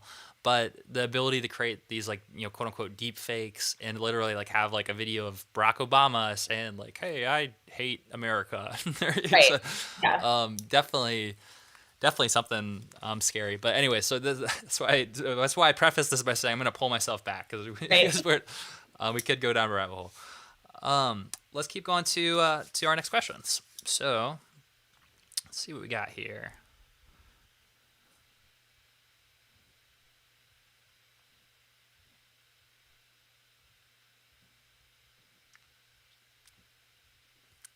So we had a few questions here that were all based around where should I register if I'm in Europe or if I'm overseas or in India. If we aren't in the U.S., do we need Sound Exchange? So what would your advice be for anyone here who's tuning in from overseas? Great question. And Songtrust has a tremendous number of clients from all around the world. I mean, we just had a client sign up from an island off of the coast of Madagascar, who's like a huge producer. Wow. So you can definitely sign up wherever you are. We generally recommend that you sign up with your local PRO or CMO. So, if you're in France, SACEM, if you're in Mexico, SACEM, confusing, PRS in the UK, GEMA in Germany, SAMR or Capasso in Africa. But in some cases, you don't feel great about your local PRO. Some of them aren't the best. So you can sign up with, there's a lot of other options, like generally, for example, if you're in a Francophone country in Africa, often you can sign up with SACEM, who are based in France. But also on our website, we have the ability to, if you're in the US, you can sign up with BMI or ASCAP. If you're in Canada, you can sign up with SOCAN. And if you're anywhere else in the world, you can sign up with IMRO, who are the Irish PRO, CMO, but they will accept applicants and they will accept members from all over the world. So that kind of makes it easier if you're not sure about your local PRO, how effective they are. But you should be able to get a read on that like relatively quickly. If it's your local PRO and all your musician friends are members of it, they probably know what they're doing. If all your musician friends don't know what they're doing, ask someone else. But you can always have that option with Songtrust of signing up with IMRO, who are, vetted by us, fantastic, very responsive. But yeah, you do have a lot of options. We generally recommend, like, if you assume most of your income is going to come from your home country, sign up with your local PRO so the money has less distance to travel. But in some cases, that's not the option you prefer. And so, you do have a lot of options when it comes to who you can affiliate with. Okay, great. So it sounds like in general, everyone who's here right now, you're going to have probably a local PRO equivalent that they can work with. And then Songtrust also, like, it's a separate thing from the PRO, so it's a great platform for any overseas international artists as well. So that still works regardless. And Absolutely. Worst case scenario, you can work with a third party PRO that you guys have recommended on the website, as if you don't feel like the local one is the right fit for you. But in most cases, it can be. Yeah, and Awesome. I mean, it's still a good case scenario to go with IMRO. And even if it's like, I don't want to deal with their terrible website, like maybe you don't want to deal with their registration process, totally fine. The most important thing is that you get registered, you collect your retroactive royalties. So don't let like the perfect be the enemy of the good. Let's get signed up and make sure that you're registered and collecting. Good stuff. Yeah, one of my favorite, just based, if I was purely going to go with a PRO based on their name, I'd probably go with Sauceum, because it kind of it sounds like it's awesome. It's awesome. Sauceum. Sauceum. All right, so I feel like I'm making some, like, there's probably going to be a much higher, if you're doing a pie chart of SWM over the years, this year, there's going to be a much higher percentage of terrible dad jokes that that's one thing that comes with. That's what keeps more the people kids coming back. We'll see. Yeah. It's like the feedback form comes out. So like, what do you think of the event? It was good. I just, gosh, less Come for the dad jokes, jokes. stay for the information. That's our new. That's a free tagline you can have for next All right. year. Thank you. It's our new catchphrase. That's great. I'll send you a mug to say thank you for that. Perfect. All right. Let's keep looking at our questions here. So we got, someone asked, what percentage of the publishing gets assigned to Song Trust? So good question. So what we do, like our standard deal, if you sign up with us, is we keep a 15% administration fee for everything that we collect, right? So we actually collect 100% of your publishing if you register with us, because we're the ones collecting it. We have to get all the money. Then we give 85% of it to you. So if you go to your PRO or you go to another source and you see it's like Song Trust is registered as 100% of your publisher, that's because we're your publishing administrator. We're collecting 100% of those royalties, and then we're passing 85% along to you. We're keeping our 15% for our troubles. Awesome. But it can be confusing. I think we've had some people say, why does it say 100% when you're only keeping, 15%? And it's because we're the publisher of record, we're the publishing administrator, we're the people that talk to that source, we're the people that source pays directly, and then we pass that on to you. Great. And it's worth noting too that, I mean, traditionally the publisher will take 100% of the publishing fee, right? So we're talking about like 15% instead of 100% of the publishing fee, like in general. And I guess when you say 15%, are you talking about 15% of just the publishing fee, or is it like 15% of both? So it's 15% of publishing royalties. So publishing royalties include the publisher share of performance, which is generally 50% of performance. But if you want to get really crazy, some places in Europe, it's different. Some places in Europe, the songwriter share is a higher percentage. And in the US, 100% of mechanical royalties go to the publisher. So if you look at the overall picture, we've got 50% of your publishing royalties are mechanicals, 50% are performance royalties, and then 25% overall go directly to you, 75% come to us. We give you 85% of those. Do you want to do that math in your head? I do not. But yeah, so everything we collect on behalf of your publishing royalties. So your writer share is still going directly to you, uncommissioned by us. The only cut comes out by your PRO. Your publishing royalties are what we commission. Okay, great. And just to sort of, like to put everything on the table and kind of compare like the alternatives, like with if you're working with like a publishing company, then like what would it look like alternatively, and like Sure. what distinguishes and how does it look like compared to Song Trust? So with a traditional publisher, the rate they're gonna keep is gonna vary. So a traditional publisher is often going to give you an advance, which is great because it's a lot of money upfront that you can have. And you have it, but in order to start getting paid your royalties, you have to pay them back in a process called recoupment. Record labels also do advances that have to be recouped before they start paying you additional money. But you still get that first money. Like, it's not like you don't get any money.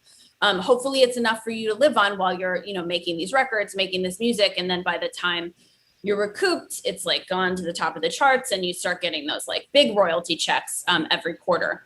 With a traditional publisher, it's going to depend, but generally they're going to take some ownership of your copyright. So they're going to say you sign with a big traditional publisher for 5 years. So often everything you come in with, your catalog that you already control, sometimes will be part of the deal.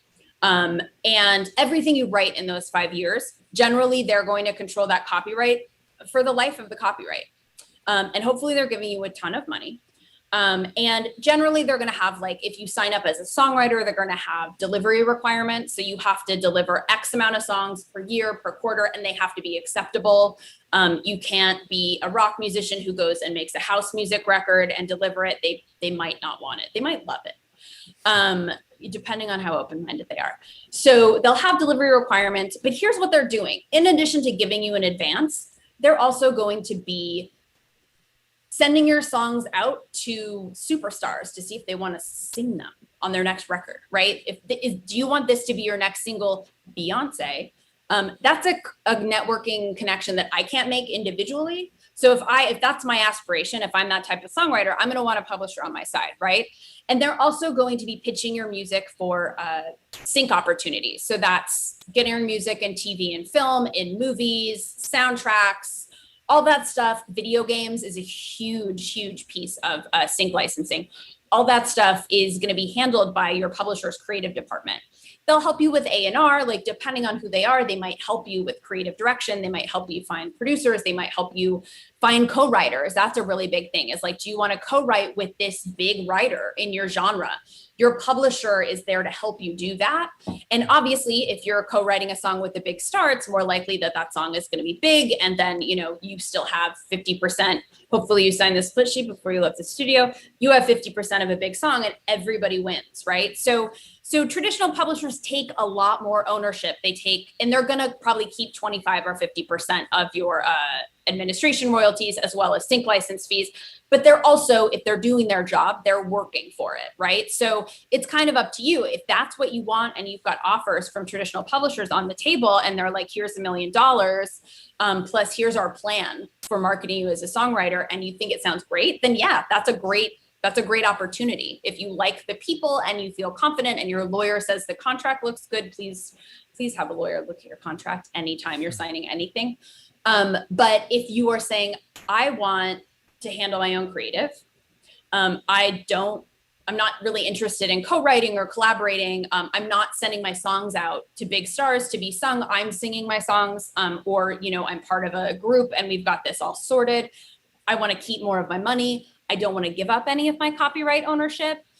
That's when an administrator like Songtrust is the best choice. It's also, if you're a developing artist and in 5 years you do want to be writing songs for Beyonce, but right now you want to wait to sign a publishing deal until you have more leverage, you've developed more in your career, and you can get that bigger advance and that lower fee and more opportunities, then you might want to sign up with Songtrust now. And then in a couple of years, you and your manager go try to get those big money deals. Whereas if you sign with a publisher very early in your career, you have a lot less leverage, but they tend to be longer term deals. So you want to make sure that you're getting the best deal you can. I feel like that was a long-winded way of saying traditional publishers are great, but we are an alternative. It was definitely helpful to understand that. I appreciate you sharing how that works. And so that being said, in that last scenario, let's say that someone who's watching this right now, they're maybe in the earlier stages of their career and they have aspirations. Maybe they love songwriting. They want to eventually write songs for other artists. So what does that look like? Let's say that they use Songtrust for the next 3 years, and then they want to bring on a publisher. Like, what would things look like then? Then you would just say, Songtrust, I cancel, goodbye. It's been great knowing you. And then you sign up with a publisher. If they don't want your back catalog, we can keep it and administer it for you forever. I have a client who signed a multi-million-dollar deal with a major publisher, but we still have his first record. And it's not a bad line of work, but yeah, I mean, it just depends. We can either relinquish your catalog, you can keep what you have with us and keep getting those separate checks, or it just really depends on the deal that you sign. But it's very easy. Our term is 12 months. We keep it flexible because we're not trying to lock you up in these long deals. We're built to be a flexible, artist friendly alternative. So that's why we try to keep it kind of easier. Awesome. Well, that's great. So it sounds like there's not really like a long-term contract or commitments, and you can keep working together while, and also even like 3 years from now, 4 years from now, if a publisher does get involved, then like you said, you can still have the back catalog on there. So it's not necessarily like you're like making a permanent decision. Awesome. Well, hey, Anna, thank you so much for coming on here to help to demystify this world. I feel like from the beginning to the end, I feel personally like I've gone deeper and have more understanding around how this all works. And it's super helpful to understand it and to talk with someone like you who has a ton of experience with it. So for anyone who's watching this right now, I know we referenced a few different checklists and worksheets and things on the website. What would be the next step if someone's interested in learning more and potentially getting signed up with Songtrust? Yeah. Well, I would just go to our website, songtrust.com. We have a lot of resources there. We have a blog, we have a help center that answers a lot of common questions about publishing and about what we do. We also have another resource called the Modern Guide to Music Publishing.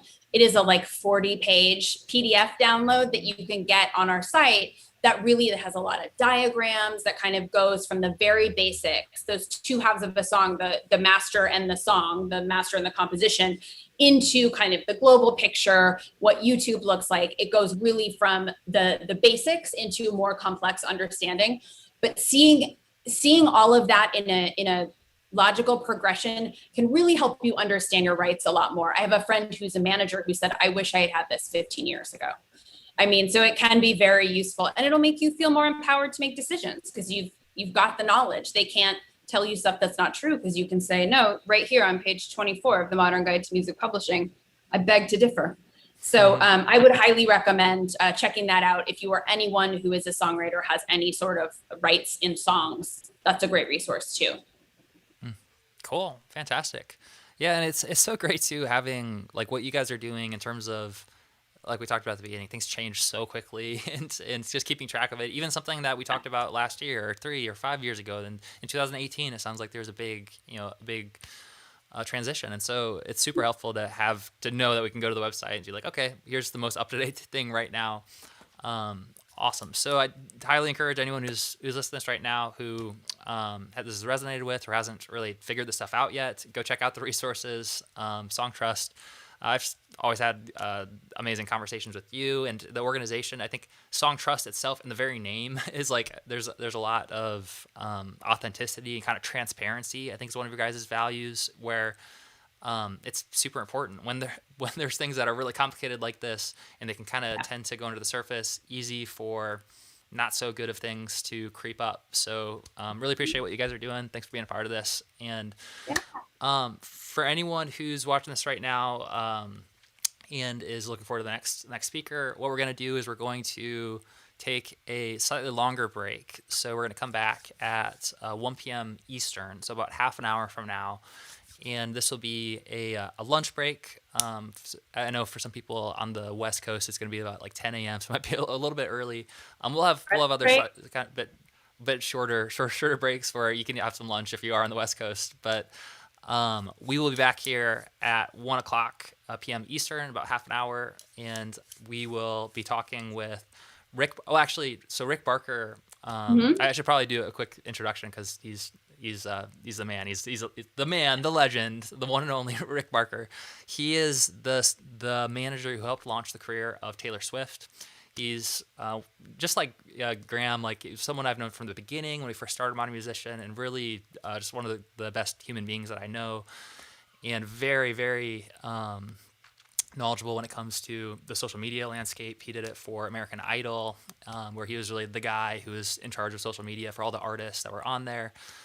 And he's going to be talking about in 2021 with the current landscape, a lot has changed, newsflash with the pandemic and everything that's happened. So we're going to be talking about what are the best strategies that are working right now for you to really tap into social media in a way that is authentic, that isn't, sacrificing all your free time in order to be on social media, but to really allow you to have your voice heard and connect with an audience. So let's take that break, and we'll be back here in about half an hour.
Cool.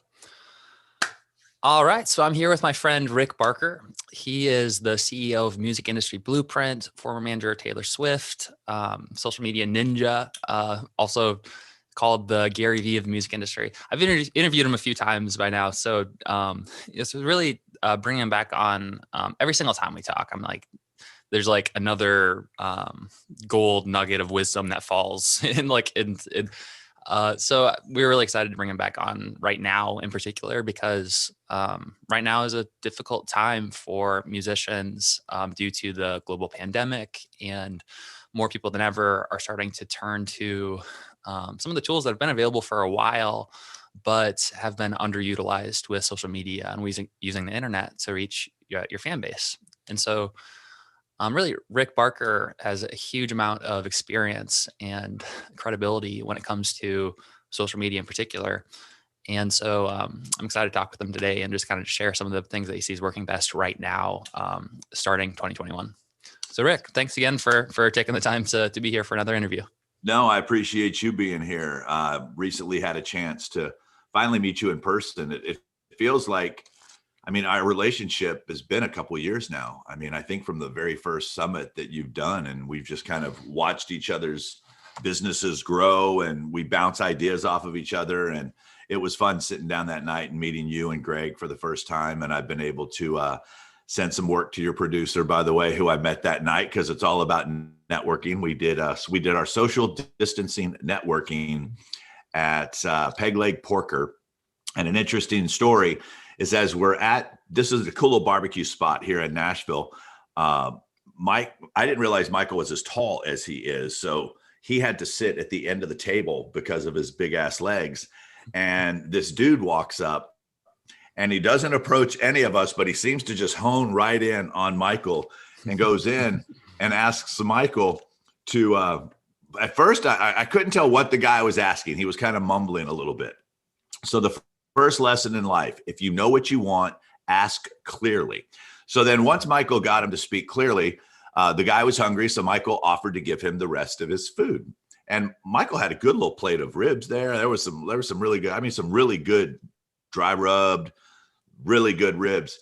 And the kid leaned over and he's like, not to be rude or anything, but with COVID, I don't know that I should. And Michael hadn't touched this rib.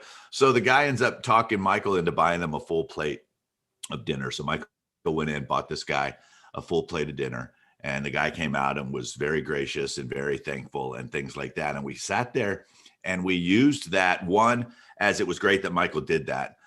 Two, we thought how great it was that the guy came to one of the higher end, nicer places to ask for meals. So he was a smart businessman.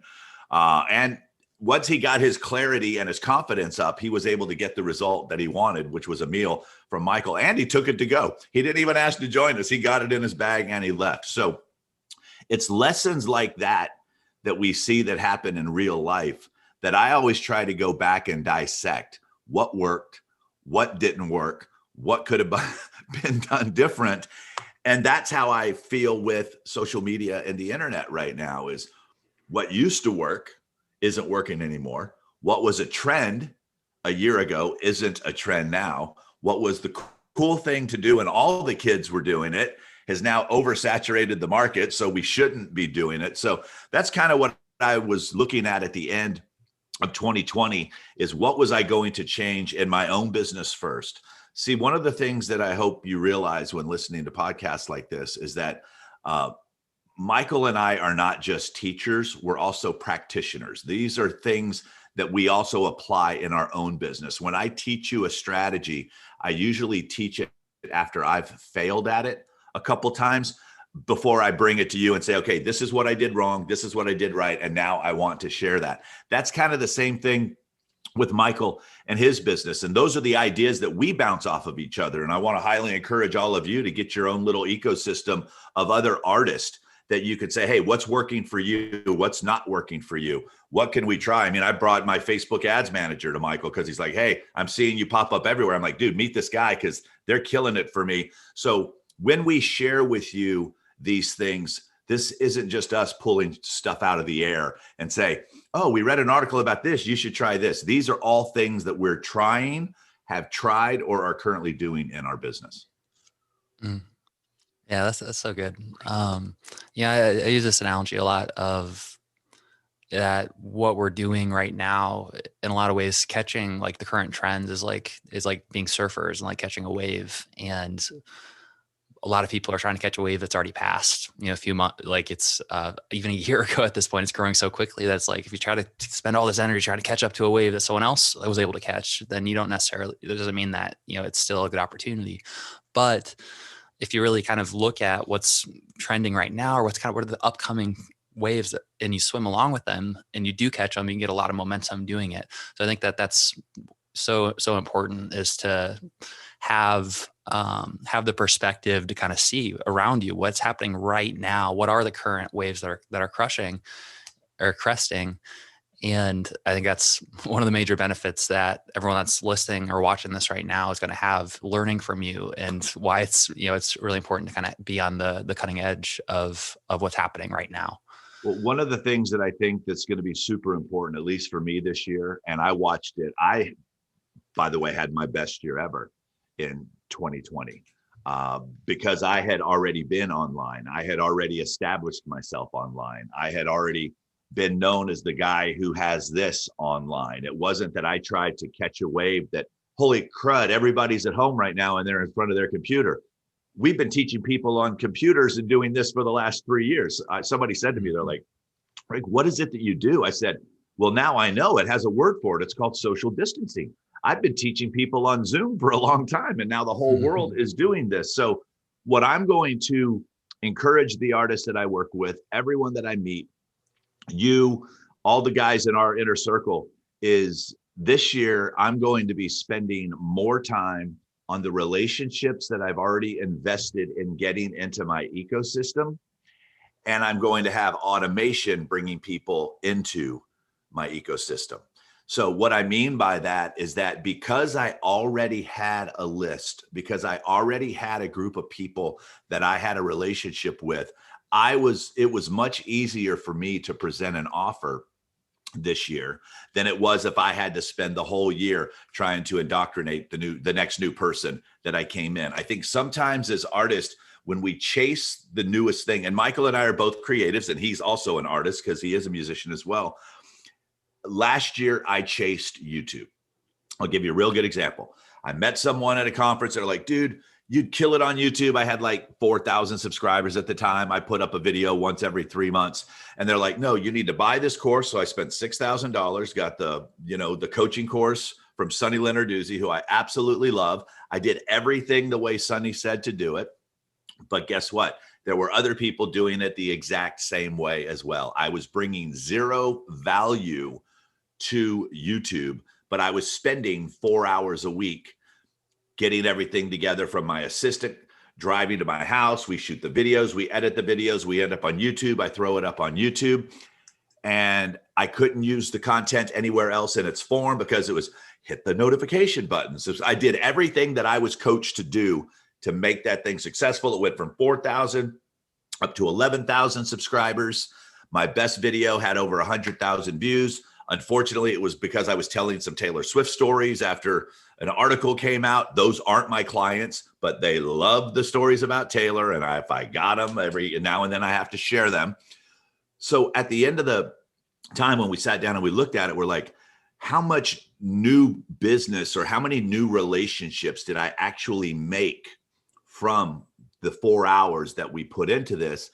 And what I noticed was it was the people that were already on my list, that already listened to my podcast, that were just supporting me by going over to YouTube. So I thought to myself for a second, do I continue to drop those 4 hours that we can never get back? Time is the one commodity that is not refillable.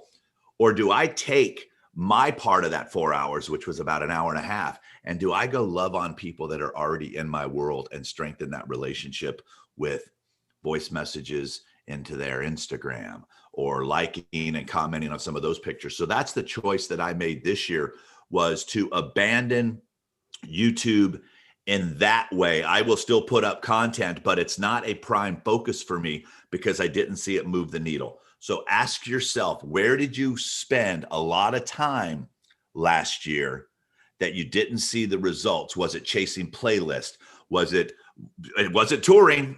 We definitely know it wasn't touring. So what can you get rid of that maybe you were chasing that you can just look at and say, where could I devote this time to make my business better? That's so good. Yeah, it seems like a common struggle across all musicians, and really just people in general, is just figuring out how to best prioritize our time, right? Like that's a never-ending, a never-ending thing that that comes into productivity and being able to figure out what are the most valuable tasks that I can take. And counterintuitively, like a lot of times we fall into a trap of just doing as much as possible or being super busy, but like just doing things that don't really move the needle. So I love that. That sounds like that's really what you're encouraging people who are listening or watching this right now, is really to kind of reflect and be like, okay, what's really moving the needle? What are my goals? And so one question for you, obviously right now, it's amazing that you have developed, your service over the past 3 years, even before the coronavirus, so that, you were able to provide a huge amount of value to people as there was a big cresting wave of musicians who need to transition and need to figure out how to reach their people online. What are some of the biggest challenges that you see musicians struggling with who are kind of in that place right now, who might be listening to this and getting started online? What are the biggest roadblocks you see them running into at first? I think the biggest roadblocks is the frustration that everything they post doesn't get seen. There was a time, it's like I'll hear things all the time, and I coach my students every Monday. It's like, Rick, I put up this post on Facebook and it got no activity, so I'm just going to stop. And I said, well, first off, we haven't been getting any activity on organic posts for the last 3 years also. What happens is that I find myself doing a lot of education. So to answer your question, and then I'll teach on it, is don't get frustrated if you don't get 1 million people to watch your first video, or even 5 people to comment on it, or 2 people to share. Social media was designed for friends to stay in communication with friends. And I think what's happened over the last couple of years is that Facebook especially has slowly but surely gone back to making sure that whatever shows, because all Facebook cares about are the personal Facebook pages of the consumers. The businesses, that's a bonus. They've given us some real estate. They've given us the opportunity for free to get in front of a couple people, which we should be grateful for. When I go to bed at night, I'm like, Lord, thank you for keeping me sober. Thank you for my family. Please bless those that are suffering. Do not let Facebook, Instagram, and Spotify go anywhere, because we need them to be thankful. Amen. I need those properties, which I do not own, have given me free real estate to be able to get my message out into the world. So one, don't be discouraged if you don't hit those numbers. What they're trying to do is to make sure that when I go into my personal Facebook page, that I'm seeing things that I've engaged with in the past, or I'm seeing my friends. They know I'm only going to spend so much time. When I do this, I'm scrolling. So when people see this on the video and they're like, Rick's always rubbing the palm of his hand, I'm just showing you how this is how we live life, is on our phone scrolling. So when I scroll through the feed, occasionally I'll see a sponsored ad. They're going to work really hard to make sure that that's something that's not going to make me leave the platform. So I use social media, and what I teach people, it's for the discovery. When people find you, they will choose their weapon of choice, whether it be Instagram, TikTok, Facebook, YouTube. They're going to type in your name, and what's going to come up is what you can control and what you should be focused on right now. Do they see your best stuff? Do they see that you show up every day? Because they might come to your Facebook page. So don't be as discouraged about the amount of people that aren't seeing it. Make sure that when people do discover it and find it, that it's on point, because ultimately we're going to need, as they say now, about 7 touch points before we can even get to the relationship. Well, I'm eliminating that and making those 7 touch points come across a lot quicker in 2021 with one of the strategies that I teach inside of my new course. And I told people too, I did this course. I call it a course. It's a training. No one wants to buy another course. They're coursed out. They want the results. So what I did after looking at the numbers last year is I decided that I would do things a little bit different. So instead of just doing the course and here's the PowerPoints and here's the slides and here's the checkbox and the checklist and woo, you've got this cool little course with a membership, I did a full-on workshop.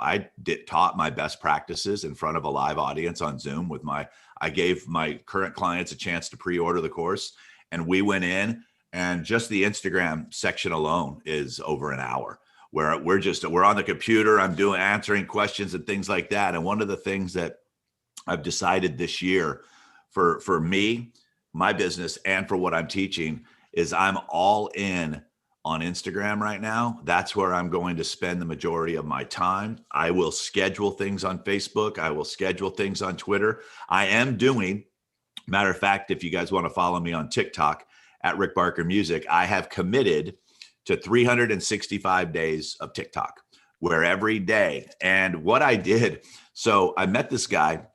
He's brilliant. He was one of the first marketers on TikTok, and he was offering a 2-hour consultation for $400. So I went on his calendar and booked the time, and he showed up, and I said, look, all I want to do is be able to serve. I said, the last thing TikTok needs is another overweight white dude doing dances. So I can't provide value because my dancing skills aren't that great.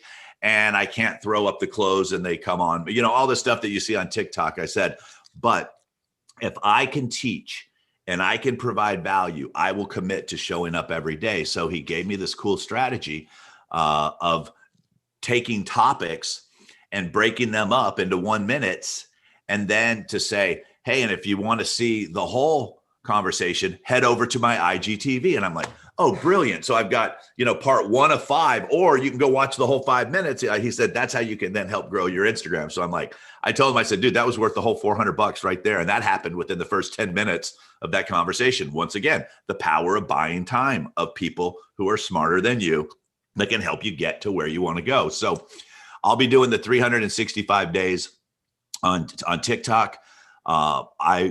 They should, by the time this is going, I don't know if it will have happened yet, but they say they're about to go to a 3-minute long video version. Once I get to 1,000 followers, I'm able to go live. Now I can provide even more value. So that's how I'm always looking at things, at where can I provide value? So that's what you, as the artist, to say, do I need to be in these 9 places? I say no. I say find the one that, first off, that your audience is at, the majority of your audience is at, that you enjoy doing. Don't just go there because I tell you to go there. Don't choose Instagram because I chose Instagram. It might be TikTok for you. It might be YouTube for you. Heck, if you're an older artist, it might be Facebook for you. But find the place that has your audience that you are willing to show up every day and love on them. Awesome. I definitely can understand why you'd be referred to as the Gary Vee of the music industry. I love that commitment, 365 days, TikTok every single day. It's really interesting. Some of the points that you brought up in terms of how to think about Facebook, or how does Facebook kind of look at how they provide value for their consumers. And from their standpoint, they have the consumers of the platform, which are the users, people who are using Facebook with their friends, but then also the advertisers who that's essentially their main business model is selling attention to the advertisers. And so it definitely makes sense that, in order to be successful on the platforms, that essentially that's their business model. You have to figure out how can you provide as much value as possible to those people so that they want to stay on the platforms. So for anyone, so one thing that you brought up was, that there's a billion different platforms. There's new ones coming up every day. And that you don't necessarily have to be on every single one, but if you can just find out where do your people hang out, and then, commit to connecting with them and to focusing on that platform, then that's kind of a good way to start. How would you recommend anyone that's watching this right now, if they are kind of at the initial stage and they're I want to get to my first 1,000 engaged followers, and they're not really sure, where are my people at? Where do they? There's all these different platforms. How could someone get started with figuring out where do my people hang out? So the easiest thing to understand that if you want to get 1,000 engaged fans, you have to go personally engage 1,000 people. Goes back to why Taylor Swift picked me as her manager in the first place. She said, Rick, I want a gold record. I said, okay, that's 500,000 people. I said, great, Taylor, let's go meet 500,000 people. We are back to the very first conversation I had with Taylor Swift. If you want 1,000 engaged fans, you're going to probably have to go engage about 5,000 of those fans and hope that 1,000 of them stick. So the first thing that I would say to you is this: quality is expected. Different is the new better.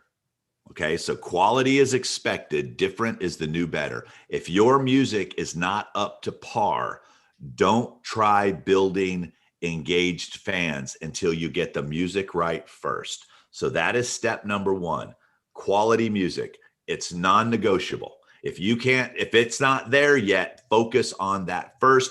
Taylor wrote songs for 4 years before she ever went out and tried singing songs to people. She got her craft right. I'm giving you the same advice. Get your craft right first. Then you need to go find the right audience. Think about this. If you had a chance to put your own music festival together and you were going to be the headliner of this festival, who are the other artists that you would put on that festival that you think would make for a cool festival? So who would you want to open for? Who do you feel has the fans that you would want their fans to show up to your event? That's the same question you ask yourself when trying to identify your audience. Then what I want you to do is and I'm going to suggest Instagram, and I'll tell you why. I want you to go follow that artist. And then I want you to go look and to see in their feed which of the posts are getting the most engagement. And then think about, how could I do that in my own style, in my own words? That's what we all do in our business. We'll look at each other's ads and go, okay, that one's working. How can we put our own spin on it?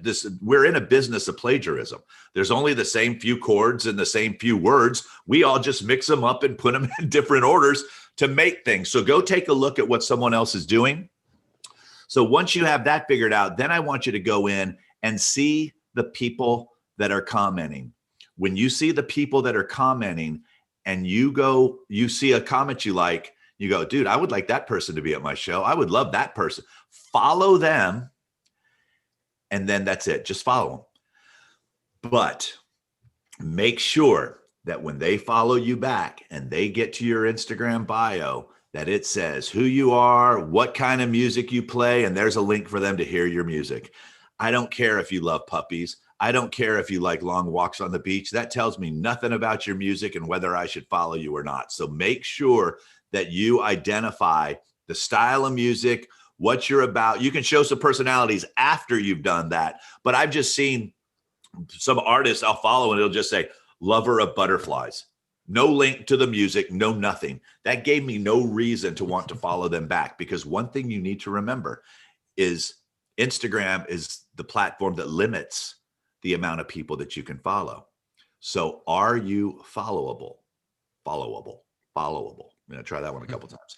Are you followable? Are you worth me spending one of my $7,500 credits? If I have 7,500 credits, are you worth one of my credits? If it says what it should say and it's got the music, you've already followed them. There's a good chance when they show up, there's a big blue follow button, they'll follow you. Then they get to hear your music.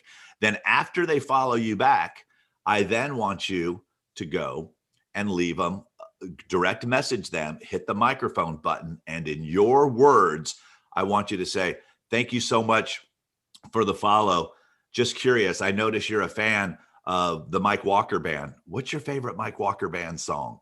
And then you shut up. You're not saying, here's my YouTube video, come like my page, come follow me on Spotify. You're asking them a question. So now we're at phase 2 in the date, almost 3. You followed them, they followed you back, you left them a message. Now, if first off, they're going to hear your voice. How personal is that? Do you have better relationships with the people that you write letters to all the time or the people that you talk to all the time? Obviously the people that you talk to all the time.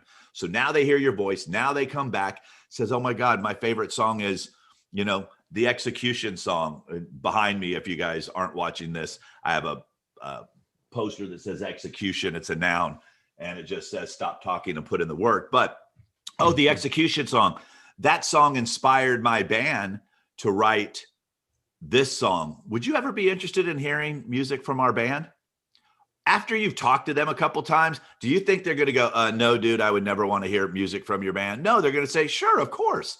Because they have this artist that they've seen on Instagram, looks professional, has a website, has Spotify. Because you got to remember, to the fans, when you're on Spotify, they're like, ooh, this gal must be something. They're on Spotify. So once they've given you permission, that's called permission marketing, to send them, you're one step closer to an email address, and you didn't have to spend any money doing it.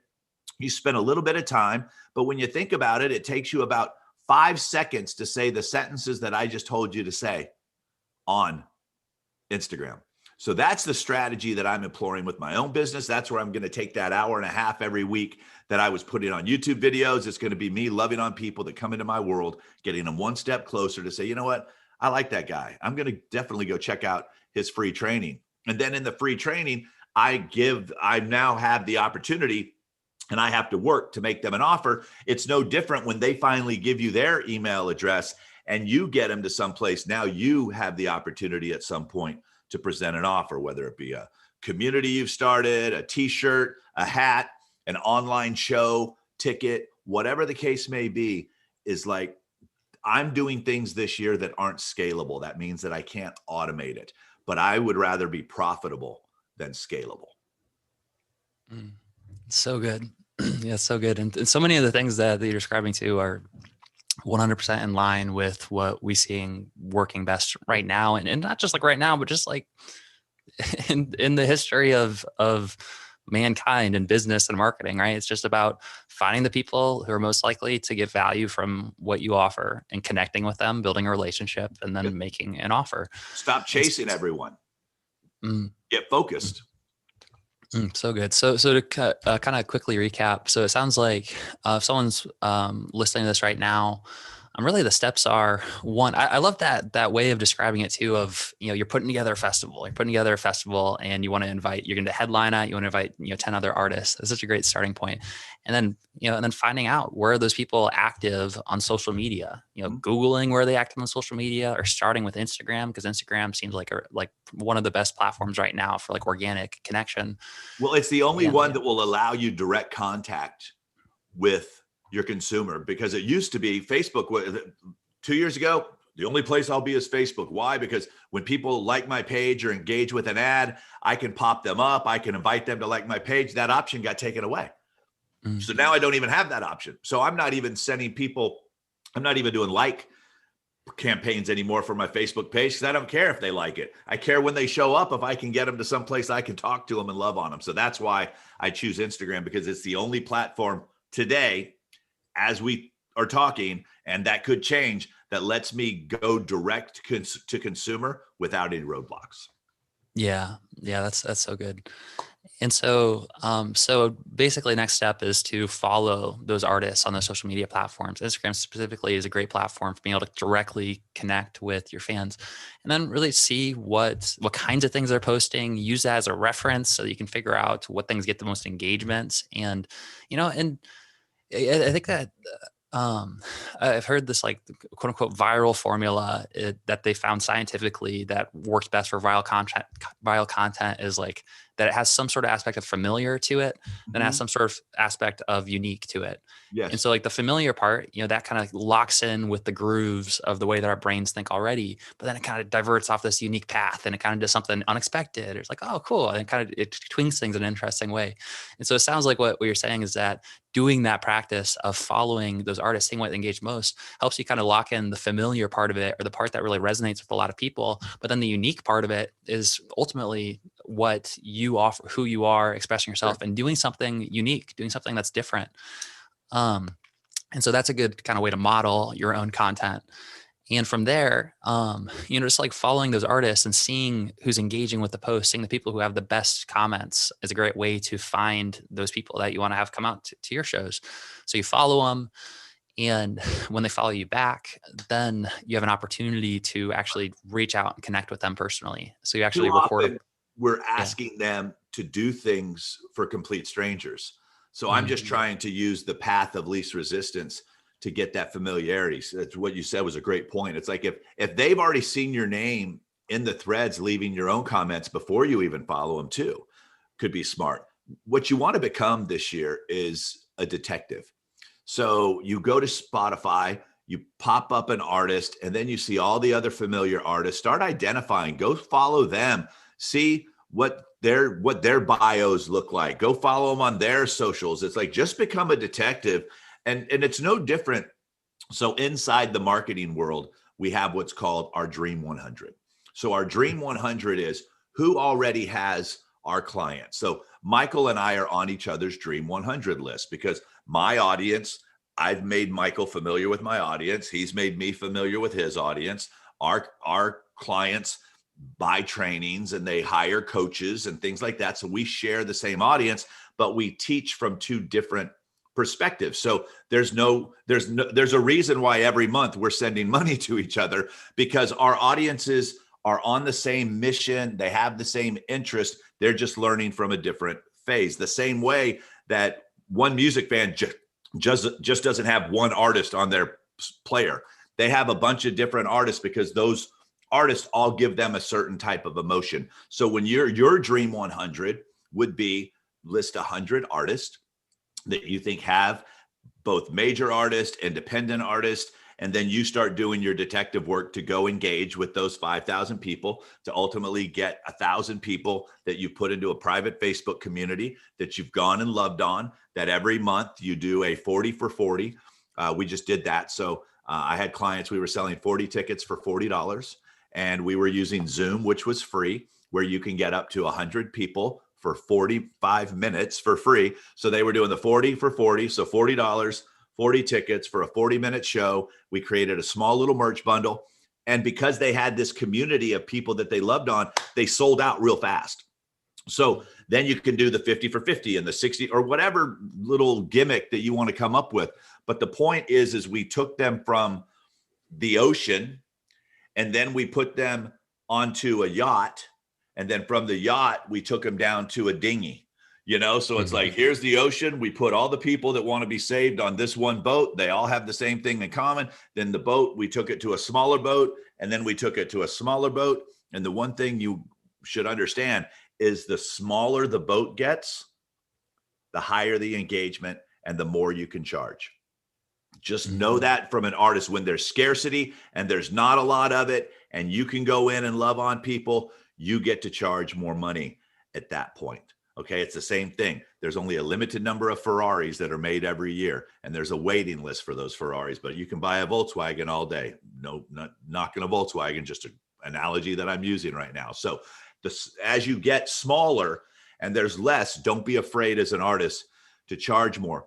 As your groups get smaller, don't be afraid to spend more time. The problem that I kept seeing is they build these groups, but they would just pop in there occasionally, but they would spend all their time trying to get these new people instead of saying, wait a minute, I'll spend 5 minutes to 10 minutes over here playing a couple songs, telling people, hey, if you like my music and you want more of it, I've got this private Facebook community over here that I would love to send you an invite.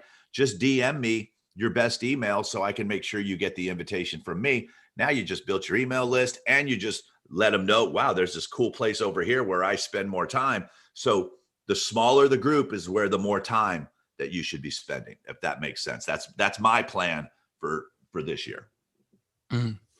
Yeah, I think that's brilliant. And that just goes in with, I don't know, like what you would call this law, like a universal law, but it's a pretty common principle that a lot of people talk about. Is like the 80-20 rule, and was it Pareto's principle is like technically what it's called.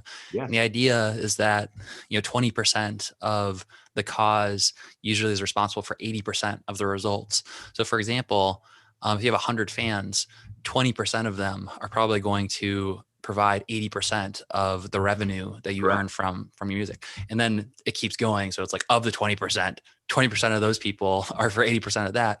And so I think that what you're saying about like having, that's how a funnel works. It's like the further down the funnel you go, it gets smaller and smaller, but there's also, you're providing more and more value the further they go and so it definitely makes a lot of sense to leverage that principle for. I thought of it like, if I got arrested and needed to get out of jail, would I try to call 1,000 people to raise $1,000, or would I call 2 people that I got a really good relationship with, or even 1 person that I got a great relationship with? So I would go to that smaller group to get my butt out of jail the fastest. I wouldn't try to just call every random person. So I come up with weird ass analogies. I apologize for that, but I just thought, if I'm in jail and I get 1 call, 2 calls at the most, I can't call 1,000 people. I'm going to call the person that I have the best relationship with.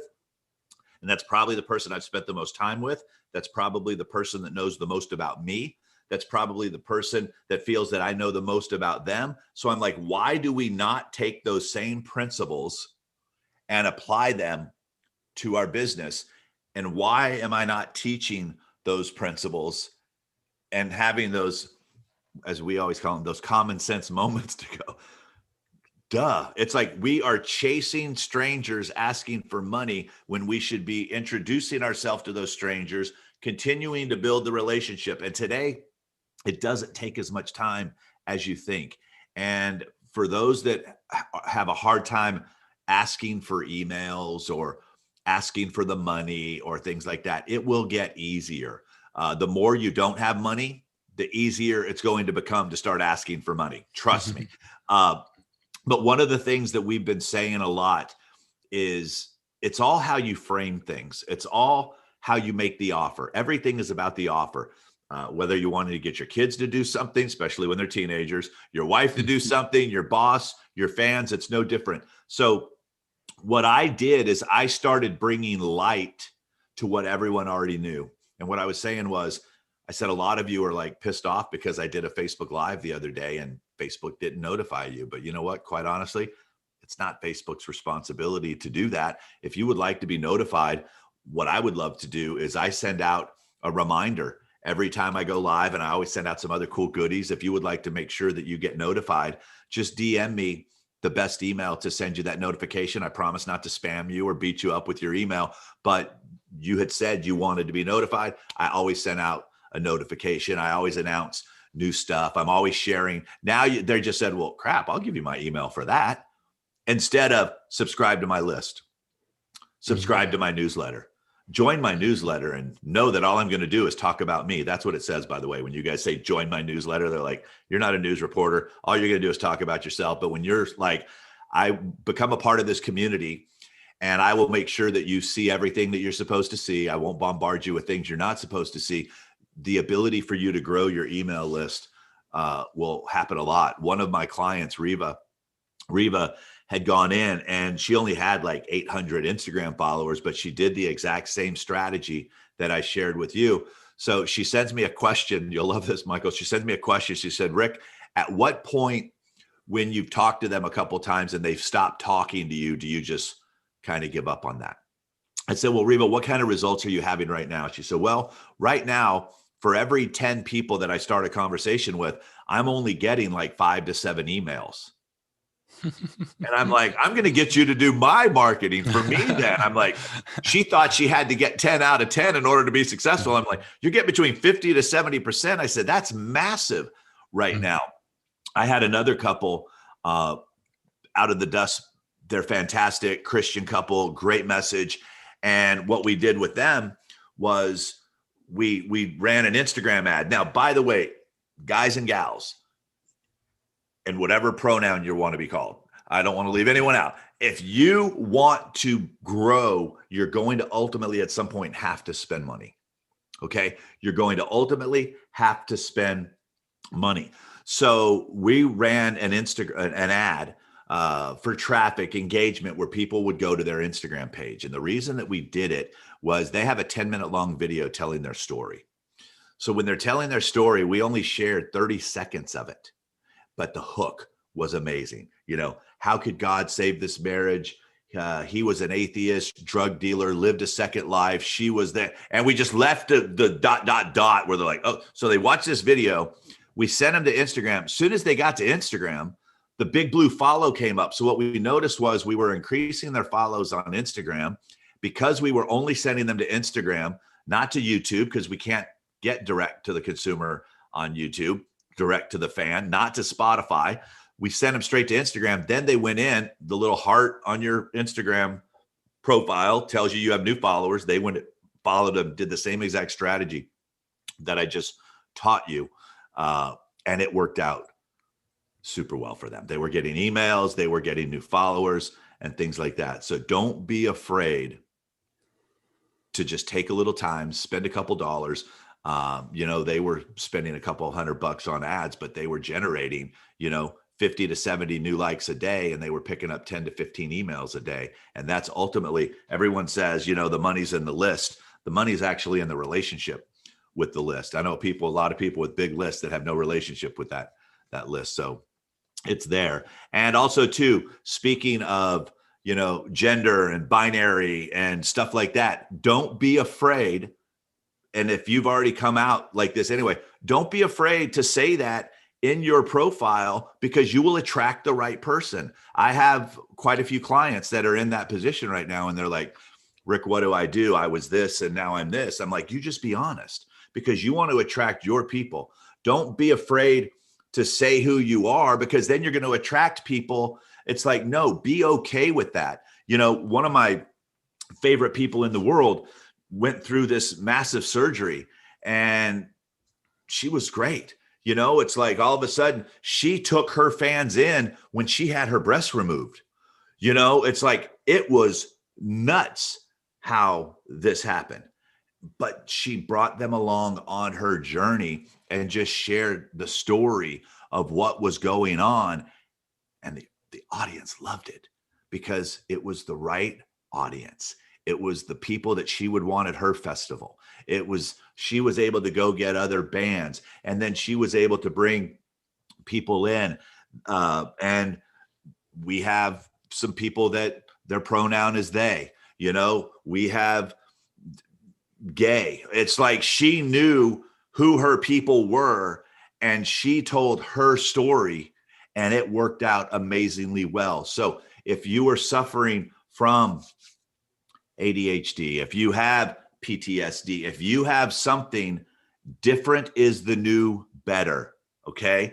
Find what makes you different. I could be another person teaching in the music space, or I could be a manager that's teaching in the music space. There's people that have production. I've kind of went the social media route and the fan building and engagement and things like that. Mike's got the funnel thing and the coaching and really helping you guys set up a business side of things.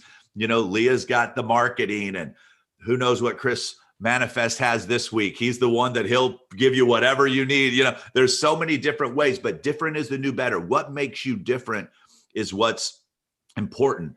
If I need to ask someone, hey, what would you do to help sell tickets to your tour? I'm going to first go to Michael, because Michael sold tickets to tours. Say, hey, when you guys go out and try to sell tickets, what is it that you do? That's what makes him different. Is if I want to know how to do something else, I'm going to go to somebody that's what they do. So don't be afraid in your bio to be, you may not want to lead with that relationship. Everybody who knows me knows that, I'm 28 years sober. Those that know me better know that I went from living homeless on the streets, strung out, addicted to crack cocaine, to ultimately launching Taylor Swift. I don't lead with that, but it's part of my story. So when the time is right, it's like people that know me know that I'm a believer. Doesn't mean I can't help people that don't believe the same thing that I believe, but we're not having those types of conversations. I'm serving them the way they need to be served. They're getting from me what they need to get from me, but we have those conversations. So don't be afraid to share part of who you are. That's what makes you different. It's like a mic drop moment there. It's so good. And that's one thing I've really come to appreciate more and more as we've grown, and as I've seen like our artists growing, and people like seeing the people who have become the most successful in terms of building a community and serving as many people as possible, it seems like that's a core that drives through it, is that they do have an authenticity to them because they're willing to share who they are. And ultimately, there's going to be people who don't resonate with that, and they're going to be repelled by it. And then Right. there's going to be people that they definitely resonate with it. And there's just different ways of communication, and you being who you are and expressing yourself authentically is going to attract the right people. And so I 100% agree with everything you just said. And there's a couple of points that you brought up that I wanted to kind of dig into, because I thought they were both just awesome. One of them was when you're talking about this, you mentioned that at some point, if you want to be able to scale and reach more people, then you're going to have to be willing to spend money in order to grow and to be able to invest into it. And what that reminded me of was this idea that really, like, we have two currencies that we can spend in order to get results. We have our time and we have money, right? And at the beginning, if you have a lot of time, great. There's things that you can do. I mean, if you hustle and use the strategy, like literally, like you guys just got like a gold plate full of delicious food delivered to your doorstep with the strategy that you talked about of, finding the people on Instagram, reaching out to them directly, and specifically asking them questions, asking them good questions, building a relationship, not just being like, what, me, but like actually building a relationship. But that's going to require a certain amount of time, right? So you can either trade your time or you can trade your money. And it definitely seems like, one thing that you mentioned it earlier is that the value of time versus the value of money, as you grow, you'll realize more and more how much more valuable your time is than money, and that's like something that the more that you can leverage your time and be able to get results by investing, then the more you're going to be able to scale, the more you're going to be able to grow.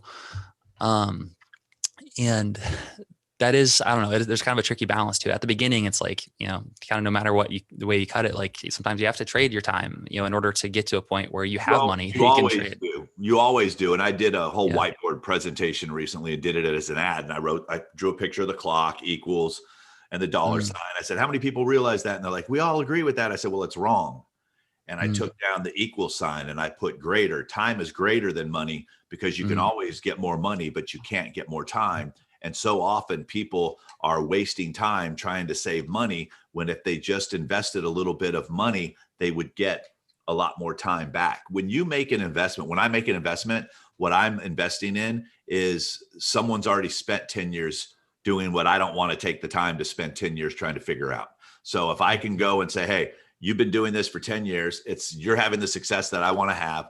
The people around you are having the success that I want to have. How much for me to get an hour or two of your time? Or do you have a training where I can learn all the mistakes and all the benefits and all the great things that you've done in the last 10 years? Because I don't want to spend 10 years learning it. Yes, $5,000. Congratulations. Here's my check for $5,000. How do I get started? What I just bought was, if it takes me a year to not have to spend 10 years, I just bought back 9 years of my life that I can now be with my family, that I can now put someplace else. So it took me a long time to figure that out. I was the guy, I spent 14 hours building out my first WordPress website. Now I charge $300 an hour for my time. I could have had that WordPress website built for $500, but I was a cheapskate. I realize now, it's like, here, Greg will not build it. Tell me what I owe you. This is your world. This is what you do.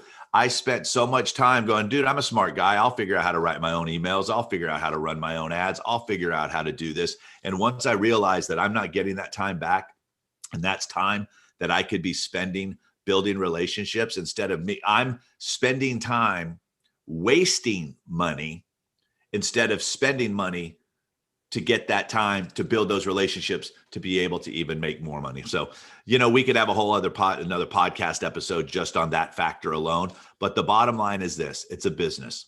And in order to be in business, you have to invest in your business.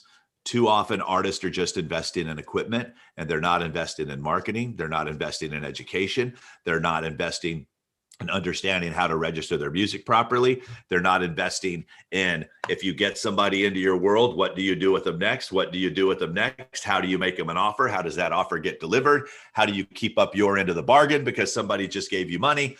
This stuff just doesn't magically appear. There's systems that need to be put in place, and it takes time and money to be able to learn those systems, or you can just hire someone to do it for you.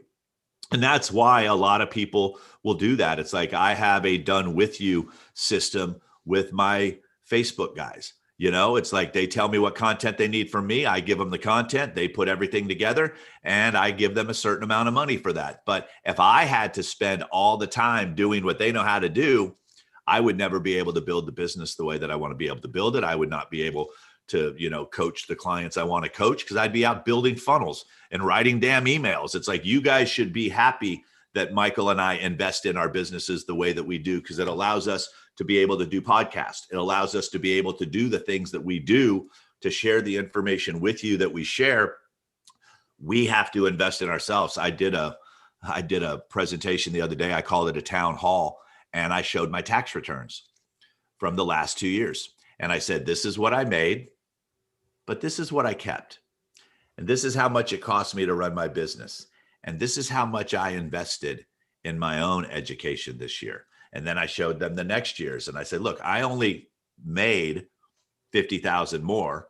I only kept, though, 10,000 more than the year before, but I spent an additional 50 grand. I did almost $90,000 in education this year. So then when they see this year's tax forms, they're going to see major growth, major keep, major investment. They'll see this year that I spent more than what I kept last year just in Facebook ads.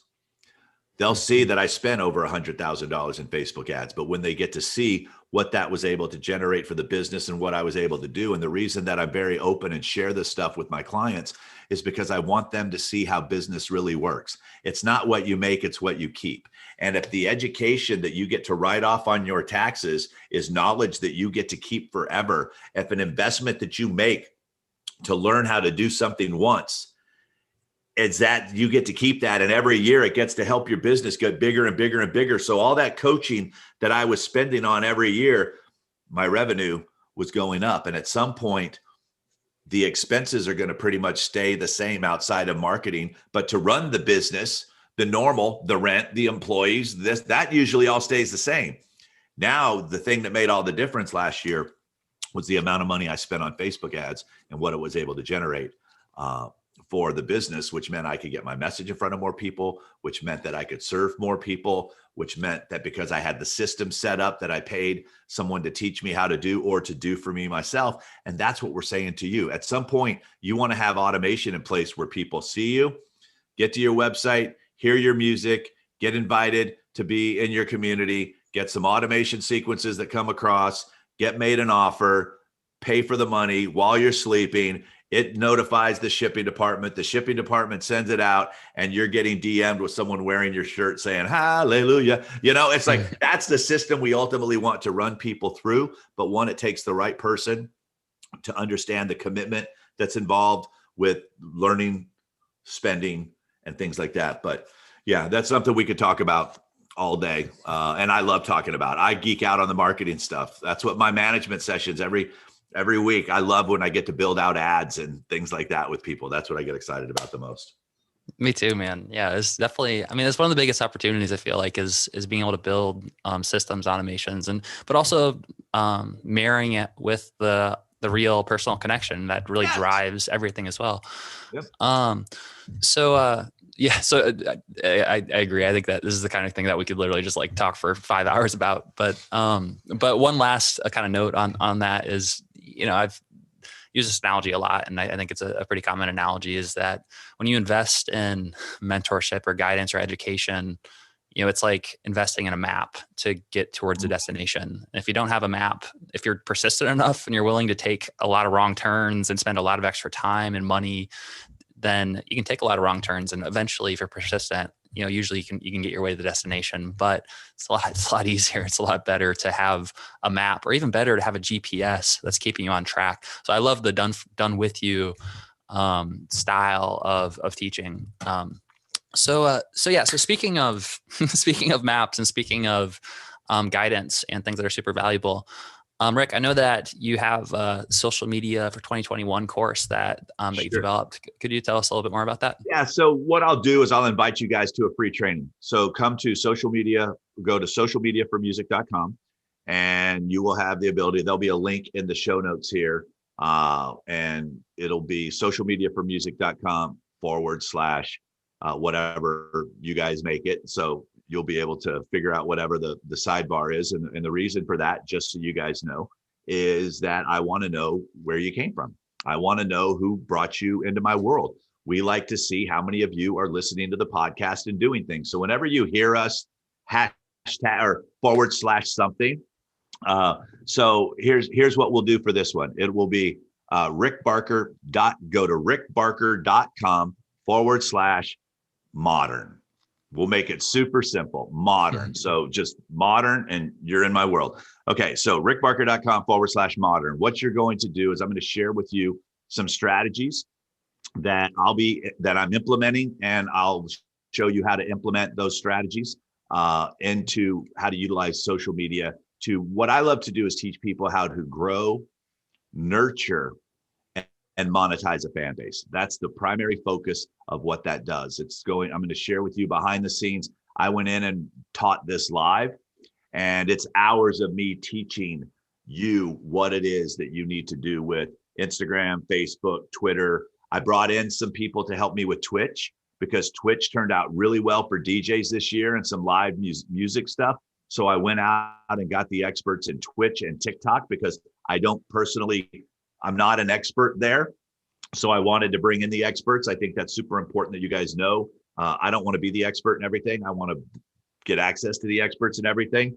And then I give you a bunch of resources and things, that podcasts that you should be listening to, like the one you're listening to right now, books that you should be reading, podcasts that I listen to, different resources for publishing of music and all that kind of stuff. So just come watch the training. If the training makes sense, then I'm going to give you a chance to pick up my course.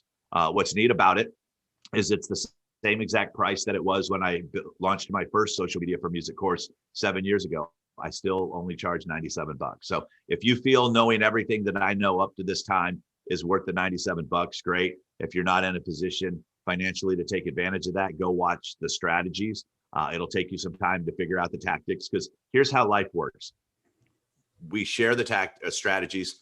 We have to sell you the tactics, because this is how we provide for our families. This is how we put food on the table for our families and run a business to be able to give this stuff to you. So I have zero problems telling you guys what the price is up front. I'm really one of the only people that I know that will do that. But hey, if you want to learn from someone who's spending way more than you ever will to figure this stuff out, it's a good investment for you to spend the $97. If not, go where you are right now.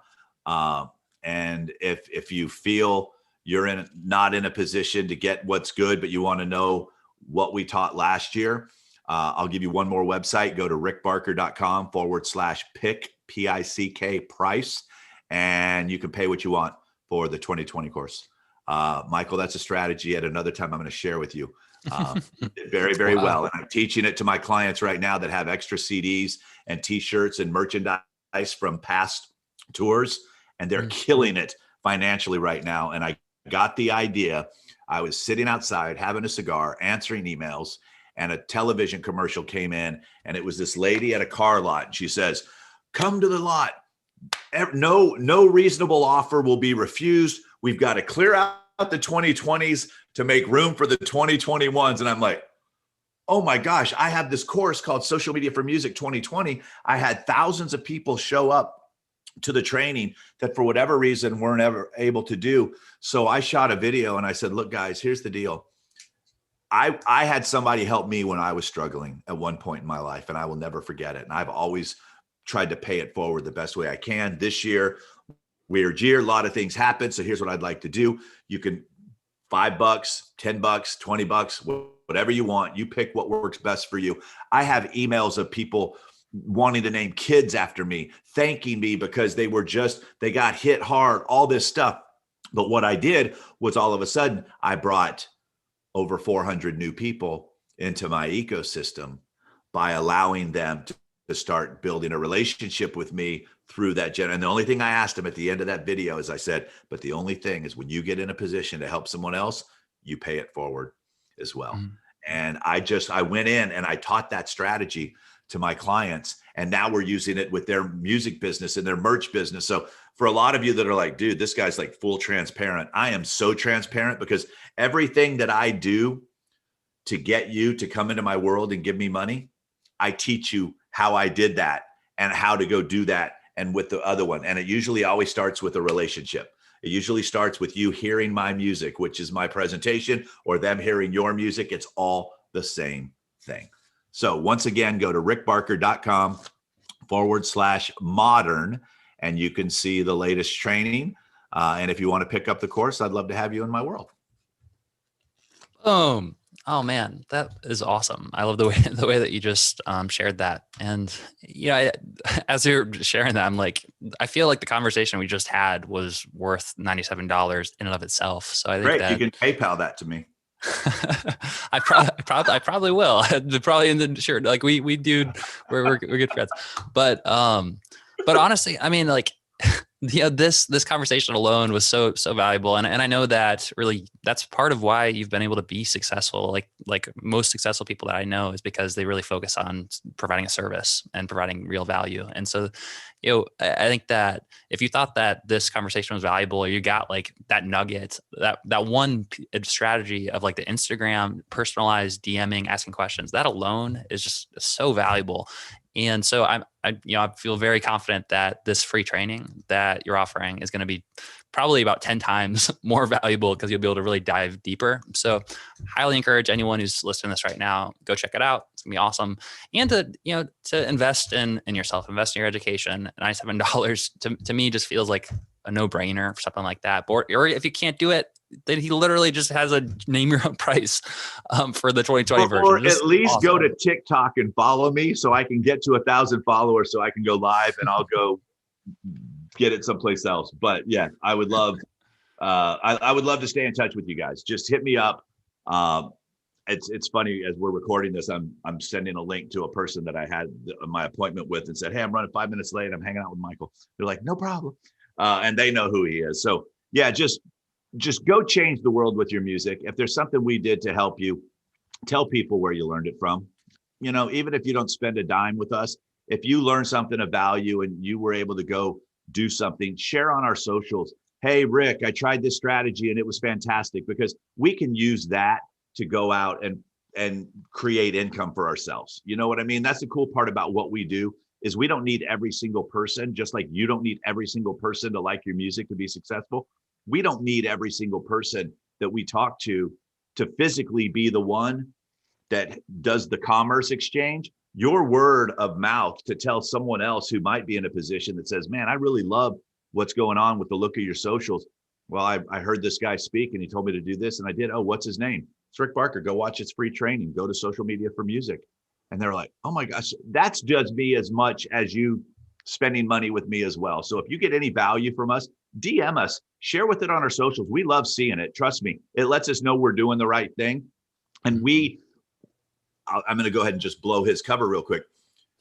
We give a lot away of information that we know can help people, but you've got to do the actions with it. It's like too often people are just listening to podcasts and watching videos. Get into action too, because with just the free content that we give, you guys can put yourself in a position at some point to be able to afford to run ads and to be able to afford to invest in yourself. So even just the free stuff, if you do the work, will change the game for you. Absolutely. Awesome. Well, hey, Rick, thanks so much again for taking the time to come on here and to share. I feel like every single time we talk, it's like, I'm like, how could we learn? Like, how could there be something more at this point? But it's like every single time I come away and I'm like, oh man, that's a really good idea. Well, thank you. And now I need to PayPal Rick the $97. That's it. Yep. PayPal.me/Rick Barker Music. You know that there's now I use Anchor for my podcast. People can pay you because everyone goes, dude, I get so much out of your podcast. I'm like, great, go here. You can subscribe for 99 cents a month. Wow, that's There's cool. all kinds of weird That's stuff just out there. learn another new thing. But yeah, again, Okay. Rick, thanks so much. I know you're running a little bit late Welcome. for your next meeting, so I'll let you go. But appreciate Awesome, you and what you're doing.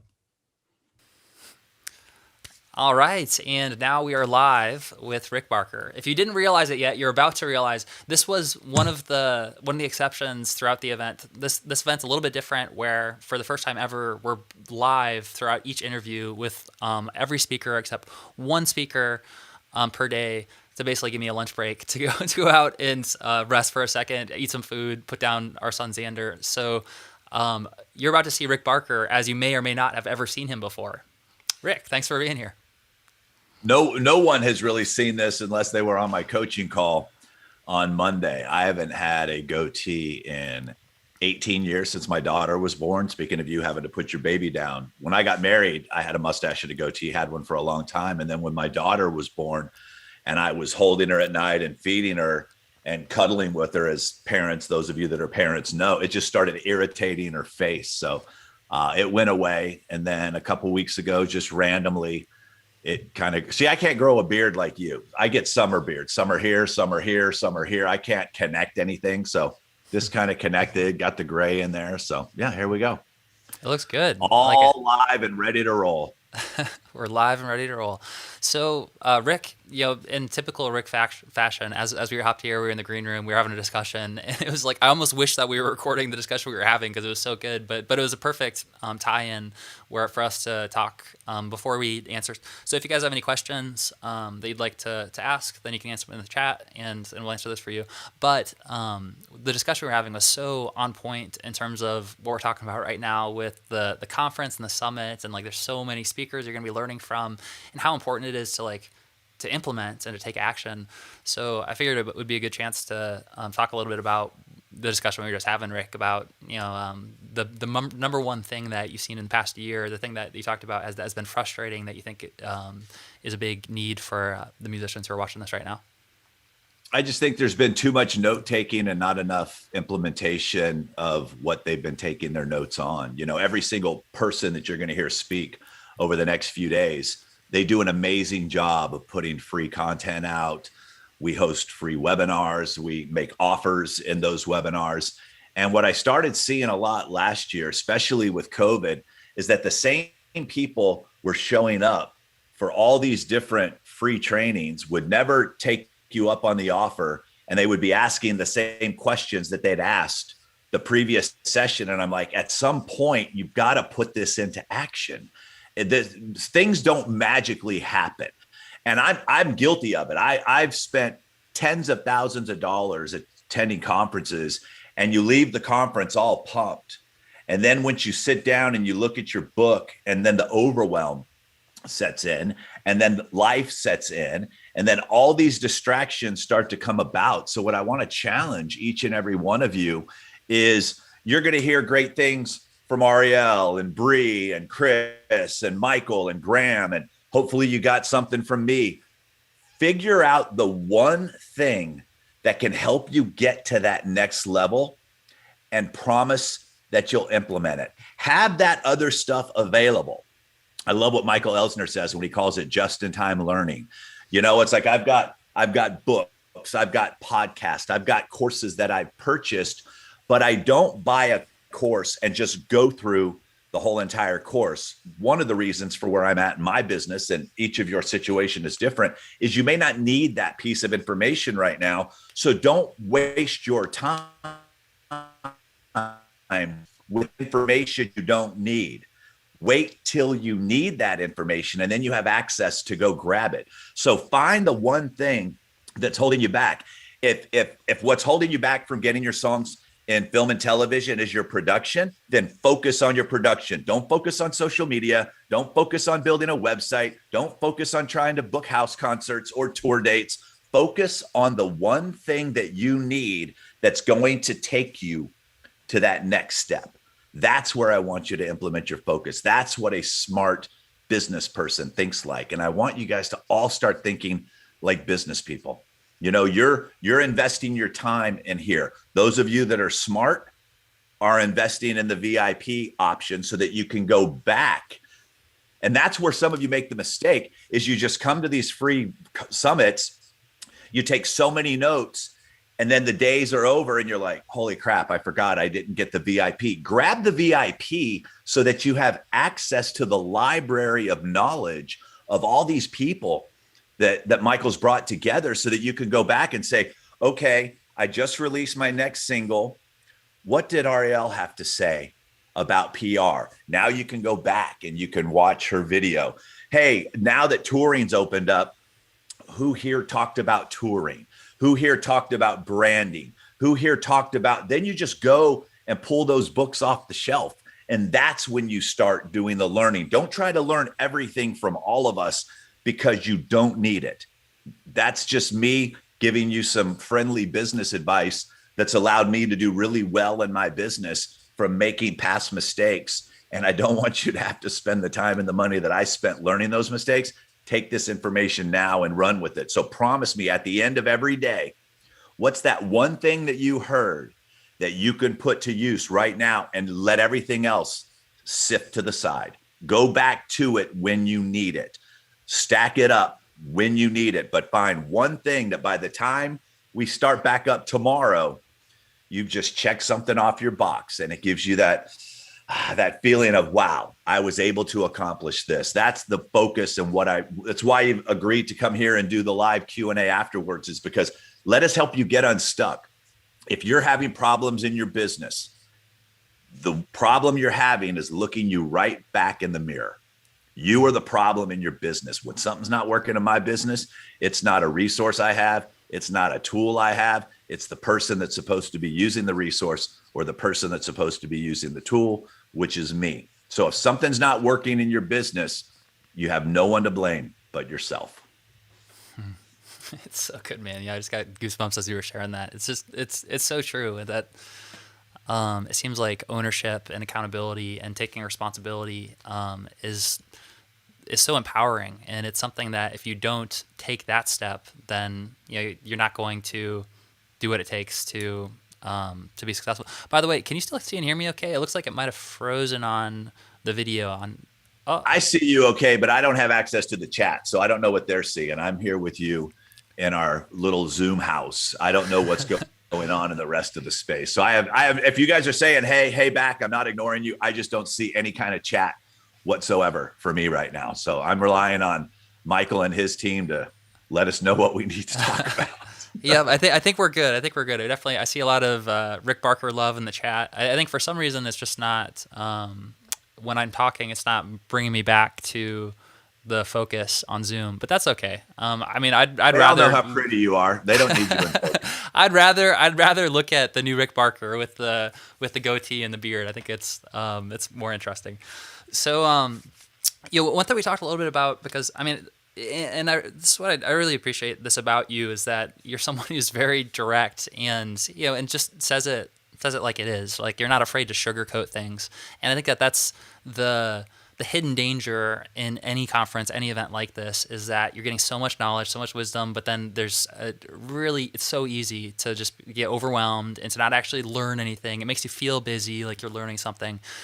So the implementation and the action is so important. And so I think that you sharing that and talking about really like focusing on the number one thing each day, the number one thing, even throughout the entire event, what are you going to actually take action on, is super important.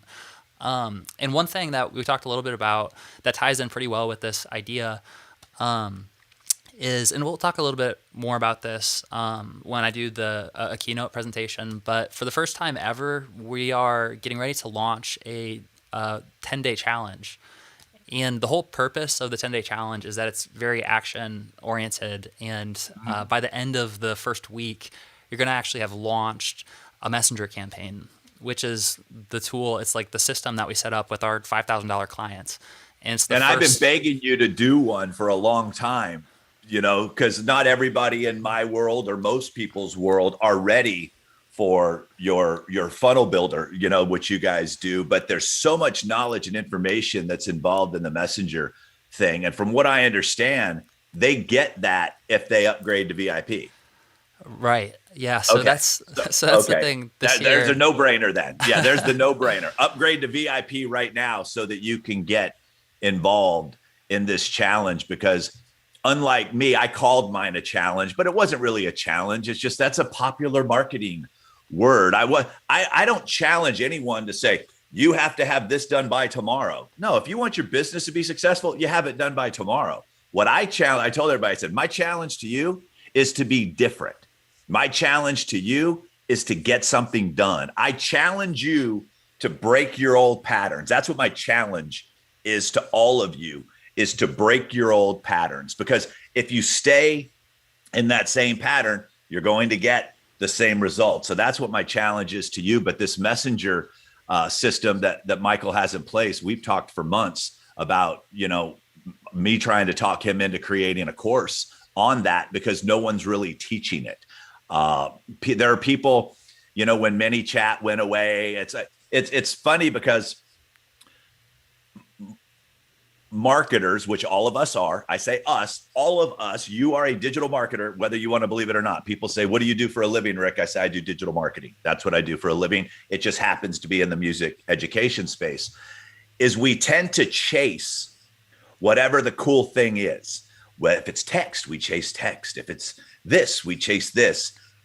Messenger is something that's been around for a long time, and it had its time when it was the hot popular thing. Well, let me just say this. Now that it's not the hot popular thing is the time to get into it, because there's not a lot of people out there doing it wrong. And what happens is we all jump in on something. 1% do it right. 99% do it wrong. It turns off the consumer. And then people are like, oh, it doesn't work. No, it didn't work for the 99% that never learned how to do it properly. And Michael and his team are going to teach you how to do it properly. I'm probably going to upgrade to VIP myself just so I can get that challenge, because I want to learn it properly. But do yourself a favor. If building, nurturing, and ultimately monetizing your audience is what's important to you, and it better be important to you if you want to have a business, that is another tool that's been proven to break through the noise, to be able to get the attention of where they're located, which is right here.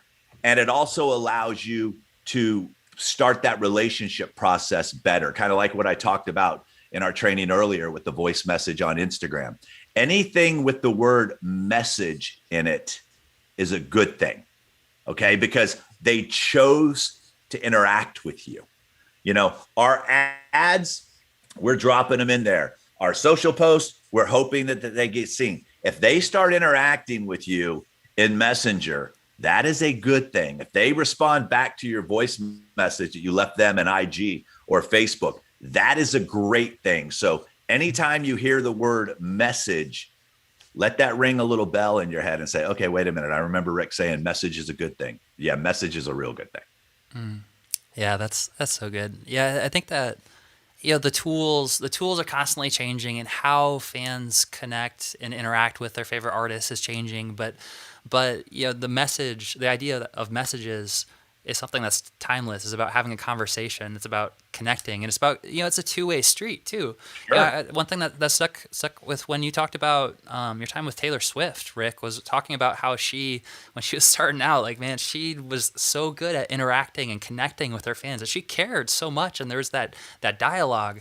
And so I think that's one thing that, especially if you don't have 10,000 fans yet, or you haven't really built an audience, like having that initial interaction and having those conversations is something that's going to also, it's not just going to help your business, it will, but also it's going to help you and your motivation, your soul, because you're going to actually see the impact that you're having conversations, and it's going to be really awesome. So, all right. Faster results will keep you motivated. Yeah, absolutely. Yeah, just the realness, the tangibleness of waking up every day and having 3 new messages or more in your inbox from new fans is something that I think for a lot of people it's like, wow, there's people who are actually listening, so they care about this. I guess I should keep making more music for these people. Right. So Rick, dude, I appreciate you so much. Thanks so much for coming on here live, Sure. being a part of the events every year. Yeah, you got questions? Let's do them. Yeah. So let's actually do. So we've got our next speaker coming up at 2:30. So in about 10 minutes from now. So let's do maybe one or two important questions for today, and let's see what we got. So we got 6 questions. So we're gonna do a little bit of prioritization right now. So that I'll that give rule quick in answers. practice. Yeah. Okay, this is a pretty good one. I'm sure you get this question a lot. Is what do we do if we're not sure who we sound like to target? I don't mean that in an arrogant way, because like quote unquote I'm so unique, but literally I'm just not even sure who I sound like except rock. Yeah. So let me just do this. Here's the tool that I give to everyone that's in my world. If you were putting together a festival, who are the bands that you would hire to be on that festival that would complement your sound so that you know the audience had a great time? So plan a festival in your head, and also think about if you had the chance to open for an artist that already has the audience that you want, who would that artist be? So that's the quickest and easiest way. And then you can run discovery ads to those audiences with Facebook and Instagram, which is a whole nother topic of conversation, to see if they connect with what it is that you're doing. So throw your own festival in your head and think about who you would want to open up for that you think sonically your sound and their audience would dig what it is that you do. Beautiful. Yeah, that's perfect. All right. Someone asked, friendly character asked, where do you see the trends going in social media, music trends as well with the phones and lyric videos, media itself? Things seem to be digital. Do you think there's still a merit in physical connections, such as a shirt, sticker, and album especially? There is. So ultimately, the way I'm using social right now is for discovery purposes only, as far as organic social. I post every day so that if someone discovers me, however they found me, whether it be my podcast, book, this summit, they're on Instagram, they go to Instagram, I'm present. They go to they're on Facebook, they go to Facebook, I'm present. They're on Twitter. So I use this basically for discovery reasons. Ultimately, the relationship, the monetary relationship, is going to come from those physical products that you described. But the sooner I can build the relationship, goes back to what we were talking about with Messenger. After someone's interacted with you 3 or 4 times, it's a lot easier to send them a link with a 15% coupon code or a 20% coupon code to a merch store than what most artists do, is just randomly post it to their website with no relationship built so far and go, well, nobody's interested in my merch. They're just not there in the relationship yet. So utilize social for discovery. Don't always talk about yourself. Get to the relationship. And when the timing is right in the relationship, where you're going to make your money are from those physical products that you talked about, plus also subscriptions, private Facebook communities that people pay to get in, the virtual tip jar that I teach, 2-for-1 hats, bundles, limited edition vinyl, all that stuff's relevant once the relationship is at a point where they're ready to start going that direction with you. Also, too, don't be afraid, and Messenger's great for this, to start polling your fans. What's your favorite piece of merch? What's that one piece of merch that you've still held on to all these years? Ask them questions. Their answers will tell you what your audience is into. And then once you get that information, hey, I remember you saying you were into t-shirts. We just created this cool t-shirt. And because you're a member of my community, you can get it for $10. Everyone else is spending $20, but you get it for 10 because you're part of my community. So once again, it just goes back into your verbiage and the relationship that you have with them. Awesome. Great stuff. Cool. Well, Rick, you're the man. I appreciate you so much. Thanks for being here. By the way, if anybody had a question, just DM me at Rick Barker Music on Instagram. I'll send you a voice message back on whatever your question was if you didn't get your question answered. I know Michael's got a system here, but don't send me links to hear your music and ask me what I think of your music, because I won't listen to it, and you shouldn't care what I think. But if you have a question on how to do something or where to find information on something, those are the questions I'll take. If you're wanting me to listen to your stuff and give you feedback, I don't do that, but I'm more than happy to point you in the right direction to get the answers you need to the questions that will help you move forward in your career. Awesome. That's super generous. Yeah, so definitely, I was just going to ask, or it would be, well, I guess also. You'll have a link that people can go do whatever, but if you need immediate answer or you had a question that didn't get asked, at Rick Barker Music on Instagram is the best place to find me. All right, perfect. All right. Well, again, I just want to say thank you so much for being here, being a part of the events. You're the very first person when I started Modern Musician who really lended out a hand to support me on this first event ever. I think you were the one partner who promoted the event to your audience. And if it wasn't for you doing that, then it My would have been pleasure. a conference with basically like my mom and dad there. So I Well, and I'm just encouraging the people that are here because of me, please take action. It's like if you're serious about this, and by the way, too, if this is just a hobby, be okay with that. It's the worst thing you could do is be a pretender and someone who keeps showing up to these things and not doing anything, because we notice that too. And you don't just be an action taker. That's all. That sign right there, execution. That's what I want from all of you is execution in one way, shape, or another. And it's always a pleasure to be here. I love what you do. You've got some great speakers, some people I've never met on this time around. So it's been fun to be on the other end as a listener as well. So I appreciate you as always. And you guys hit me up on Instagram at Rick Barker Music, and we'll chat sooner rather than later. Awesome. All right, so let's go ahead and let's take a quick 5-minute break here, and then we're going to come back here with Melissa Mulligan, and she's going to be diving into artist identity and branding, and she's worked with several multi-platinum artists, and she like one of her artists has over 2 billion streams on Spotify that I was just looking at. I'm like, wow, that's incredible. And she's going to be talking a lot about really defining your signature sound and what makes you unique and what makes you stand out. So it's going to be super valuable. We'll have about 5 minutes to dive into it. So let's go to a quick break, and I'll see you in a few.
All right, and we are here live with Melissa Mulligan. Melissa, thank you so much for hopping on the call today. How are you doing today? I'm doing great. It's always nice to see you. I'm thrilled to be a part of this today. Yeah, thank you for being a part of it. So let me introduce Melissa quick. So Melissa is a vocal branding coach, and she's been doing it for literally decades now. She's worked with professional recording artists like AJR, Chelsea Cutler, Jeremy Zucker, Newfound Glory, and artists who have over 2 billion streams on Spotify. That was a little stat that I saw. I was like, whoa, that's a whole heck of a lot of streams. Students have been signed to major record labels, toured the world, won platinum and gold records, performed on all the late night and daytime talk shows. And I've really enjoyed our conversation so far. We talked a few times, and she has a really awesome focus on, as an artist, letting your unique voice, who you are, shine through, and kind of figuring out how do you distinguish yourself from the crowd and be authentic in a way that allows you to resonate and connect with the right people who are going to enjoy your music. So super excited to dig into it today. Melissa, thank you for being a part of the event.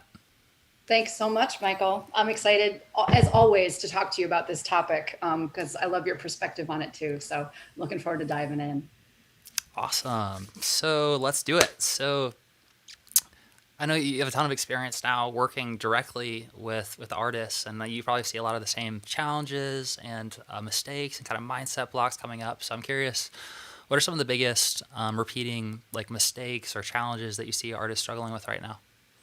Sure. I think universally, the biggest obstacle has not really changed much in my lifetime anyway, and that is worrying about externally pleasing others or matching some sort of expectation versus cutting away at all the things that aren't you and allowing you to just make your art, right? I don't remember who the sculptor was who said, I look at the stone and I cut away everything that is not the sculpture, right? That's not how I don't create my art. I cut away the things that are not meant to be my art. And I think, artists inherently know that they have an inner calling, they have a voice, they have something they want to say, and they crave being seen and heard. And yet the second they think, I want to be successful at this, it all gets messed up because suddenly now you're looking up YouTube videos about how to be marketable and how to make a hit song and how do I monetize and how do I go viral. And then the art just isn't being honored in any way. And you're trying to manufacture an artist identity rather than cultivate practices that allow you to create your best art. And careful. So I think that's the universal problem that artists have today, but probably always did. such a good like wisdom bomb right there. Try the difference between trying to manufacture your artist identity rather than putting into place the practices for you to uncover who you are and to hone that. Wow. That reminds me of one of my favorite quotes, or maybe it's more like the idea, like I'm probably going to be butchering the exact phrasing of it, but something along the lines of, your task isn't to seek out love, but to find out what's blocking you from already experiencing it. And yeah, I think that's so true that it's interesting. It's why like in my like meditation practice, something that should be super, super simple and easy. It's like, yeah, you just sit down for 10 minutes and you just like let go completely and you just observe what's happening. And it's like you do it and then your mind is like, blah, stuff happening. And it's like, whoa, like why, like what's going on inside? Like, why is there something that says that I can't just be fully here right now and just like experience this? Like I need to be doing, like I need something else. So I love what you just described there in terms of you being able to, as a sculptor, to be able to kind of chisel things away and really to figure out, not about manufacturing something that isn't you, but really to kind of go deeper into who you are and sculpting your art's identity. So what are some practices? I mean, when it comes to doing the good work, the hard work of digging deeper into who they are, What are some ideas for things that they can put into place to uncover that? Yeah, that's the question, right? And that's at the crux of my job as I see it, whether I'm teaching, one of our mastermind groups or doing vocal work with, a famous recording artist. I'm always trying to figure out what practices will unlock your genius and your brilliance. It'll get you out of your comfort zone. Well, no, actually, it'll expand your comfort zone. Right? We want to push against the edges of your comfort zone, but keep you in it, not throw you somewhere where you're going to panic, because then creativity dries up, right? So, I mean, different things work for different people, but what I can tell you is all artists need to understand what growth mindset is versus fixed mindset. And I know you and I have talked about this before, right?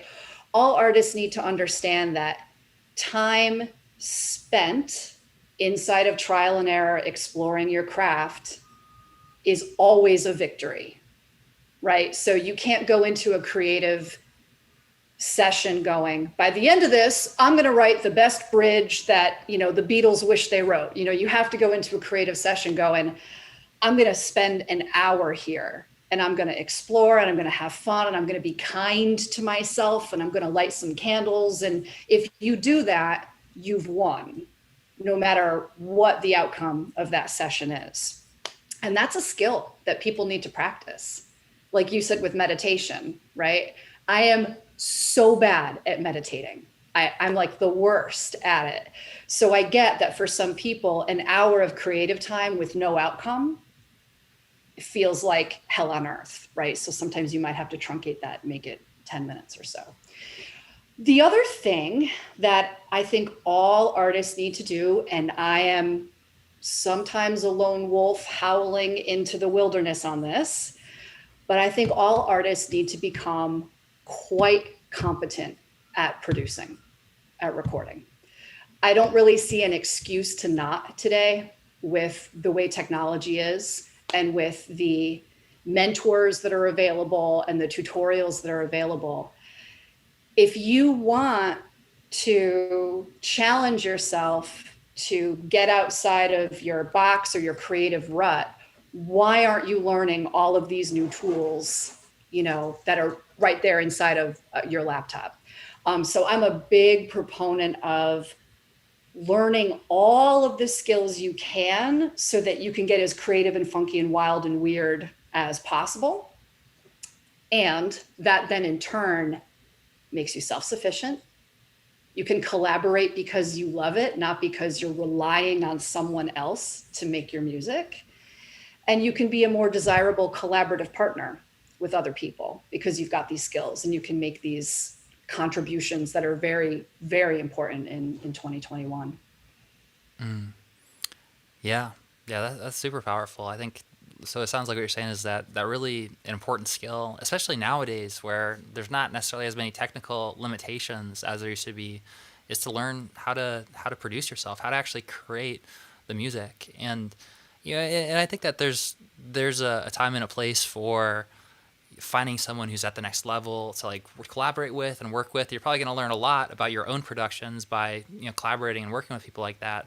But 100%, like the ability to take your ideas and your songs and like to actually put them down into sonic format and get it sounding awesome is such a liberating tool. And it gives you so much freedom to be able to express yourself and to actually figure out like how to crystallize your ideas into an actual sound. It's going to benefit you hugely when it comes to working with a producer or finding other people to collaborate with.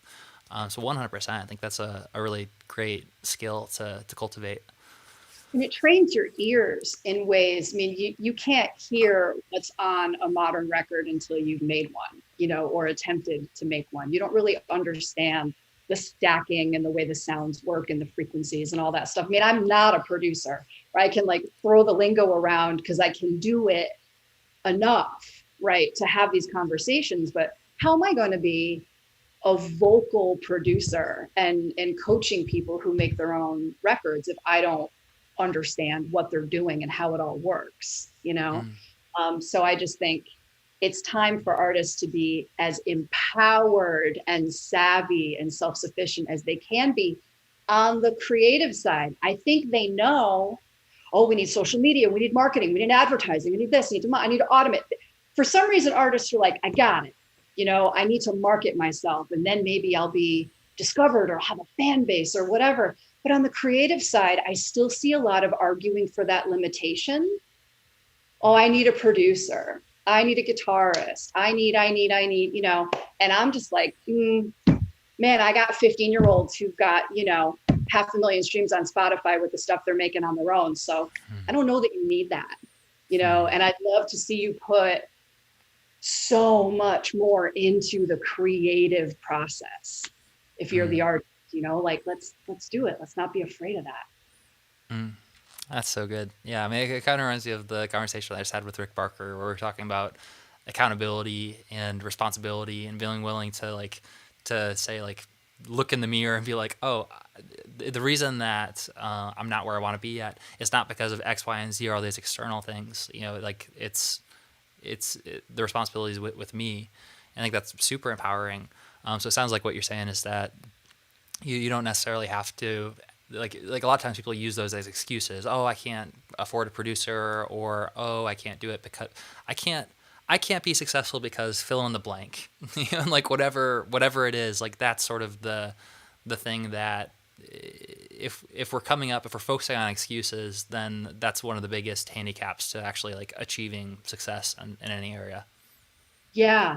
And I think, you know, on the creative side, there's this fear, this fixed mindset of, am I good enough or am I not good enough? As if people are born with a certain amount of talent and there's a hierarchy and it never changes. And so what if I put all this time and energy into learning how to produce, but I just always suck at it? You know, why would I waste my time and energy to just feel like crap at the end of the day? But talent is not fixed. That word doesn't even really mean anything. You know, when we're admiring someone's talent, we're admiring their abilities, which are cultivated through mindset and through practice. And it's a bunch of skills that are cultivated. And it doesn't matter if one person had to put in 50 hours to do it and somebody else had to put in 50 minutes. Doesn't matter. You know, at the end of the day, you can do what it is you want to do if you're willing to put in the time. Well, one thing you just said there that really rings true is the fear of not being good enough. Like that's something that I think, I mean, I've heard it reflected enough that it seems like it's just something that we all deal with, that feeling of not being good enough. And especially in today's society and culture, it's like social media, like everyone's living their best life seemingly like living the best life. And there's always people, it's so easy to compare yourself to people who are ahead of you and feeling like, oh, like I'm not good enough. So I'd love to hear your thoughts on that specific feeling for artists, and you know, how do they overcome that feeling, or what do they do in spite of having this feeling of not being good enough? Yeah, that's like life mastery stuff, right? The flip is, and I'm going to try not to cry when I talk about it, but the flip is I have one job, and that is to be me and to discover myself. I mean, I've been given one person. I am this thing, right? That's my job is this. My job is in this package. That's what I've been given. That's my calling. And so it's not, am I good enough compared to Adele or Michael Walker or whatever? It's, am I honoring myself enough? Am I developing, loving, nurturing, growing, evolving myself? Am I tending to myself enough? And if I am tending to myself, because that is my job now on earth, then I'm probably going to tend to my passions in life and my art and my gifts, you know, and I'm going to figure out, like, here's a metaphor for you. I'm going to figure out, am I a rose or an orchid or a cactus or an evergreen? Because we all need different amounts of water and sunlight in order to grow, you know? So I might, if I'm a palm tree, I suck at being a cactus, right? Like I'm just horrible. I can't survive. But I got to figure out who I am and what I need, in order to really blossom, and it's all okay along the way. You're not born knowing these things. Mm. Yeah, that's so good. I feel like we just went way like very profound, very deep, very quickly. And I love conversations like this. So one thing that you just spoke to there was about being a different kind of plant, and that we blossom in different ways, and a lot of the journey is really about figuring out who are you and how do you express yourself and what are your unique strengths and what's your genius zone. And I think for a lot of people, especially early on, maybe a lot of people here right now are kind of questioning and wondering, like, what is, like, I don't know what my genius zone is, or what sets me apart, what makes me special, what makes me unique. Um, and you spoke a little bit to this idea of, like, like, it's okay if you need to figure this out, and you might not know right away. But what would your advice be for anyone who's kind of early on in that stage, and they're wondering, like, what's my genius zone, what are my strengths, and then once I start to understand that, how do I start to leverage that more? Sure. I mean, obviously, I believe that finding a great coach and a great mentor, and I know you agree with this as well, Michael, because you and I both seek out a lot of coaches and mentors and now have become them. Um, that is an amazing, awesome way to go on this journey, is to seek out mentors and mentorship. People who can reflect back to you. I see some genius here. I see some brilliance here. Give me a second. Even like you just did to me when we were talking. Like, okay, there's one thing that you just said was like so special. So that can be really, really important. Finding a great coach in some capacity who helps clue you in, to areas where you are shining brightest.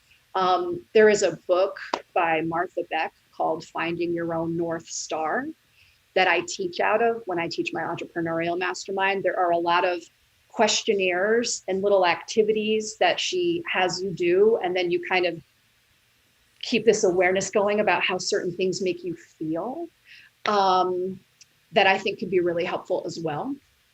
But yeah, I think those are probably the two shortest answers I could give you. Is find a coach and maybe read a book like that. Yeah. What did you say was the name of the book again? I'm looking at it right now. Finding Your Own North Star by Martha Beck. I like that. Finding your own North Star. Mhm.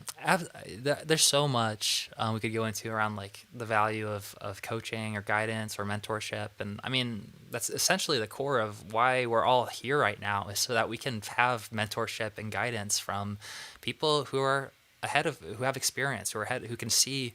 It's like people who've created a map, people who've gone to a destination and have created maps and can significantly shorten the amount of time that you Yeah, need to take in order to go to a destination. And a lot of it's about deciding, yeah, where do you want to go? Which map, which path is right for you, right? And yeah, and that's one thing that I think all the speakers are kind of speaking to, is that, look, you're going to get a lot of different maps. You don't necessarily need to do everything at the same time, and you're going to lose, like, it's going to be overwhelming.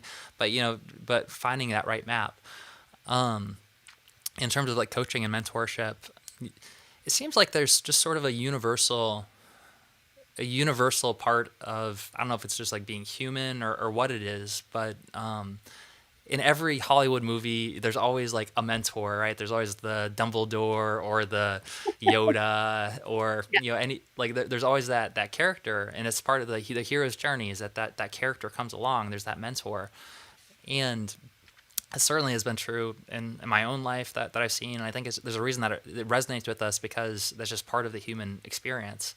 yeah, And also, I mean, I think another component, and one of the reasons that I so admire and appreciate people like you, is this other side of that coin as well, which I think is less talked about than, like, the hero's journey, like, in having a mentor, is becoming a mentor. It's like, I think all of us, eventually, like, we have the same seeds of the same thing, that, like, we need a mentor, and then we also to be fully fulfilled. Like, there's something about passing it forward and helping other people who are not quite where you're at yet.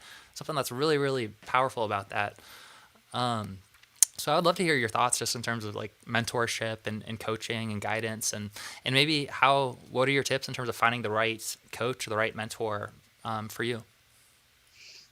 Yeah, well, I got asked that question a lot. Mentorship is, I mean, to me, it's my calling. I mean, yes, whenever I meet with people for the first time, I'm always like, yes, you know, I bleed music. I'm a musician. I'm a singer. I'm a writer. I am an artist through and through.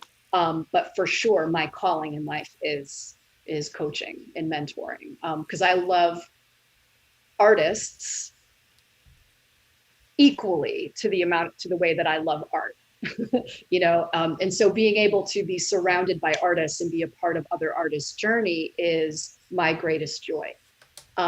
So I'm really, really stingy and really picky when it comes to recommending coaches and mentors. I really think you need to find somebody who sees you and hears you and wants to partner with you to help you get where you want to go. Right? So you might not even know where you want to go. So then that coach is asking the right questions and illuminating what these paths might look like and what these paths might entail in a really honest and neutral way, so that you can then make informed decisions about, well, I think I'd like to try this, or what if I wanted to go here, but I didn't want to go on that path? Is there another way that maybe I could figure out how to do this? You need a coach who's super, super collaborative and creative and just lives for this type of human partnership. You don't need someone who's like, this is my method. I've worked with famous people and therefore, this is what we're going to do. And I guarantee results. It's all nonsense.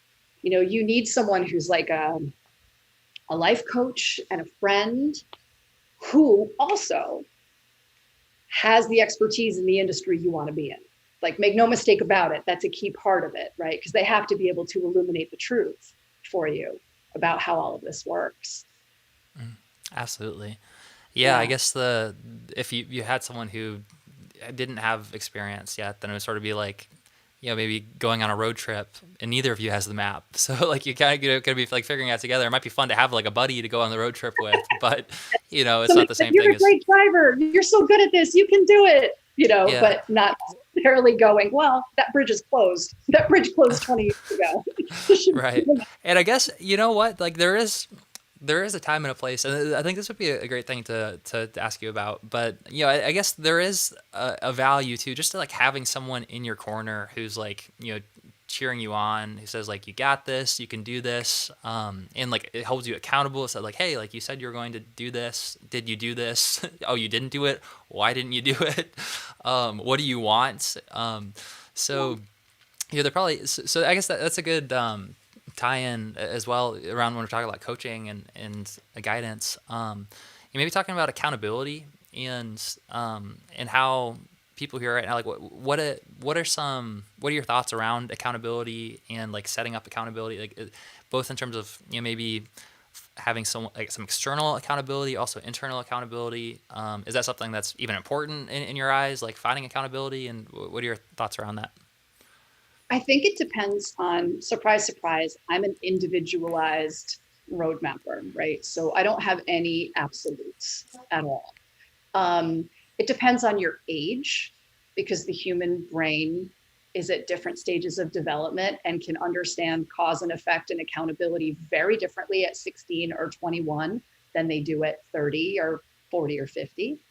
And someone who's 40 or 50, they're way more accountable to their kids and their jobs than they are to their music necessarily, right? So you have to understand as a coach all of those factors. And one thing that one of our coaches on our team, she does a lot of like the science of the brain coaching with our music students. And one thing that she taught me is, when you're looking to grow yourself, let's use accountability as an example, stop procrastinating, be more productive or whatever. a reasonable expectation for success is like 1 to 5 degrees of improvement. And we all jump in with, I'm going to hold myself accountable and I'm going to do an hour a day of this. And I'm going to do 30 minutes of this. I'm going to wake up at 5 a.m. and I'm going to work out and drink, water. She's like, you will never, ever, ever, ever change a mental groove that way. You have to do it with 1 to 5 degrees of change at a time. So, I mean, we're talking the smallest of things, even just mindfulness or putting some reminders in your phone for some people, right? Sometimes with some clients, I have found that completely letting them off the hook and having there be zero consequences is what they need. That freedom, because their tendency is way more of a rebel, even if it's with their own self-discipline, never going to change that about a person. So permission to just fail repeatedly and mess up and not do anything, suddenly they can breathe and things start to get done. All out of order from what you might have asked, but things are starting to get done, right? So I really believe in human psychology when it comes to stuff like this, way more so than rules and, that sort of more traditional accountability tricks. They don't tend to stick. That's really interesting. Yeah, I appreciate you sharing your experience with that. And one quick thing, it looks like the camera is like cutting off your head just slightly, so it looks like there's probably like a massive cybernetic brain above your head right now.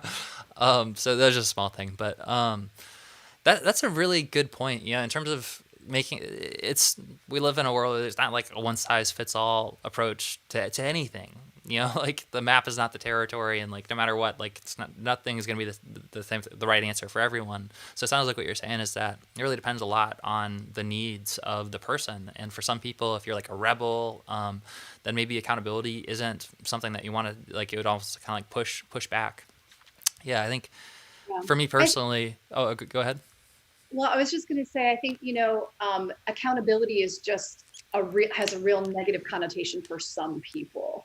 And what we want is productivity and fulfillment. I mean, supposedly you're doing this because you love it. So if there's something holding you back from doing something you love, let's look at that with some compassion and some curiosity, rather than self-discipline and shame and embarrassment. And I'm never going to make it because I can't get out of my own way.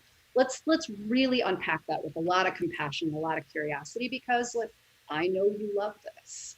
So there's something going on, emotionally or otherwise, that's blocking you from really going deep in it. That's super interesting. Yeah. So even kind of looking at the external accountability is sort of like treating the symptoms of an issue. Maybe there's a deeper rooted thing that's kind of happening internally that might be holding you back from just doing the thing and enjoying it in the first place.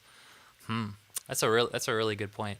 Yeah, I think the reason that my mind's on accountability right now is that a few of our members on our leadership team, we set up like a health tracking Google sheet where we basically track like how much I slept, and if we like how much water I drank throughout the day, and if I like meditated every day, and how many breaks I took throughout the day, and it's been a game changer. It's been like really, really awesome in terms of just like having it listed out. But even so, having it listed out, there's what is illustrating is like, I'm dropping the ball a lot on X, Y, and Z. Like I have not been going upstairs at 9:30 like I have committed to, and usually it's not for a good reason. It's just because I'm like watching TV or something, and it's like things just go late. But one thing that we started doing that was like a game changer, and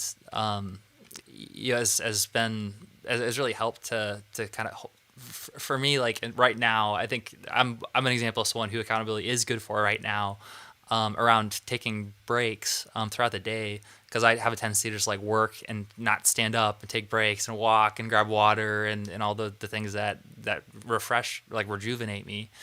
But we added in this, we call it like the keystone habit. And this really goes with what you're saying with like not trying to do everything at once, but really focusing and just like, doing like the micro improvements and how the momentum can build from that.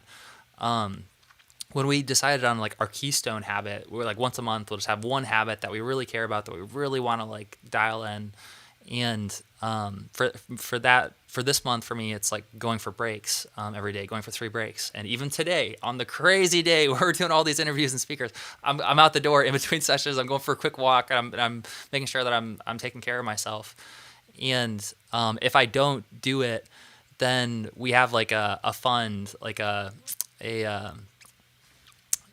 basically a fund that we're putting together so that we can donate to charity as a team if we don't do the thing. So I think on my mind, I'm kind of thinking about accountability stuff. So that's probably part of why I brought it up. But I really like what you brought up about the fact that, especially when it comes to things like your artwork and like the things that should be just like coming from passion, and like you shouldn't necessarily need to like hard like discipline to do the things you enjoy. Digging underneath the surface, kind of figuring out, unpacking why is it that way? What's going on? Artists, by and large, want to feel inspired. You're not going to get me to like write more songs by having me do a spreadsheet and like a penalty fund if I don't, like that. I would do it for stuff in my business if I had a team of friends that I would, that would be fun to do. But artists don't want their art to feel like that, by and large. I think some that have been doing it for a long time, they understand, well, I don't have that luxury. I've got a deadline and I have to figure out ways to get through it. And I do teach that too. But at the end of the day, we want to do music for a living because we envision loving our lives, and we envision feeling really connected to ourselves and what it is we want to say. And if we rush to treat those symptoms, the productivity issue, if we rush to treat the symptoms, I think we miss out on some great art, and I think we miss out on having a lot of fun along the way. So it's this really awesome balance that you can find. And again, the key for me is compassion and curiosity. I have artists put things on their phone, reminders on their phone to breathe and drink some water, but also to make a little gratitude list. I had, for one mastermind group, we have put these little strips into bowls, and it's got half of them are little things we've been procrastinating doing, that if we did them now, it would be a gift to tomorrow's self. And then other things are little things that would be awesome to do right now, like Dance to Freedom by George Michael, or eat a piece of dark chocolate, or stick my head out the window and say, hey, New York, I'm back, which is a gift from my past self who put it in the bowl, right? So this just feels to me very fun and very free and like gift giving to and from my past self and my future self, while also being productive. Anything that you can do that I think cultivates a really positive relationship with yourself, and builds mindfulness, right? Like you're being more mindful about taking breaks with the hope that you don't have to think about it and that it becomes part of your groove, right? So yeah, I just told you 15 things at once, but I love this topic. that was awesome. I love that idea of having the tray and putting those. Yeah, even my mind's just kind of going with oh man, that's a cool idea. Like different things that you could do with that, like putting it in a gift for later. That's awesome. One thing that just came to mind, and this is another a big topic to unpack, but it's some really, really good stuff, is when you're talking about doing things for your future self, or being able to imagine or envision where you want to go, having goals. I think there's kind of this balance that needs to happen where, if you're completely goal oriented and you never acknowledge or appreciate yourself or where you're at right now, then it's like a recipe for a life that feels unsatisfied and unfulfilled. But also, maybe there's, I'm curious to hear your thoughts. Like, if there's a balance there, is there like a balance on the other side of the equation where it's like I'm never going to think about the future and I'm only going to live in the present moment, um, and without like ever setting any goals, maybe we just kind of float, or we don't. It's like riding a bike where it's kind of hard to balance unless moving forward. I'm kind of curious to hear your thoughts on goal setting as a whole and how you'd recommend navigating that. Sure. This will come as no surprise to you. I'm a big fan of the school of thought of visualization. Visualizing where you want to be in 6 months or where you want to be in a year. And it doesn't need to be super, outside of the stratosphere stuff. But maybe one of the ways in which I'm a little bit different about that is I really ask my clients to tap into, I know you do too, why you want to achieve those goals and how you will feel when you achieve those goals. And then figuring out what you're doing in your life now that creates those feelings for you so that you can live with the feelings inside of your dreams on a day-to-day basis. So that takes away that I'll be happy when, I'll feel good about myself when, right? So like I want to release, my first single by September. How will that feel? Well, I'll feel like a real artist. I'll feel like I'm accomplished and like I belong in the world of music making. Great. What's going to make you feel like that today? Probably writing, recording, live streaming, doing all the things that you actually need to do. So I think really staying linked to those feelings and not delaying the feeling gratification can keep you connected and work that balance. That's awesome. So it sounds like, the idea is that, it's great to be able to visualize things in the future. It's like a really powerful tool to achieve things, is to start with the end in mind, but also to avoid the trap of, always living in a state of unfulfillment, of like always never being in the present. That it's good to actually brainstorm and think, like, what is that feeling that I'm getting from that visualization, and what are the things I'm doing right now?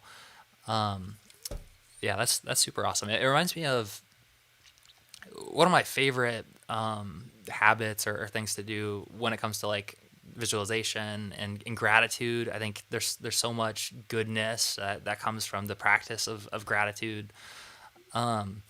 Is like future gratitudes. So like having a list of like three wins of gratitudes. I do this with my wife every night, and this totally changed our relationship. It's one of my most important habits that I do every day is reflecting on what are 3 wins or gratitudes from the day.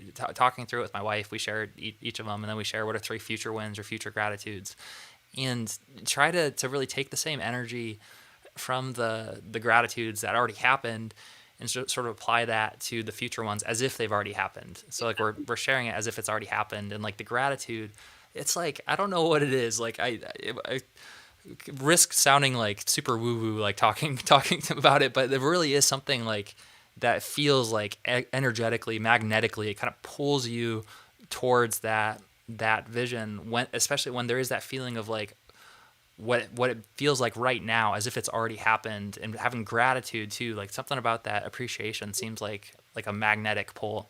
Yeah, I think that's key. I really do. And I think too, you're reminding me of my personal mantra, which is very ironic because I do career road mapping. Like, we're going to figure out your goals and we're going to talk about different ways to get there, right?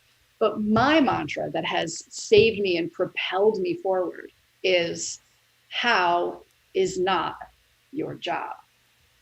So the only way that I can dream as big as I need to is if I say, there is no way I am going to be able to figure out how to get there.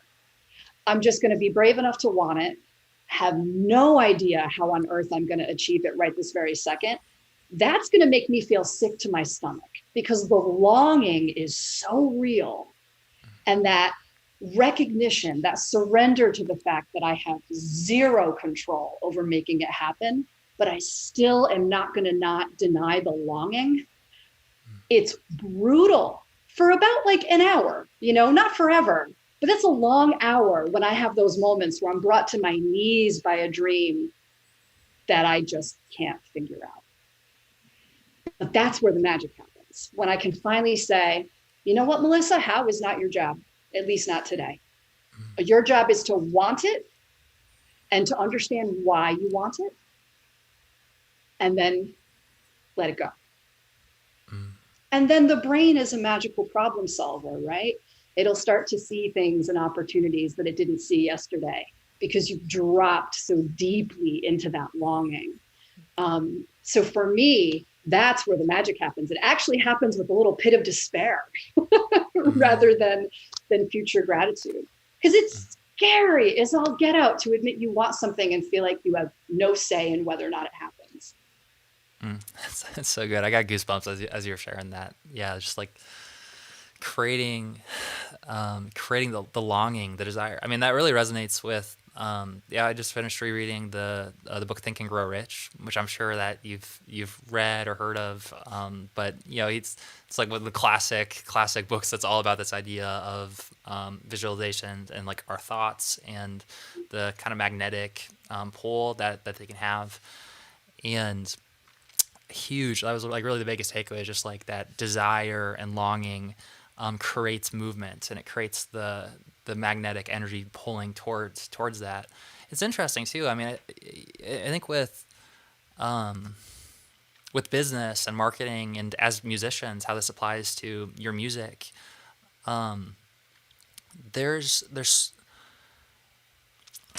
a lot of times we tend to try to avoid the bad feelings or the challenges or the struggles or the despair, as you put it. Like it's like, but that's where the movement comes from. That's where the frustration. That's what creates energy to move, right? It does. Yeah. Like and there's between the despair of longing and self-hatred. I want to be clear, right? You have to keep your longing, and even envy and jealousy can be so useful. I had a mastermind come to me the other day, and he was like, Olivia Rodrigo is my age, and her album just ripped my heart wide open. I thought I was doing so well, and I heard that album, and now I feel defeated, and I don't even know why. And I was like, dude, that's longing. You're so excited and lit up by the possibility of you making an album like her. Like, you've got to live there, but you have to keep it neutral. You can't let it become an I suck and I'll never. And, that's really sophisticated mental work, but that's, if you can do it, then you can do anything. If you can feel that and not turn it on yourself. Yeah, that's awesome. I really should have my piano ready to go right now so I can make this analogy with like actual sound. But one of my favorite analogies is playing two chords, like dissonant chords next to each other, like a C chord and an F sharp chord. You play them next to each other, it creates this like it just doesn't sound good. Like it creates dissonance. But like if you hear that chord and you really sit with it and you just notice like what's happening inside as that chord, that tension plays, like there's like there's something inside of you that's like wants resolution, or it creates this pull, like it moves, it literally, like there's something inside that wants that resolution to happen. Body will do it. Your body will go, oh, yeah. Lead me somewhere. Right. So that's kind of what comes to mind when you're talking about, kind of intentionally using the things that maybe are kind of like hiding or lurking within, or those, the things that aren't necessarily on the surface, but are those things underneath that are blocking you from really diving deep, like being yourself and being seen and letting yourself be heard, and figuring out that dissonance, like where's that coming from, getting curious about it and listening to it. And then like when you listen to the dissonance, then sometimes you can start to map out like, oh, like and like the two chords kind of split apart and they can create some sort of harmony. Yeah. Awesome. Well, me, I analogies, I tend to like geek out and go like way down a rabbit hole when it comes to them. So I'm gonna try to intentionally pull myself back. But this is awesome. I love conversations like this. And I think it's really foundational to everything that we're going to be learning here in terms of like tactics and whatnot. Like the foundation, the roots of the tree are so important. Would be another good topic. What would you say is like another one of the biggest questions that you get repeatedly from artists, or biggest like challenges or struggles that come up? I think a big one is, how do I know if my music is needed or necessary or unique enough, right? How do I know? And what I always tell artists, and I just told a group of them last weekend, is you are all needed. You are needed. And the proof is you're here. So, and you have been given the gift of the desire to make music, right? So you are needed. And now your job is to experiment enough so that you're not just regurgitating things you've heard before. And that is hard. You might start by saying, I love Taylor Swift, so I want to make music that sounds just like Taylor Swift. It's an understandable desire when you're first getting started, but that can be your starting point, your way in, but that's not the destination that we're really going for, right? So one activity that I'll share with you that the head of our production coaching team, Mike Mangini, I know I've mentioned him to you before, he runs our production mastermind group. He has everyone make at least one track where they don't use the instrument they're writing, right? So if you're an acoustic guitar strummer or you tend to play piano, you're not allowed to use that instrument foundationally when you're producing the song. You can write it that way. He'd prefer you write it the old-fashioned way. But when you go to record it and produce it, you're not allowed to use that instrument foundationally. It's still going to sound like you, right? I mean, you would recognize me if I showed up today in like a wedding dress or a tuxedo or, a gorilla suit. As long as I didn't have the mask on, you'd still recognize me, right? So we find a lot of resistance to that because artists will say, well, my artist identity is that it's my voice and a ukulele. And we're like, nah, that's not your artist identity. That's an instrument you know how to play. Like, that's not it, And I know you're thinking you're going to market yourself that way, but I'm challenging you on it because I think you're thinking, this is all I am. And you are so much more than a voice and a ukulele, right? We know you can come back to that. You've established it, you've done it. But now you're going to do a whole bunch of other things, a whole bunch of other different ways and see what that sounds like, So I don't know, what do you think about that? Have you tried things like that yourself? Yeah, I think that this was a topic that Graham and I talked a little bit about, was just the value of perspective and kind of separating yourself from the routines or the things that, our brains are really good at taking our habits and reducing the amount of brain power necessary in order to do the things. So that's why when we take a car ride, it's like, oh, like, whoa, Yes. like, oh, I'm here now. So little practices like what you're describing, I feel like are so powerful to really kind of separate yourself from what is normal to you and kind of just routine that can turn your brain off, and you can just go in autopilot mode and like intentionally deciding like, okay, I'm going to turn off autopilot mode and kind of grab the wheels and be present here and explore. So I think that's a really awesome practice. Whenever anyone says anything to me like if they, I have to know when to push and when not. But if you come to me and you say like, only going to use organic drums, in my song, I already know that one of your assignments is to do something where you're not allowed to use organic drums, because that's how we're going to find out where you are in this. If you can make yourself come through and make music that you like with instruments you don't think you like or you don't think you understand, then you know who you are.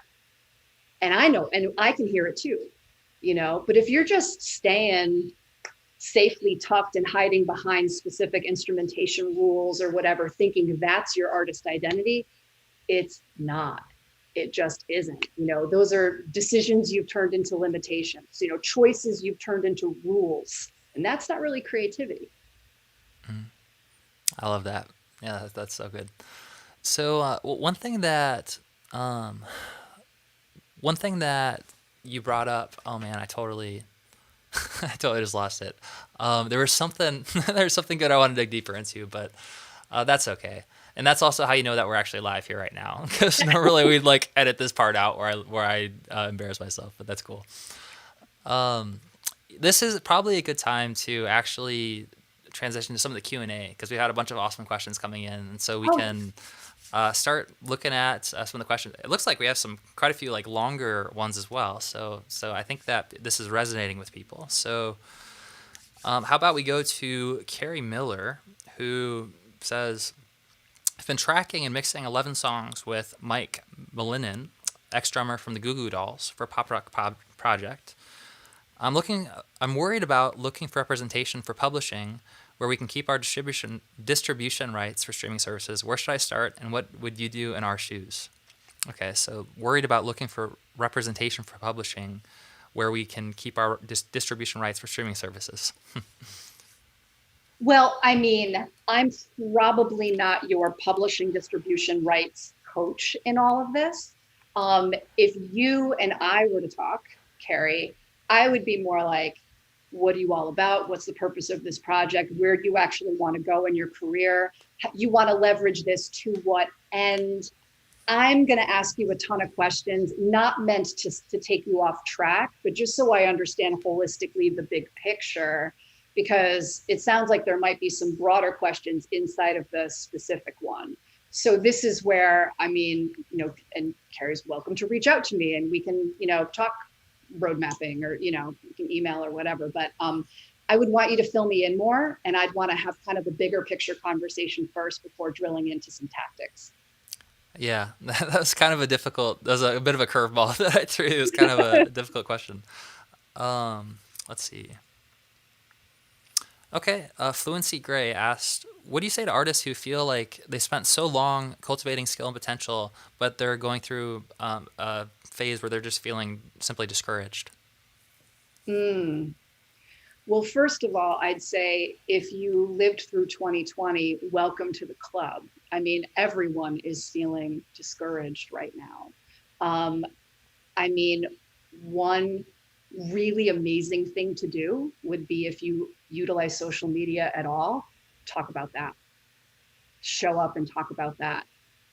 If you're writing it all, but you're not completing things and you want to share like little tidbits, if you want to reach out for other people to collaborate with, I mean, do some things that can potentially make you feel less alone in this, first of all, with other people who can commiserate, and see if that doesn't make you feel like maybe some people are listening and care. So maybe you feel more like writing more and sharing more. You're welcome to, share some music with me if you want some feedback. I mean, I'd love to make myself as available as I can. So, but yeah, I feel for you. And I think just in asking that question, you probably helped a lot of other people watching. Yeah, that was a really graceful answer. And one thing just to add on to it too is that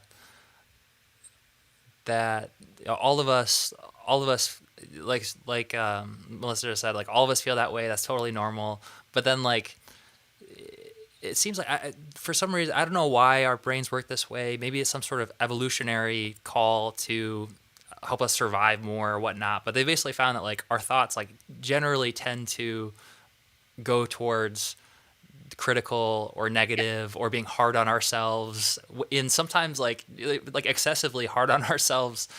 In most cases, we're way harder on ourselves than anyone else is hard on us, and we feel like we're not good enough or discouraged. And so I think that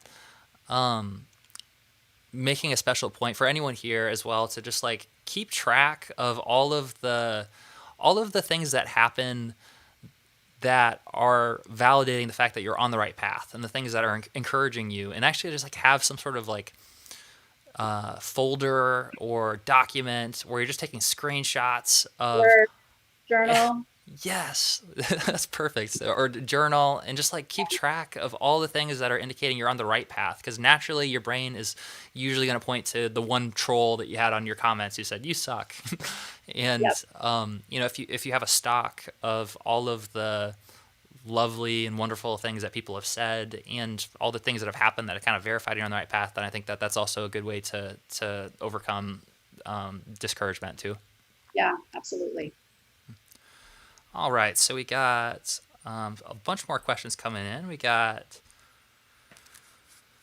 Refire Recovery Music said, "What if you enjoy playing lots of different styles and sound types already? Then where does branding come in to refine oneself?" So it sounds like the question. I've heard the question behind this question in a lot of different ways around the idea of like, I feel like I play a lot of different styles, different sound types. I'm a little eclectic. It's hard for me to narrow down and decide and define myself. When's the right time, or when does branding come in? Like, how do I start to identify more of a signature sound? Sure. Great question. Branding doesn't come in yet. I do not believe in saying I made this and it's 100% R&B. I made this and it's 100% rock. I need to choose and I need to brand. I do not believe in that. I believe in saying, what if you just served the song in the most creative and authentic way possible?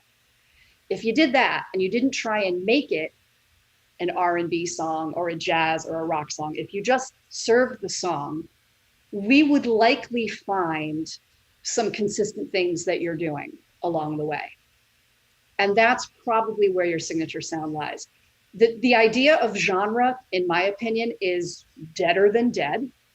And what people are doing today is they're just making music. And if they're putting trap beats over 4-string quartets with, jazz saxophone and a rock vocal, that sounds awesome to me.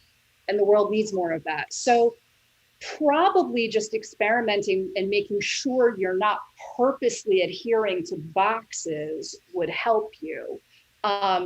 You might already be doing that and not even know, which is why I like to listen to people before I talk to them and give them advice. But yeah, those are my thoughts there. I love that question. Yeah, that's such a good answer, and I love too just the acknowledgement at how. I mean, of course, you're this way because you're a coach and you have a lot of experience, and you realize on a real deep level that there isn't a one size fits all approach, and that so much of it depends on the individual artist. Like the analogy that comes to mind for that is that, like, if you went to a doctor and immediately when you walked in, the doctor's like, "All right, here you go. This is what you need."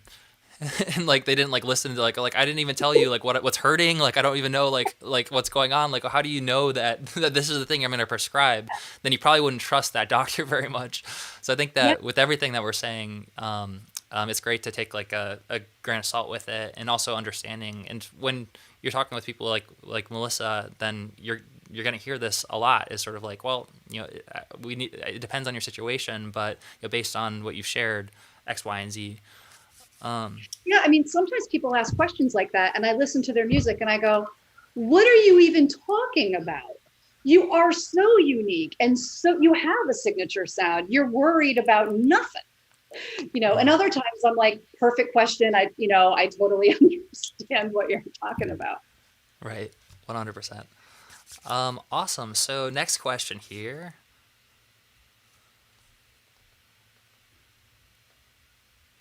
Alicia96 said, "Melissa, I'm wondering about your point of view on self-love and self-doubt. / Melissa, can I talk with you one-on-one?" Very sweet. We can talk self-love and self-doubt for sure. I think Michael will provide, some links and stuff to get in touch with me, but I've got on my website, mastermindroad.com, there's a little box you can request a complimentary session and we can talk. My thoughts on self-love and self-doubt are they're like this. They are inextricably linked. I think that the cure would be probably a mixture of Michael's attitude toward gratitude, compassion for yourself, and curiosity about not just analyzing where that doubt comes from, like where that narrative comes from. That's part of it, but also what helps alleviate the self-doubt. That's really, really powerful. Getting stuck in childhood trauma to understand where the self-doubt comes from can be necessary for some people, but then we have to kind of get a little bit solution oriented and really have compassion for ourselves along the way. If you're struggling, it's not your fault, and so the more you can learn to love yourself through it, the better your relationship will be with yourself and with this world. Well, one thing that I love as a word that you keep bringing up that I think is such a powerful emotion or feeling is curiosity. And you've brought that up a few times. And curiosity, I think, is something, it's a word that I've heard reflected in, I read a lot of biographies and have a lot of role models. And that's also something that they reflect a lot on, is having curiosity and how it's like such a powerful driver. So I love so I just wanted to add some attention to that word curiosity and being able to invoke the feeling of curiosity, like, I think is really powerful. And I also wanted to second what you're saying in terms of, I think that there's a lot of the negativity or trauma or self-doubt, in my opinion, comes from things that happened when we were either growing up or even generational things. In a lot of cases, like generational things that have come that have been passed down from our parents and their parents, and these patterns that have just happened over and over again. So the fact that you're here right now asking this question, and the fact that there are people like Melissa who are essentially like they're coaches, but a big part, I think that is happening when a good coach sits with an artist and really kind of lets them shine a light on the parts of themselves that are kind of hidden or scary or dark or shameful. The shame is a big one, is that there's this release of energy. In a lot of cases, I think that there is some sort of trauma component to it, or something that happened that made, that was like a big no, like a big no, like terrible, this is broken, this is yuck, terrible thing. And that there's a lot of healing that happens through curiosity and sort of exploring, like, what is it inside of me that sort of that feels that. So I'm going down a rabbit hole here, so I'm going to pull myself back a little bit. But Curiosity is really a form of mindfulness, isn't it? It's becoming mindful of how you're feeling, accepting it and getting curious about it versus judging it or just getting stuck in the ick or in blame or whatever, it's a powerful thing. So yes, we will talk. Awesome. Beautiful. And yeah, absolutely. If we haven't yet, let's definitely put a link in the chat right now so that you can, for anyone here who's interested in connecting more with Melissa, you can go and look at our website and also schedule a session. That sounds awesome. So we have some free sessions coming up next week too, on like a lot of the stuff that we're talking about, from production to authenticity to, stuff like that. So everyone's welcome to come say hi. Beautiful. That's awesome. All right, so let's do one more question here, and then I think we'll do probably about like a 20-minute break or so before our next and our final speaker. I personally, this is the first year we've ever done all these live, and it's so much fun, and I'm so grateful to be able to spend this time here and to interview people like Melissa. It's a huge blessing and a gift, but I can sense in my own energy field right now that I'm starting to get a bit tired. So it'll be good to take a bit of a longer break here. And for anyone on the West Coast or around the world, it might be a chance to take a half an hour break to grab some food or water and give yourself some time to stretch out a little bit. So last question here. Let's go to Jeff's Healing Music. Jeff's Healing Music, talking about healing. So Jeff said, Melissa, what are your thoughts on music integration in the personal health of an individual? You know, I'm a firm believer in it, and I know some of the science, but not enough. I wish I knew more. It's actually one of my goals is learning more of the science of the modern day studies of how influential music is inside of healing. I'm not a music therapist, obviously. I roadmap with people who go on to become music therapists, and they're on my list of people to now interview myself. Um, so, I mean, Jeff, it sounds like you probably have some thoughts on it, and if you want to share that with me, that would be really great. Um, I can tell you that um, artistic expression in people who are meant to be artists, I think can be life saving or deal breakers for their lives, for sure, in terms of artists' mental health.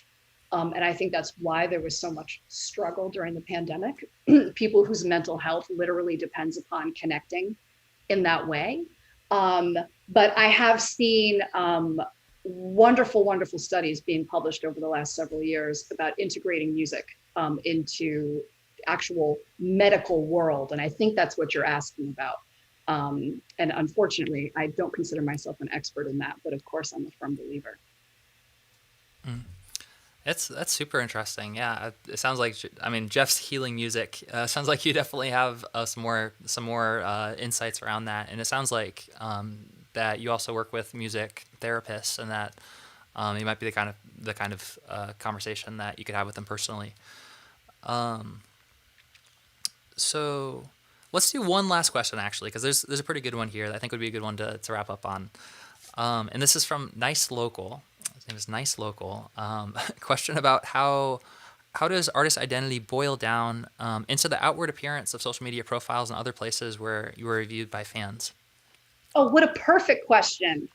Perfect question that I probably should have worked in earlier. Okay, artist identity from that perspective, from like a branding perspective. Artist identity, in my opinion, is a visual representation of the music you create, period. So that does then come into the vibe of the captions that you write, the stories that you tell, the insight into your real world and your real life that you pick and choose. You know, what aspects of it are you going to highlight and make part of your artist story? And I know, Michael, you talk about that with your artists as well. So it all springs from you and your music and your story, you know, your point of view and your perspective. So I think branding for artists is often has a cart before the horse problem, where people want to start there, or they want to make it fit a mold of some kind. I think it needs to evolve, and it really can't evolve until you're really figuring out the other stuff. All the way down to the live show. You know, how are you going to bring your music out into the world, or in a live stream even? So yeah, to me, it's a part of it, but most artists need to spend more time here before they worry about that visual representation and the social media stuff. Awesome. Yeah, I love that. Yeah, I've heard that before, and I think it applies in so many different ways that, you know, the source material is like the most important thing to have, and then a lot of times things just kind of flow out of having clarity there. And you know, a great song, you can play it on guitar, or you can produce it in a million different ways, but like, you know, the song at the core is going to be is the most valuable thing. So I think that advice is totally spot on.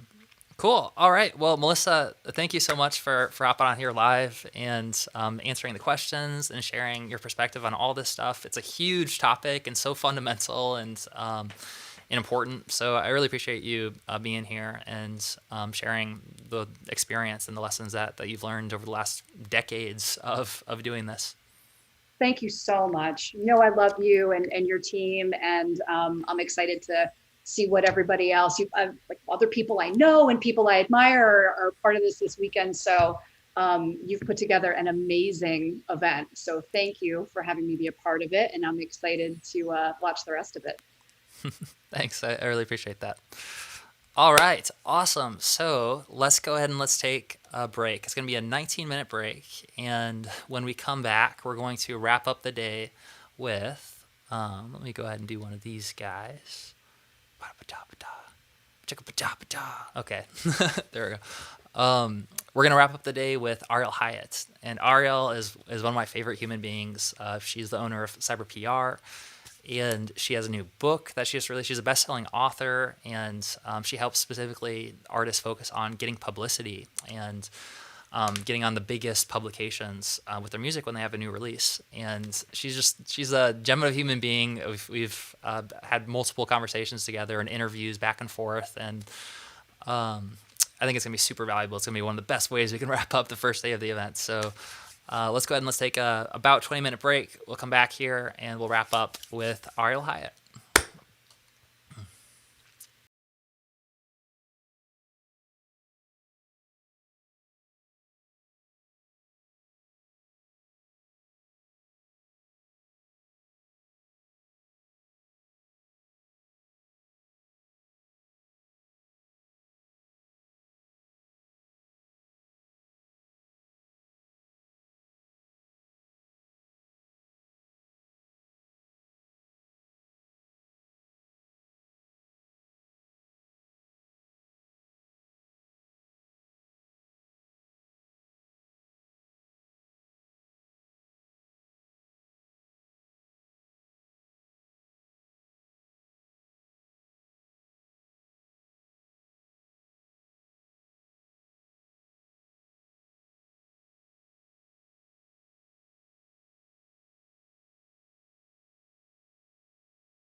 1.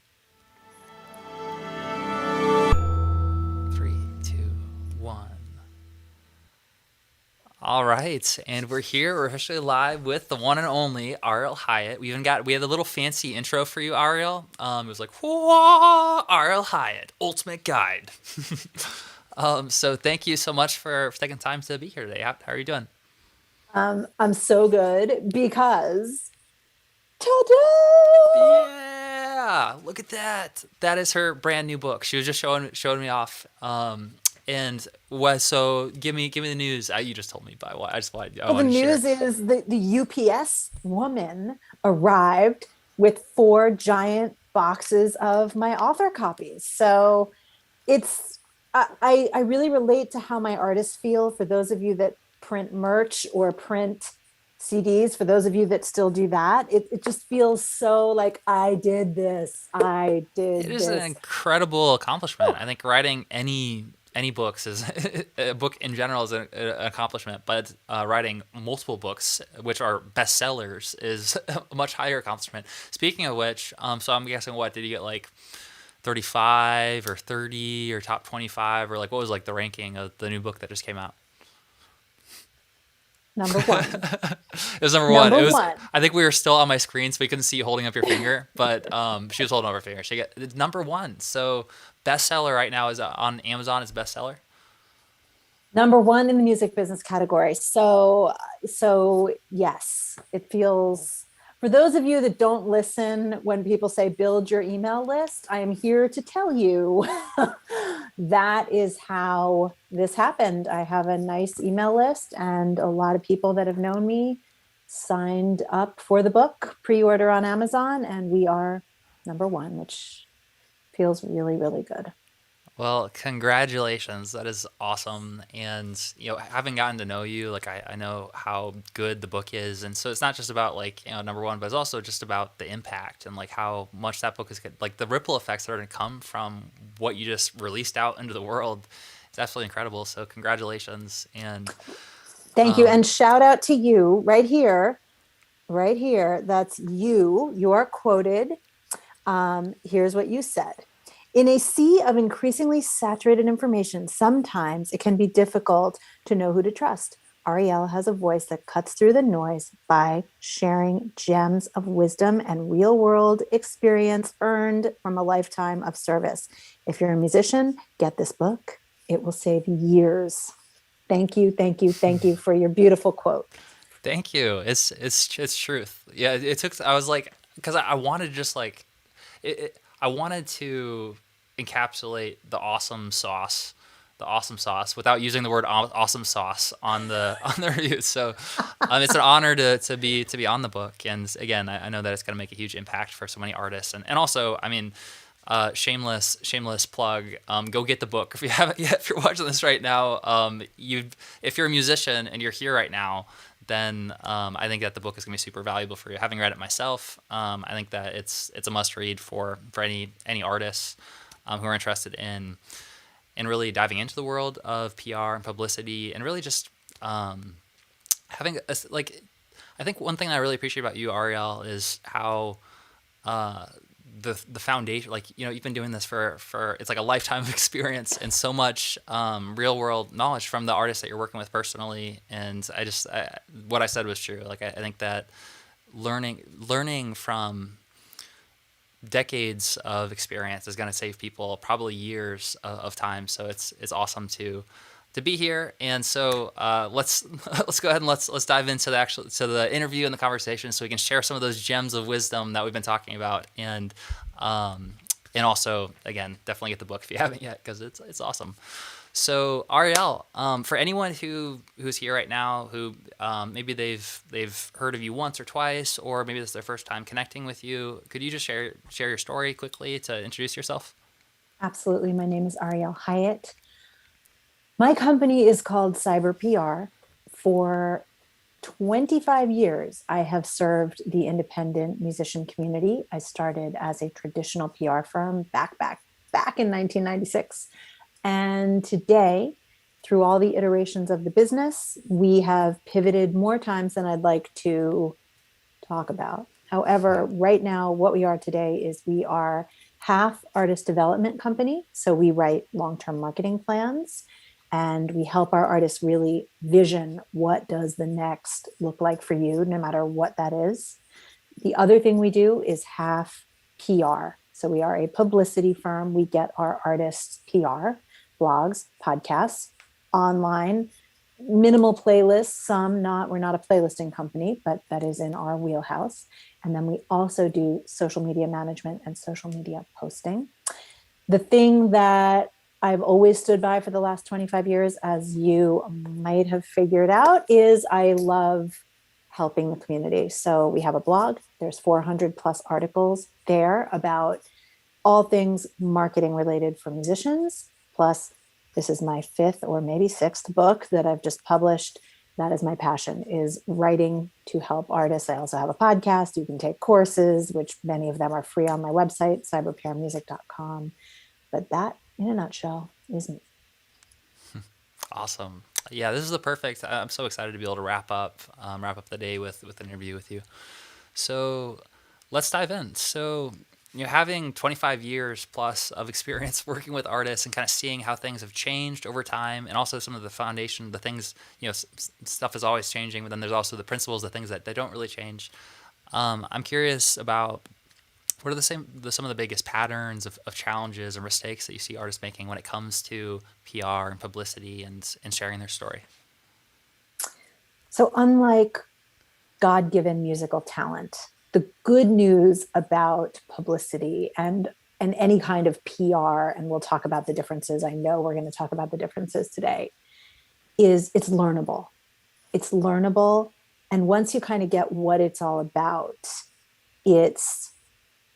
once the lights go on about what you can learn about it, things will shift. The mistakes I see artists make is they just don't understand how to communicate in a public relations or a publicity manner. They totally know how, all y'all watching, you know how to communicate your music.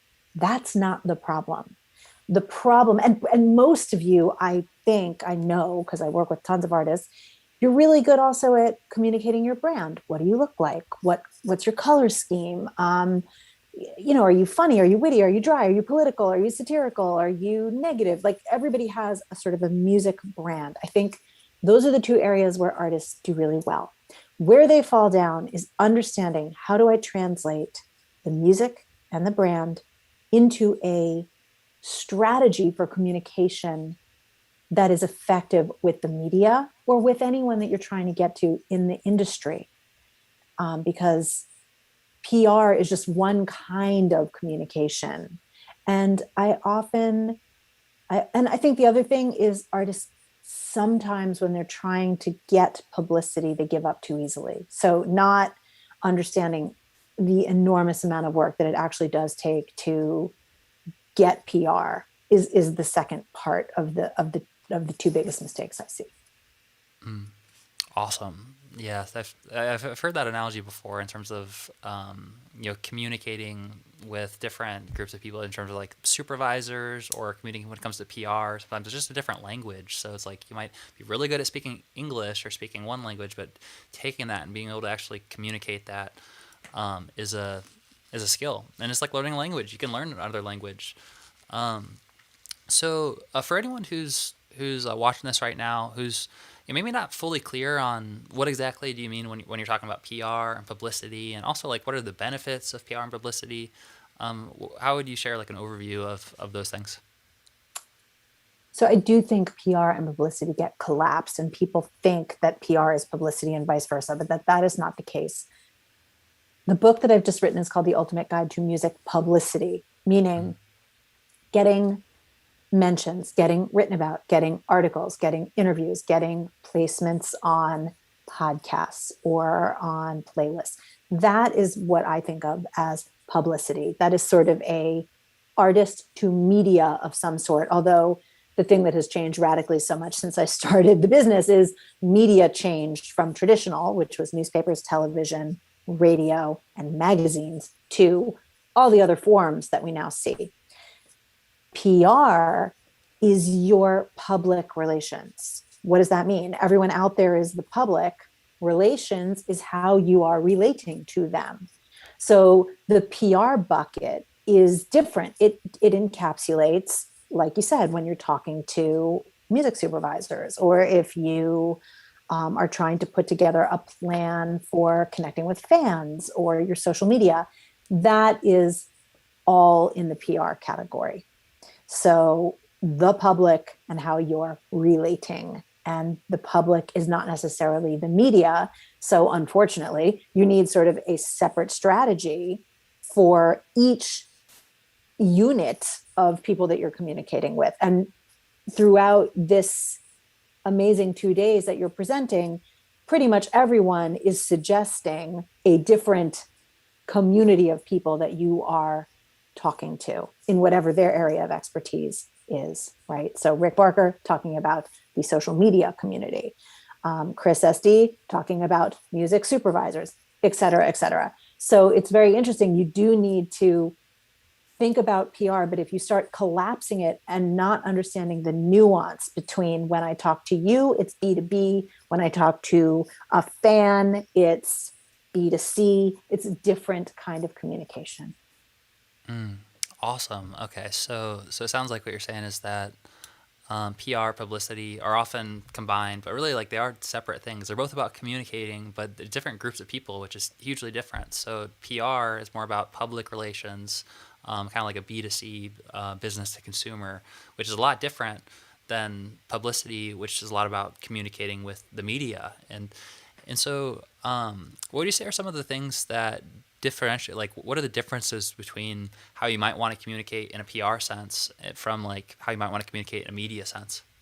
Sure. So I actually, for today's freebie, I have created something for you to visualize this. It's in the book, and you unfortunately need a separate strategy for each and every, here it is. It looks like that. It's a mind map. And as you can see, you're the artist, you're in the middle. And then you've got all these other kind of big giant circles, which are different areas that you need to think about. And then you need a separate plan for each one if you want to be successful. So if you approach a music supervisor, you're talking about the tone, you're talking about the running length of your song, you're talking about how it fits in, all of that. You wouldn't send that same pitch to the media, because when I say media, I mean maybe like a newspaper editor, because that person is probably looking for something else. They're looking for, is there a local angle? Do you have a show? You know, what is the story for my reader? Everybody has a different target, television or movie watchers, different target than people reading the newspaper. So you do have to kind of take that into account and understand that your success will come when you can figure out, okay, this is how we communicate this way. And, you know, if you have sort of an edgy approach that maybe works totally on your social media, or you're like super dry and sarcastic, that might not play well with the media, who doesn't understand that and who wants a more formal kind of pitch. So you really do have to understand as well who you're speaking to. And a lot of what I talk about in the book is, there's a whole section of the book called Measure a Lot, Cut Once. I see the opposite happen often with artists, where they just like don't measure, vomit out whatever they can into the world. Like, I got a media list, there's 300 people on it, I'm sending everyone the same thing. The media see right through that and they don't like it. I'd rather you pick 10 targets who you think are the perfect 10 for you, and take the time to write individual emails, pitches, speaking directly to that one person.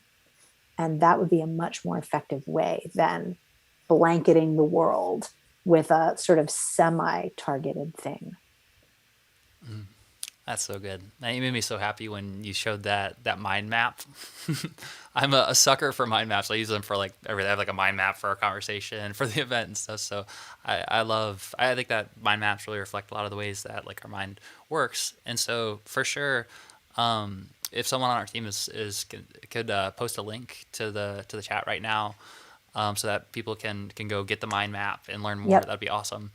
And And the other I thing is like you're artists, you're visual learners. I mean, that's why it works for you because you're an artist. And so I hope you don't get exhausted. I put a lot of page breaks through my book so that it doesn't feel like you're just, trying to drink from a fire hose. And there's a lot of exercises and things are broken down. So it's easier to digest. Yeah, that's important. Yeah, that's awesome that you're able to make it digestible, which is in today's day and age, there's a lot of information, but it's not necessarily easy to digest all of it.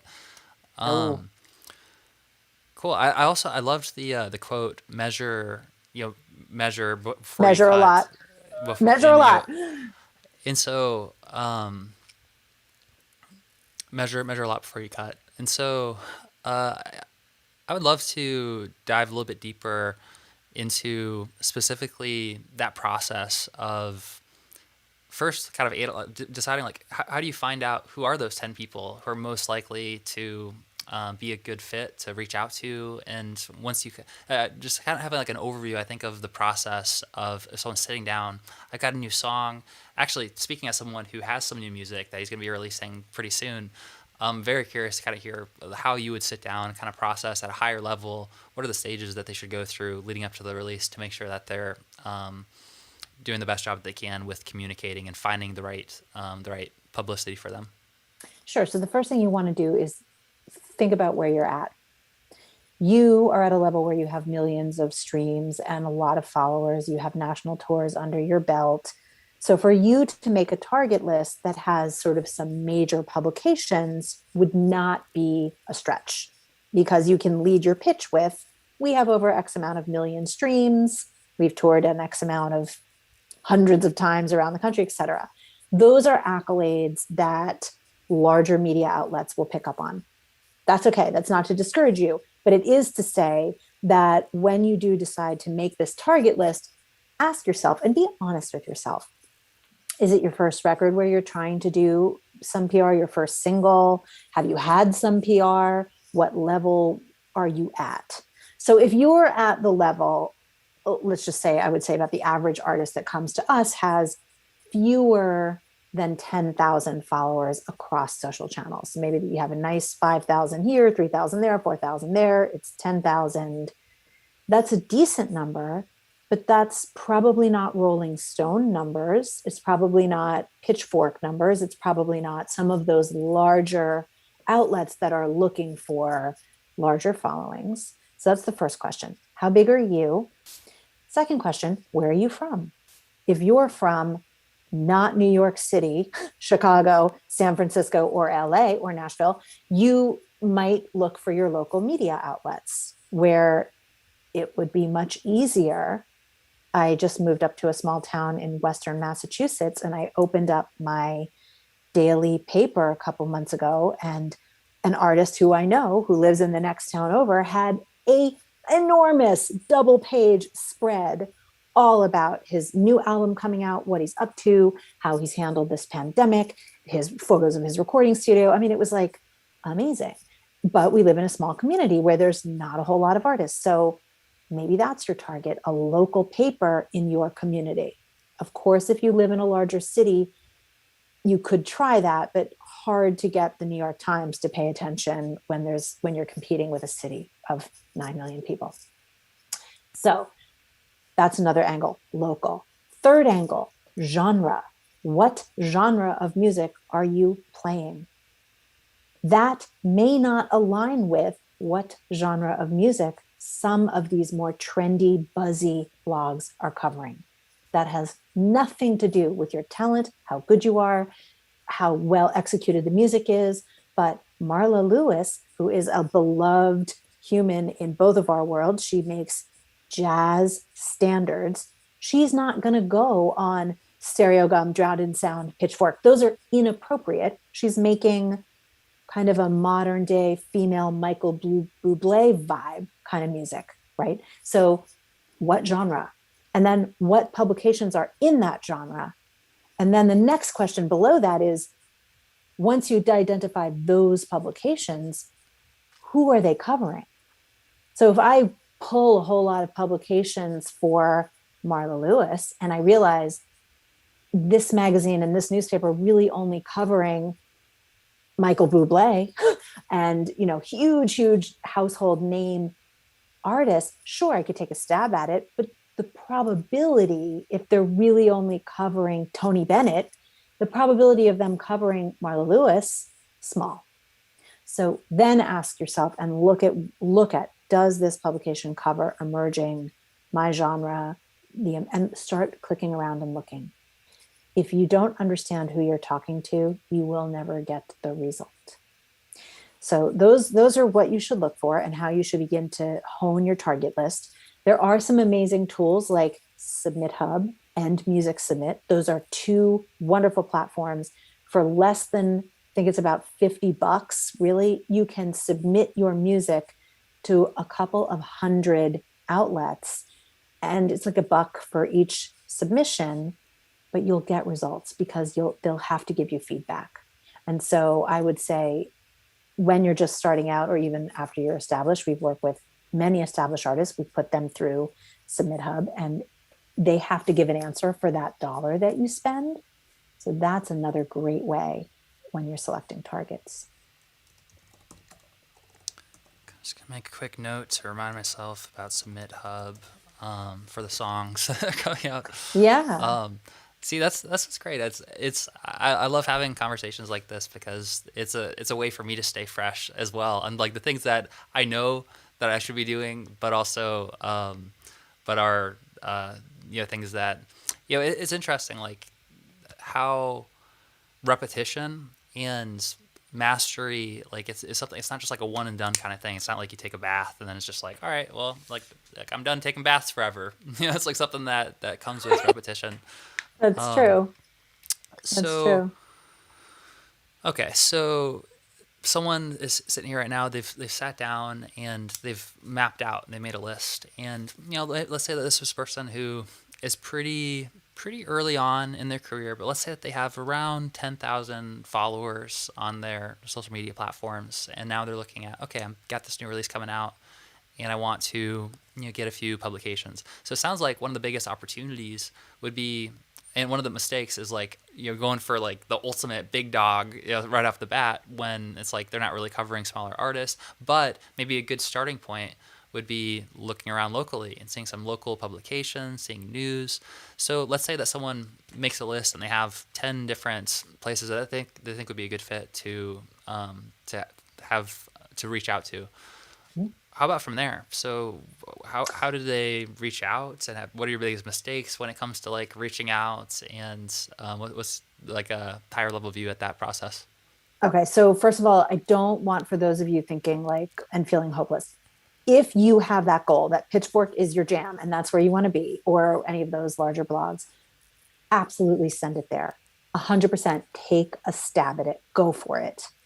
Follow what I'm about to say. Go for it. Don't discount it, but also add some smaller fish into your target list. So I just want to say that. Okay. Next, know who you're talking to. This is the pain in the arse part of the journey. You have to actually go read those newspapers, look at those blogs, listen to those podcasts. Hilariously, I have a podcast. You've been on it. What do? I talk to people in the music industry about the music industry and about marketing and promotion. And sometimes I talk to artists about their extraordinary journeys with marketing and promotions. I do not play music. However, I'm on all these really bad publicist lists that send me music constantly saying, we'd love to be played on your podcast. 1 second listening to one episode or 5 seconds on the podcast page on my website would let you see I don't play music on my podcast. Not a great look. So know who you're talking to and try to find out as much as you can about them. And the book actually breaks this down. A lot of journalists, playlisters, bloggers, they gave their best golden nuggets of advice about what they like to see from an artist and what they hate to see. And what they hate to see is that canned email where you've just filled in, "Dear Michael." And then the rest of it is clearly like they don't know you. They haven't observed what you do. They're just hitting you with a pitch. So you might want to start a pitch like, "Dear Michael, I have spent a lot of time on the Modern Musician website, and I love what you're doing to help emerging artists. And I really think you're providing a great service to independent artists. Then you start with flattery and with understanding. Or you could say, hey, writer at whatever blog, fill in the blank, I noticed that you've done a great review on Tim Kyle. Tim Kyle founded one of the founding members of Arcade Fire, one of my favorite bands of all times, and one of my inspirations for making music. And I think you might like my album because you reviewed Tim. Now notice, I didn't go for Arcade Fire. They're huge. They've already they hit the big time a long time ago. You want to find someone who's smaller or has a more niche audience. Talk to your writer or your blogger or your playlister about, I really think that my song fits in perfectly on this playlist after this track. Show that you took the time. That gives the person on the other end who works very, very hard to curate whatever it is they're writing and putting into the world, it gives them a place to put you. You've invited them to put you in that place. And you've also said, I see you, I know you, I get you, I like what you're doing, and I'm not just filling in the Dear Michael line and then sending something that's not going to be attached. So that's the pain in the arse. That's why I say only make 10. 10 is doable. You can listen to 10 podcasts. You could read 10 music blogs. You could look at 10 online publications and look back at all of their music archives and see, did they cover indie artists? What kind, etc. I also do recommend finding an artist that's 4 to 5 years ahead of you, maybe 2 to 4 years. And like maybe it was a band that you opened for, or an artist that you know, someone that records in the same studio as you, someone from your hometown. Don't go for the largest star from your hometown. Go for someone who's making the rounds. Google them, figure out where they've been interviewed. I run a blog on behalf of a client. It's a parenting blog, and we feature parents who make music. And on the Facebook page the other day, I got this lovely note from an artist who said, you featured one of my very, very dear friends who is also a mommy, and our daughters are in the same play group, and I would love to share my music with you. Immediately, that showed me that person looked, listened, knew what they were talking about. And of course, she's going to be featured on the blog. So you can do that. That is how to connect the dots. So that's my best advice as far as like what you're including in your pitch. That's so good. And I mean, one gem of wisdom that you just shared too, that I think that I want to like reiterate on, is the idea of, because I see this as like a foundational thing that helps in so many different ways, is what you talked about, finding artists that are just ahead of you, not necessarily, I mean, the biggest ones in the world. A lot of times, if we try to jump too quickly, or if we're like, okay, I want to be the next Bruno Mars, and okay, I just need to do what Bruno Mars is doing right now, then there's like this disconnect, because Bruno Mars is like so massive, and like acting like he acts right now, there's like, it's just too big of a jump. But if you start out by being strategic about making a list of similar artists to you that are just that next step ahead, a few steps ahead, those are also the people that you probably want to reach out to and connect with, and you have much more likely to actually get a hold of them and connect with them. And constantly putting yourself in a peer group of people who are just a step ahead of you, I think is like one of those traits that is so valuable if you're looking to make some sort of transformation or anything. And specifically, like one of the takeaways, for that, and like based on what we're talking about here, is that like you research them and you can see what are the publications they've been on, what are they doing, what shows are they, what venues are they playing at, and it definitely seems like that's the smart path forward. That isn't necessarily like as it's not like a quick, instant, get rich quick kind of thing, but it's the way that works. And that's one of the things that I appreciate about you is sharing the wisdom and the things that do work.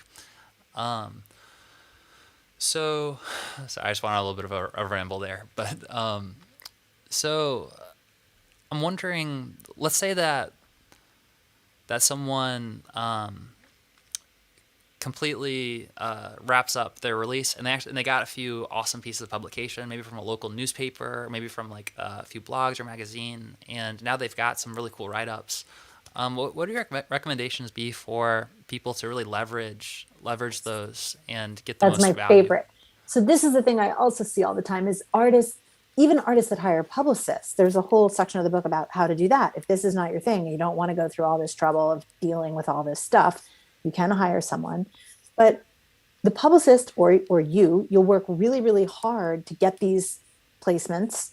And then it's amazing. Most artists don't do what I call leverage. That is the next step in your publicity journey. So let's say you've got that article. Maybe if you're lucky, the publication will share it once. They'll make an Instagram story or they'll post it on their Twitter feed. And that will have like a, I don't know, 45-second shelf life, and then it's gone. And you're bummed. You're like, well, it went up, and yeah, maybe it's in the archive of that blog, but it is up to you to blow the promotional steam into the wings of this piece, right? You want to make it fly. So visualize it. Create tiles for Twitter, for Facebook, for your Instagram. You want to choose a really nice quote, maybe a quote that the writer said about your music or about you. You want to visualize it. You want to post it on your social media. You want to make sure it's on your press kit, on your website. And even more importantly, you want to share it with your fans. So put it in a newsletter. Say, hey, we're so excited. The Albuquerque Journal just said this about us, which means so much to us because we're from Albuquerque. So for example, also it gets back, especially in a small community, it gets back to the editor at the Albuquerque Journal that this band wrote about them in their newsletter and mentioned and tagged them on their social sites. So this is actually a way of A, continuing to promote the great promotion you got, B, saying thank you to the people who took the time to write about you, and C, you can strategically use this for leverage. So not only do you want to put it on your socials and make a press page on your website and include there, but you might also create a separate email list of local promoters or people that you would like, venues you might want to play in. And when you get a beautiful article or a great moment, like it could even be like a social media moment, you post something, it goes viral for us. I'm not talking about viral, like 10 million people saw it, but I think if 300 or 400 people see a post on Facebook in today's no organic pickup reach reality, that's a nice amount of people. You could take a screenshot of that and say, I posted this recently and 400 people took the time to share it. And I wanted to show you this is the kind of reach I have. You could send that to a promoter. You could send that to a booking agent. You could send that to the local festival that has that second stage you've been trying to get on, and they won't give you the time of day because they're owned by an obnoxiously large conglomerate that only seems to book major artists, and say, hey, I just want you to see we're working really hard in our local community. And I talk about specifically one artist in my book. His name is Al Laughlin. And Al is from Denver. He was in a band when I started out 25 years ago called The Samples. They were very big from the Boulder, Colorado area. Al, many, many years later, is not in the band anymore, but he's got his own solo project. He called me up. He's like, I can't really get a lot of gigs. And I said, well, that's ridiculous. You were like as famous gets in the Colorado mountain town area. We put together a strategy. And the strategy was every time he got a piece of press that we generated for him, he put it in an email and sent it to all the local promoters and said, hey, just want to show you the Denver Post, the Colorado Daily, the local music blogs here in Colorado are covering me. I, every time, will always send it out to my community of people. I will work just as hard for you as you will for me if you'll take a gamble on booking me. And it worked. He got more gigs because if it's between for a booking agent, you and 25 other people that want the gig, you want to give the gig to the person that's letting you know, I've got a publicist, or I will do my own publicity. I will push this. I will be sure to go the extra mile to help promote any show that I'm booked on. That is called strategic publicity enhancement right there. Leverage. I love that. It's so good, and I feel like, as is common with most people who achieve mastery in any sort of topic, it's something that just sort of it's ingrained in their DNA, or it's something that's reflected in everything that they do. So as you were just describing that, one thing that came to mind was your book and the quote that you reached out to that is on the back of the book. That's something that, it's not necessarily like it's like a media publication, like I have like a newspaper or something, but we have an audience, and with the quote, when you shared it, like that makes me feel really good. Like I'm like, that's cool. Like it's got my voice on it, and everything that I'm sharing is 100% 100% true and from my heart. But I could see how, as you're describing, really leveraging the content from when you share, like when you do get a newspaper article or you get a nice quote or you get something from someone, you actually leveraging that and sharing that and using it and putting it in front of your people is a great way to make them feel appreciated. And that's going to build a deeper relationship with them, and being able to leverage that as well for the other people you're reaching out to is awesome. And think about it. Let's remove that from the publicity bucket and put it in the PR bucket. You can do this with another band. You can do this with anyone. Like maybe the local radio station in your hometown won't play your stuff because it's a commercial station and you're not ready for that. You could certainly ask the program director to give you a quote about your song or about your band if they saw you or know you in some way. And you can say, the program director for WKRP said this about me. And you can put that on your website. You can ask that band that you opened for, or that producer that you worked with, or the person that owns the recording studio that you spent a lot of money at, or any of that, and say, hey, I'd really, really appreciate it if you would give me a quote. This is how businesses work. Whenever I do business with really great people, they will often call me and say, just like, think about your LinkedIn endorsements. Like people ask all the time, like, hey, you've worked with me, you had an experience with me. Would you mind giving me a testimonial?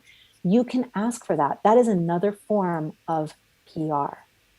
And I think artists don't think to do that. You could even just send an email out to your mailing list and say, hey, we would love to hear what you think. Would you give us a quote about what you thought of our live show or what you think of our new single?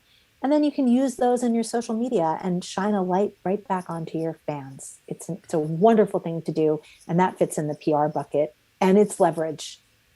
If Michael said that about me, or if Claire said that about me, people always believe what other people say more than they believe what you say. So having a quote, even if it's from your mom, is a way of saying something that doesn't come straight from you, where the person goes, oh, look at that person bragging about it. They sound like Sting. But if someone else says you sound like Sting and that's who you want to sound like, that's pretty awesome. Get that in writing. I love that. Yeah, I love that idea too of talking, reaching out to your fans and asking them for a quote.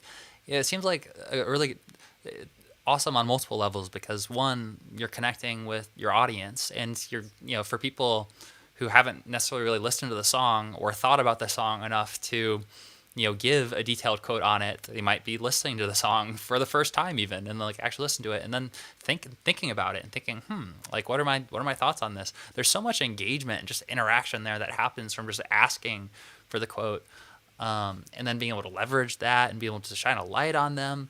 Brilliant. That's one of those gold nuggets that just just fell out of the sky as we were talking. But one other thing, and this is, we're not really talking about email newsletters right now, but when you send an email and you ask all your fans, hey, could you say something about what you think? When they write you back, that's an invitation to have an even deeper communication with a potential fan that could become a super fan, that could become the next person that says, hey, come play in my backyard, or hey, will you play my wedding, or hey, will you write me a song for my daughter's birthday, or hey, I love your stuff, can I buy your merch? Unless you have a deeper relationship with them, you are never going to have the opportunity to go deeper. So actually asking for them to say something about something is an amazing way to just begin to get the door open a little bit. That's so good. And you got my brain turning right now too. One of the things that that we're really starting to focus on, at Modern Musician, and with like the messenger strategy and everything, is this idea of what we call hyper in tune surveys, which in a nutshell is just getting on Zoom meetings, Zoom conversations with your fans and asking them some questions about your music and about your offers and the things that you're working on.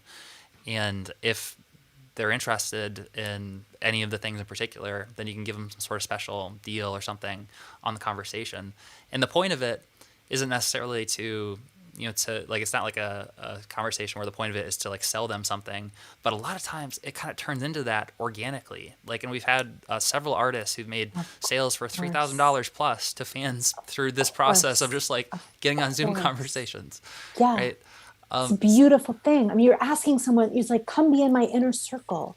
If this, as you're saying that, reminds me of my client, Sally Taylor, who I've worked for her for 21 years. She's the daughter of James Taylor and Carly Simon. She's an amazing woman. Years ago, before she put out her second record, she invited 15 of us to a friend's house, and we all sat in a big circle. She cooked us a fabulous dinner, and we all had our dinner. And then she pulled out her guitar and she played a bunch of songs from her forthcoming record. And she asked each one of us, what do you think of this song? Like, would you put the bridge here? Would you change this here? And I remember that so vividly. I worked for her, so it was different, but all those people remember that so vividly. It was like such a moment. And that's like the virtual way of doing it that you're suggesting. It's brilliant. Like, imagine in 10 years when you get to the next level, or in 5 years, or tomorrow, whenever, those fans that joined that Zoom call will always be able to say, I was part of your journey. And that's all fans want to be, is part of the journey. And if you don't give them that golden opportunity to be part of it, you're totally missing out. So I love that idea. And imagine all the great feedback you get and all the characters you get to meet and all the the people that will come to join those. I would love to join one of those Zooms just to see what they look like with some of your artists, because that's such a cool thing. Man, as you're sharing that story about the 15 of you circled around playing the songs, getting feedback, that gave me goosebumps. I'm like, that's a really cool idea. I think that's another like gem for people that I mean, especially when things start to open back up. Being able to actually invite 15 of your most supportive fans to actually like come to a place where you cook dinner for them and you get their feedback on the songs. So cool. And also I think that one of the biggest benefits of doing this, and also the reason that I even thought about this was because what you mentioned about doing that initial reach out email to your audience. I think anyone that has an email list can do this today, is send out an email that says, hey, I'm looking for some quotes for my song that I can feature on my website. And if you were open to being featured on my website, could you give me some lines like in response to the song? And then, like you were saying, like as they start responding, that creates this open door opportunity where it's like you're having this conversation. They just listen to the music. They actually put some thought and engagement into it, and they feel this connection with you because you're actually listening to them and you're asking them. And then for the people, as many people as you'd like to, you say, hey, so thank you so much. You're awesome. Thank you so much for giving me some feedback. By the way, I'd love to connect a little bit more and dive deeper and ask you some more questions. Would you be open to hopping on a Zoom call sometime so we can talk more? It's like, boom, like that's like a perfect segue. So that's why I started thinking about the Zoom calls and the hyper in tune surveys. But, I think there's like an aspect to it. Like one of the biggest benefits is just that the connection and the feedback. It seems like, and I would love to hear your thoughts on this, Ariel, but like it seems like one of the biggest challenges for musicians, especially somewhat earlier on when they haven't really built up much of a presence yet online, is this feeling of lack of connection or lack of engagement, and feeling like they're just kind of putting something out, but they're not really getting much response, and they don't really, there's just like a lack of feedback. And so I feel like having this sort of direct connection, it's sort of like we learned so much through our ability to communicate one-on-one with people. It's just how we talk, and by seeing someone's face as we describe something, then we might realize like, oh, like I'm boring someone, I'm talking too much, or you might realize, oh, they're riveted, like they're like paying like really close attention, like this is interesting. And so I think having those conversations is a really great way to get some real feedback on some maybe the different ideas, different songs that you're working on, different things that different offers. So yeah, I just love the idea of connecting what you just shared with that idea of having those conversations. Yeah, which is why we love your technique here of, I mean, yes, it's a bot and we're honest that it's a bot and we know that it's not you, but those little seeds that you're planting with potential fans can turn into these relationships. But I do also want to say something, because I have worked with a lot of artists and there is a little bit of resistance. Sometimes it's resistance and sometimes they literally don't think about this. They call me up, they're in a panic, they don't have any fans yet. And I think social media is doing us a tremendous disservice in the sheer knowledge of how many billions of people are on the other end of that bullhorn, right? You post something on Facebook, there's 2 billion people on Facebook. You post something on any of these platforms, hundreds of millions of people. That's a lot of pressure. Not that hundreds of millions of people will see your stuff, but they could go viral. So my 3 words of wisdom for people that are like, well, I'm not Michael and I haven't toured and I didn't tour hack back in the day, when none of all that's the tape you're playing about why it's not working for you, but somehow it seems to work for other people. 3 words: start at home. So many artists do not start at home.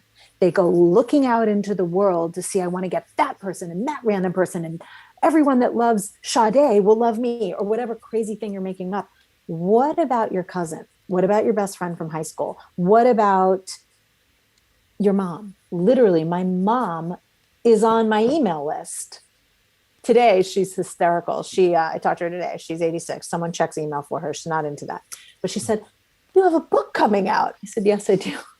She said, someone had to read your newsletter to me. Hilarious. But she's on my list. Okay. You have to have your people be your closest allies to begin with. And if you don't have enough guts to ask your people, your best friends, your cousins, your mom, your college roommate, the acquaintances you have, to get on your email list, you're going to have a huge amount of confronting stuff going on when it comes to getting just those rando people out in the world who don't know you at all. So start at home, build from home. Those 15 people sitting in Sally's living room, or in Sally's friend's living room, they were all people we knew. They were in our circle. And they are people who to this day still are on her list. I still see them post back when she posts on Facebook. Like, those are her core people. I love to talk about, I like Billy Joel. I come from New York City. Don't judge me if you're like not into him. Just understand that the man is a legend. If you're a New Yorker, you go to something called Madison Square Garden, you see him. Hopefully that will happen again soon. And it's fantastic if you're into that kind of thing. So I go to Madison Square Garden and you're there, and it's seen, it's a real New York thing. And who's in the front row at a Billy Joel concert? His daughter, many of his ex-wives, including Christy Brinkley, the mother of one of his children, people that you recognize, other celebrities who you know. These are his people. His ex-wife is there cheering him on. That is, when I saw that, I thought, like, it made me feel so good about, like, yes, after all these years. I mean, I also have the privilege of knowing a lot of people who tour with enormously famous artists and bands. And the thing that I know about U2, about Dave Matthews, about Madonna, about my friends all go on tour with these people, because we all started in a tiny venue called the Fox Theater in Boulder, Colorado. And a lot of those guys are now sound guys and lighting guys and rigging guys, and they go out in the world. And I get to go backstage and see. And what I've learned is those core people still travel with the band all those years later. And that should never be discounted. Those are the people who are your initial PR people. So for those of you that really do struggle, like Michael was saying, with like, how do I get my first core fans? Don't be afraid to start at home, because those are the people who, there is a problem if when you start at home, you don't begin to get more fans eventually. That's a Seth Godin conversation, but you definitely don't want to be hesitant about having your people come along for the ride. Even if they're not really into the music, they're probably into you if they're your friend for some reason or another. It's important. I love that so much. I got goosebumps several times throughout that conversation. Start with home. I feel like I want to get a coffee mug with that, with that on the coffee mug. I think that's so important. Like what it reminds me of is the roots of a tree almost. It's like like starting with home, like your roots. Like there's gonna be, and yeah, and like you had mentioned, like it's not necessarily like you're all you're gonna do is stick with those people and the friends and family, and that it could become a thing in and of itself. But and like some of the people that you reach out to, like that are in your inner circle, you know, may or may not come along for the ride. They may not be people who are really that interested in supporting you and supporting your music, and that's totally cool. But starting there is so empowering, and bringing those people in, and there are going to be those people who are like super into it and super supportive, and they both, yeah, maybe they're like really into the music, and maybe like at the beginning they're just really supportive of you and your music career. But that's a really great lesson, a really great reminder to come back to that, and to come back to your roots, like figure out like what is home, and who are those people, and also it does bring up some sort of like some like I feel like there's a bit of resistance or a bit of fear that comes up almost from, you know, being seen, or kind of like bringing that up to those people, to your friends and your family. So I'm curious to hear your thoughts on, is that something that you, how would you speak to, well, this is a good thing to talk about in general, with anything like publicity or exposure, you know, being seen, being heard more fully. I feel like there's a natural feeling of fear that kind of happens, that fear of being seen. What are your thoughts around that feeling of fear and resistance for anyone that, you know, maybe has some of that, and they're getting ready to release some songs? They're like, ooh, I kind of want to put it out. I want to share it with my friends and my family and other people, but I'm kind of dragging my feet because I want to make sure I'm doing it right and it's perfect. And you know, what would your advice be for them? This is really an important thing, because it's not a secret that a vast majority, I think it's 65 to 70% of all artists have some sort of mental health thing going on. And mental health, one of the categories is social anxiety or anxiety in general. And I think when you're going to put yourself out into the world, it is anxiety provoking in any form or fashion. That's why social media makes us feel terrible about ourselves. This is facts. I'm not making up anything. This is why young people like 10, 11, 12, 13 years old should not be on social media. It is killing our youth. So know that there is a component around that anxiety and that stress around putting yourself out there. And I think for some people, it feels more comfortable to put yourself out there in front of people that you don't know. Like you were saying, sometimes the people in your life who should be perceived as, there are magical people out there that have incredible parents that support every single thing they do. And then there's a lot of people that do not have that. For whatever reason, don't put your mom on your mailing list if you know that's not going to be a good thing. But find someone in your camp. You know, I have a client right now. He's really a challenging client because he doesn't want any of his friends or family to know anything about his music. He's like, I feel like it makes me look desperate. It makes me look thirsty. It makes me look stupid. Like he just has all these stories about why he doesn't want to go there. And I get it. But I also get that he's a great human and a nice person. And it's really, really hard to coach someone that's like so hell-bent against wanting to be seen. But okay, it's happening to us. I think in some form or fashion, all of us have those moments where like, it just feels too big. But what's really interesting to me about artists is they create music and they have a desire to share it. And know your comfort zone. There's going to be a lot of people throughout these 2 days recommending things. These are all just suggestions. You don't have to do all the things. It's funny. The other day I was on the phone with a client and she said to me, do I have to be on TikTok? And I was like, oh, hell no, you don't have to be on TikTok. Be on TikTok if TikTok, I'm not on TikTok. It doesn't resonate with me. I'm not funny and quirky like that. I can't edit videos really fast. I'm a woman of a certain age. I have to put makeup on. I have to have an angle. I can't do it. It's not my thing. I'd rather just be on Clubhouse because I love to talk and I love when other people talk to me. So Clubhouse is my jam and TikTok is not my jam, and that's okay. So figure out where you're comfortable in those zones. Instagram, I think for many, many people is not a great, it's funny. Artists love it so much because artists are visual. It makes perfect sense. It's much easier to take a photo than it is sometimes to come up with a lot of text or copy. But for some, that might not be your platform because you don't want to post selfies. It's not your thing. So understand your limits. I am not a big fan of leaning into what makes you feel super uncomfortable. You do have to choose something if you'd like your music out into the world. But there's 16 experts in these 2 days. One of them should be saying something that resonates, and pick that as your path. Your path doesn't have to be Eli Lev's path. It doesn't have to be Zach King's path. Everybody has their own path, and it shows up the way it shows up for everyone in their own unique way. And part of what I love about working with musicians is we don't force them to take, castor oil if they're not into it. Like that, if that's not your thing, I'm not going to force you.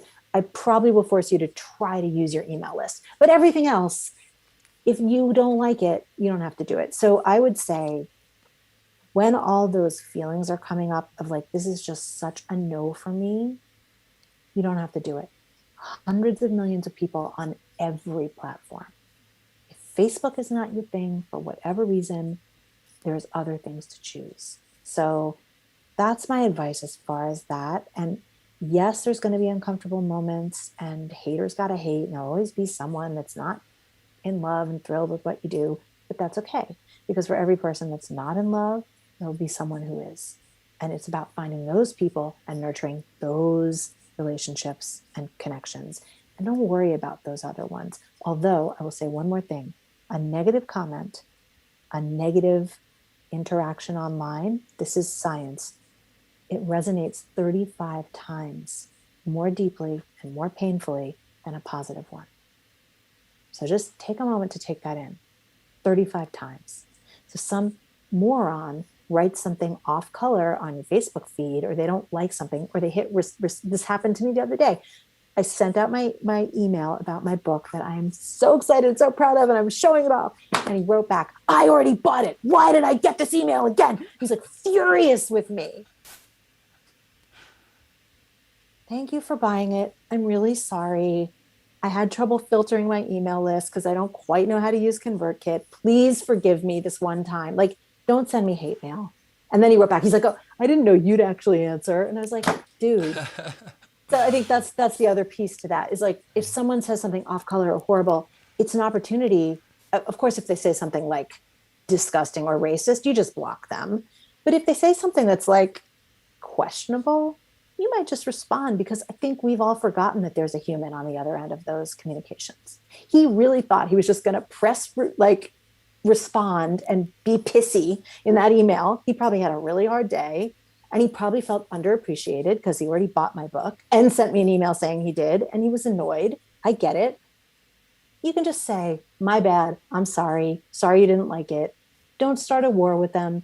Don't talk politics. That never seems to go anywhere in 2020 or 2021, right? But if it's something mundane, let people know you're a human and you're there, because that can also shift them immediately. That's so good.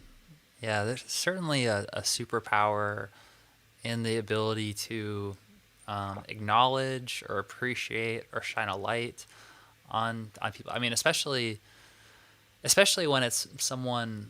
Yeah, I think this is like a super good practice with your audience or with your fan base. Like if someone does something that helps you out, or someone purchased a merchandise bundle or something like that, you know, like giving them a shout out and saying thank you so much, I appreciate you, you're awesome, really I think kind of cements and celebrates and reinforces, and makes them feel good, makes them feel appreciated.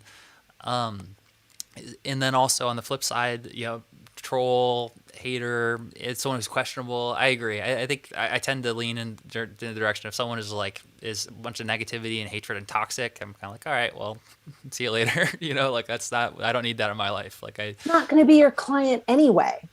You know, the person that's writing back, like, your stuff is really expensive. Yes, it is. And that's why I have free articles. There's 400 of them. Please go read them. You are never going to hire me in the first place. I don't care if you think I'm expensive. Sorry, find someone that's not expensive and work with them. What can I tell you? But to get all upset about that is going to be a waste of your time, right? It just is. So lean in lightly to that kind of stuff. And I love Seth Godin always said, the reason why he doesn't have comments turned on his blog and he gets millions of readers is, and I quote, I don't want people to pee-pee in my pool. He's like, this is my pool. I'm sharing my ideas and my thoughts. I am not interested in your ideas and your thoughts because it's my blog, it's my pool. So I don't recommend like shutting off all comments because you do want to have some form of human interaction. But again, like Michael said, if someone's like slightly hating, you know, you don't have to take the bait. You can just press the block button. Yeah, absolutely. Yeah, it seems like it's one of our core human needs is to be recognized, appreciated, seen, heard. And yeah, I think generally, you know, being able to offer those things to people and genuinely, like, I think that almost goes way back to when we were talking about reaching out to people and how, you know, just a blanket statement where it's like, you know, clearly like it's just like copy and paste and there's no sort of like nothing to it, is like the lack of recognition and being seen and being heard. And that doesn't feel good. You know, like all of us thrive on being appreciated, being seen, being heard. So I think learning how to authentically give that to people is one of the most valuable things that you can offer to your fans too, and the awesome thing to cultivate. I think also for musicians, from a musician's standpoint, I'm not a musician, but I do know thousands of them, and both of my parents are artists, so I feel like I really kind of grew up in this, an understanding about this. If you are putting yourself out there, your need is deeper than the average person's for that. Or else you would just record music in your basement and you would put it in a closet. You would never play it for anyone. That's called something different, right? So when you have that need, oftentimes there's such an attachment to how is it landing? How is it feeling? What's going on with it? You forget everybody has that need. And like you just said, your fans have that need. The guy that writes at the newspaper has that need to be seen. And some of us build platforms and we're seen much more often than others, but all of the people that are running blogs or have playlists, they are also running platforms and they also want to be seen. So by thinking that they're going to give you something without that reciprocal relationship of I see you, you see me, it's a two-way street. That's back to the first question you asked, is like, what's the biggest mistake that artists make? I believe that's like the biggest one. It's like you're not seeing. And I want to add one more quick thing. The music business of the past, which we build, and I love that you talk about this because I also love to talk about this, is like the music business of the 60s, the 70s. I'm talking about the Hendrixes and the Joplins and the Led Zeppelins and those artists, those icons, those people never had to deal with what you have to deal with as an artist. There was no social media. Like the reason why all those hair metal bands in the 80s got away with shagging every woman that came across their paths was because there was not 6,000 people with cameras at every possible turn taking photos where they could bust you for being disgusting. Like you can't get away with that stuff now. So this vision of I want to be like Jimmy Page, I want to be like Hendrix, I want to be like Joplin, I want to be like Aretha. They came up in a world where they didn't have to do all this stuff. Many of them had almost zero connection to their fans. They didn't have to. It was a different paradigm.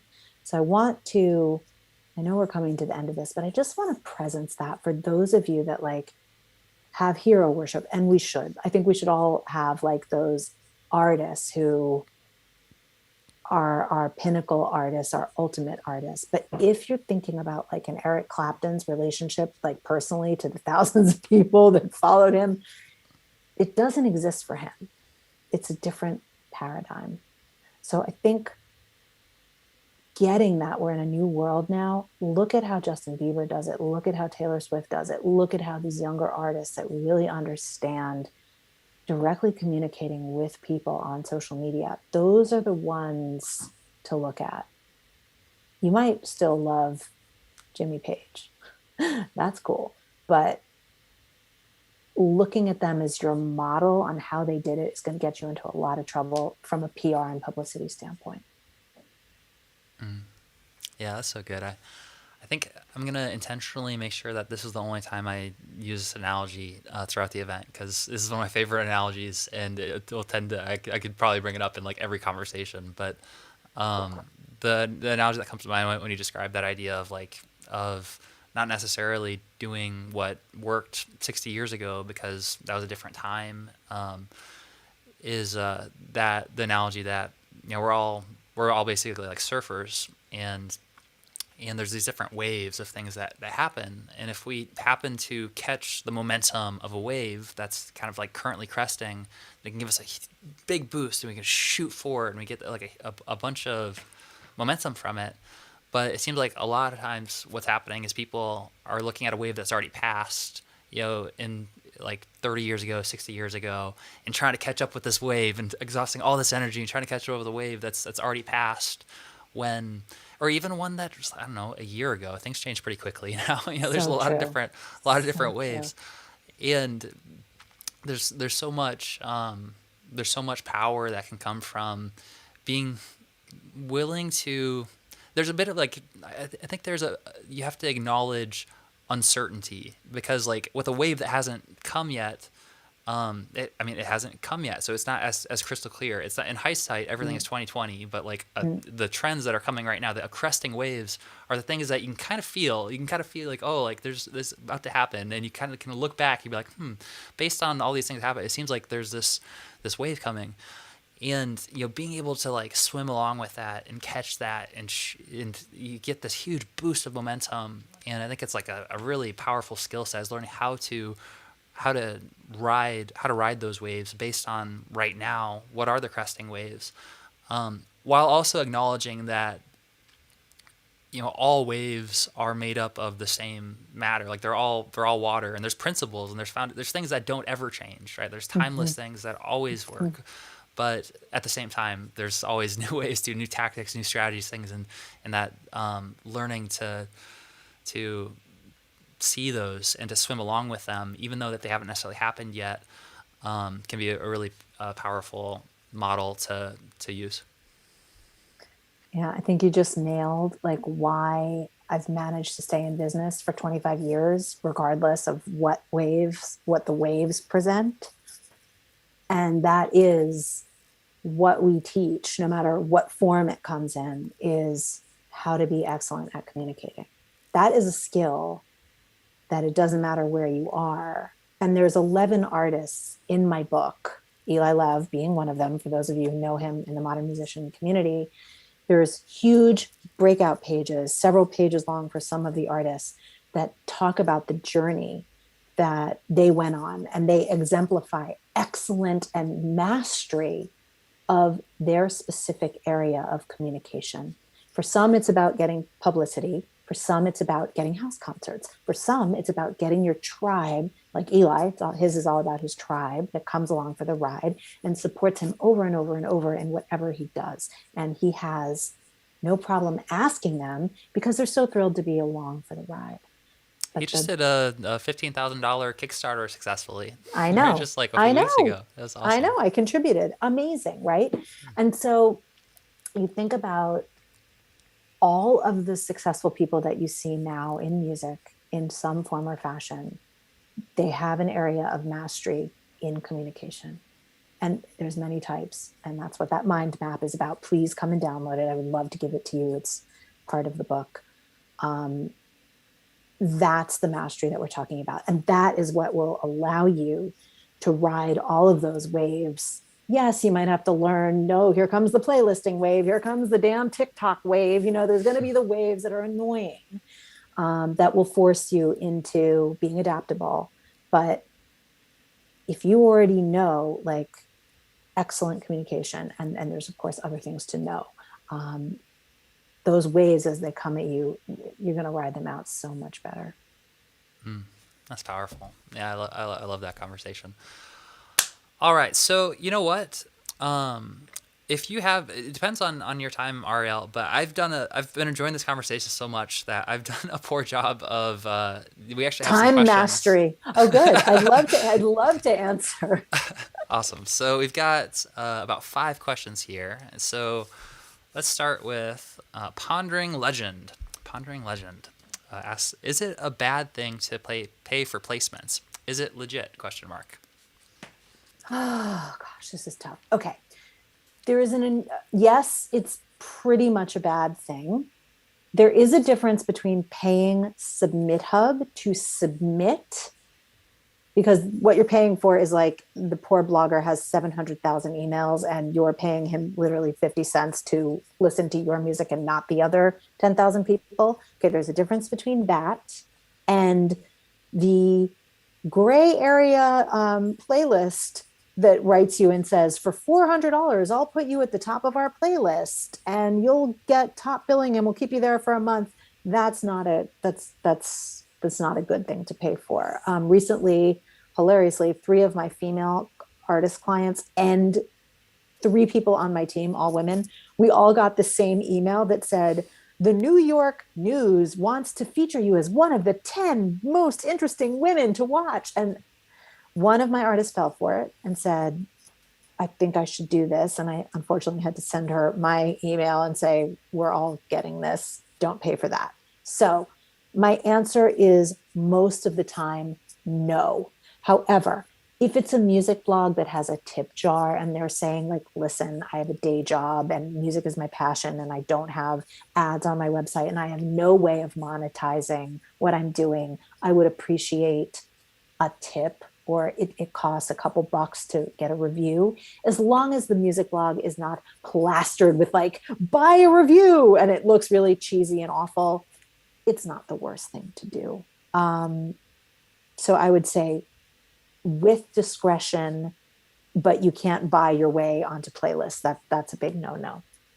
But I mean, there's some Instagram accounts, like all those singer Instagram accounts that are like for $100 will expose you to hundreds of thousands of people.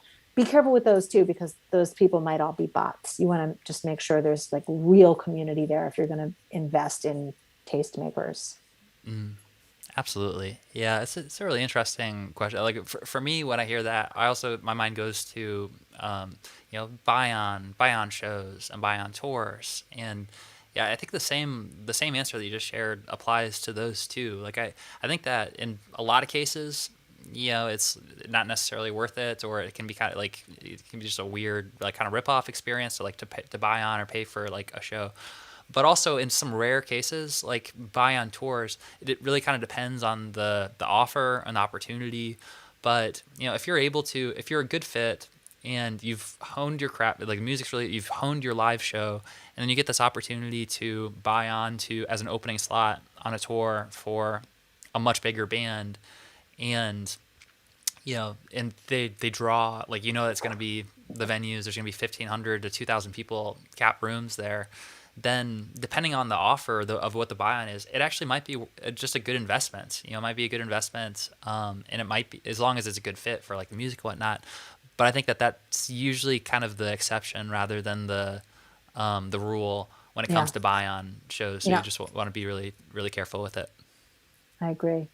I've seen some disastrous buy-on tours. All right, so more questions here. We got Alicia asked, Ariel, how can I connect with you personally? Cyber PR on every single social channel. Twitter is my social media drug of choice, so please hit me there. If you would like to talk to me about having our agency represent you, please come to cyberprmusic.com, and there's a form that says talk to us. Fill it out. Otherwise, if you just have like a quick question, Twitter is my jam. You could also hit me up on Instagram, although I always ignore those DMs. It'll take me several weeks. Twitter will take me probably just a few hours. You can also hit me up on Facebook, Cyber PR on all platforms. Beautiful. Awesome. Another thing, if you guys haven't noticed this yet, this is like a cool thing that we found out with the chat that I was really excited about when I learned that we could do this. But if you type in the name of any of the speakers, so if you type in RL's name in the chat, then it like pops open, like it hyperlinks automatically. And so for any of the speakers, if I mean, Ariel just told you exactly where you can go connect with her, so that's awesome. But if you ever are looking to connect more, looking to take the next step with any of the speakers, you can literally just go ahead and click on, or just type in their name in the chat, say, this person's awesome, and it'll link out to their website, or to the resource that they're sharing. All right, so you guys probably see every once in a while in Zoom chat. I probably should mention this when I'm talking with partners. It's not a big deal. It's a really minor thing. But when the chat pops up, it like pulls open the screen. Oh, sorry. Sorry. No problem at all. Cool. So how about we have time for one more question before we wrap up? Ariel? Yeah, of course. Sorry, I'm like, are you talking to someone magical that has? Nope. I'm just running it by you. You're an important person. I don't want to take up too much of your time. I really appreciate you being here already. I think I can't remember for the live interviews. I think we probably mentioned that they're usually around an hour and a half, but I can't remember if we had mentioned if it was an hour. I did have an hour and a half slotted, so we're good to go. Okay, awesome. So let's keep moving on with the questions. Sean Quixote, Yay! winner of the Name of the Day award. Should we be using Submit Hub and Music Submit before we've released a song on Spotify or through DistroKid? How will submitting to Submit Hub affect one's ability to be listed on an editorial playlist on Spotify? Okay, first of all, Sean, you don't have to actually worry about the answer to that question because I'm going to do all that for you because you're my client. However, thank you for being here for that. You want to submit to Spotify editorial curators first and foremost. In that case, they will let you know if you're hitting one of their curated playlists probably the day of, if not the day before. And if that's what we're betting on, we won't take your track wide onto Submit Hub until the day it's released. The other reason for that, this is playlist conversation, it's really, really hard to push an unreleased track to playlisters because they often like to just grab the track after it's already live and stick it up on their playlist. And a track that's not already live is annoying to them because they have to then remember to go back and is it live or did it get caught up in weird distribution land? So for playlist submissions, we go for it on the Friday that the track comes out through Submit Hub. However, for editorial consideration, perhaps we're going for a premiere or for some sort of editorial write-up on a music blog, we will oftentimes start several days before the track is coming out. So that is how we manage that. It doesn't, I mean, with Spotify, if someone premieres the track in Music Blog Land and there's a link to SoundCloud, the Spotify curators aren't going to go, oh, look at that. It's going to be okay. So that's my answer for that. Awesome. So one follow-up question based on what you just shared with like Spotify editorial playlists is when would you recommend submitting for like what's the process like? So let's say someone's listening to this right now, because this is a question I hear a lot is around Spotify editorial playlists and playlisting. Yes. Mm-hmm. What does that process look like, and how does it work in terms of like how do you get on Spotify editorial playlists, and what would you recommend as like a higher level overview for timeline? Yeah. So first of all, cyberprmusic.com, there is an article called How to Get on Spotify Playlists that breaks all of this down scientifically. So I recommend please come to cyberprmusic.com and just read that article, because there's a few nuances, especially in your submission. But here's the 30,000 foot view. You need to gain access to your Spotify for Artists account, which you'll get through your distributor, whether that's CD Baby or Symphonic or TuneCore, whoever that is. You're going to log in. When you're selecting that this is when I want my track to come out, there's going to be a submit to Spotify playlisters area. There is a science to how you fill this out. You don't just want to like put the song in and hit submit. You want to use all of the text. I think it's 1,000 characters. It could be 1,500 that you are allowed. You want to be descriptive. You want to talk about the instrumentation, the genre, where you recorded this, where you're from. All of these things are keywords. Please also understand bots are reading those submissions, not people. I will repeat that. Bots are reading those submissions, not people. Spotify is run by bots. So if you're thinking like, oh, no one is listening at first, their bots are combing through all of those submissions and pulling out Chillwave, pulling out New York City, pulling out Chicago, pulling out horn section, pulling out whatever they're pulling out, and it's getting bucketed.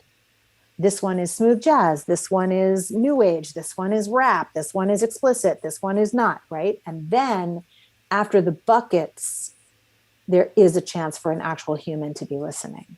Then they look at how many followers are there, how many streams has this person gotten in the past. Is there something really great that's like a catchphrase that a certain curator might be looking for, which of course we never know what that is. So filling in the maximum amount of characters in your Spotify submission is smart. I recommend minimum 1 month before your track goes live. Why? Because no one really knows how and when Spotify is going to crawl through those submissions. Why cut off your nose to spite your face? You've waited so long to get this track into the world. You've recorded it. You've perfected it. You want it out there. Take the time to properly submit it. Don't rush this part of the process. Getting chosen for editorial on Spotify as a newer artist is not easy and doesn't happen often. So the second part of that puzzle is don't rest all your laurels on that Spotify submission. You also definitely want to do a pre-save campaign. But those are some tips. The brilliant Mike Warner of Work Hard, Playlist Hard also has an amazing blog, and I've interviewed him on my blog. You can also look for those articles where he gives some like golden nuggets about how to submit the proper way. And he also has a band, so he's tested a lot of the things himself, which is what makes him legit. Awesome. Yeah, love it. So let's do one more question, then we'll wrap up for the day. Let's see. Now I get to be selective. We have, I think, 3 questions left, but I am feeling at the end of the day, I'm ready to Die. You've been talking all day. It's so much fun though. I'm so grateful to be here. This is awesome. This happens once a year, so this is my time to like go all out. But yeah, it's been a long day in the best possible way. So okay, last question.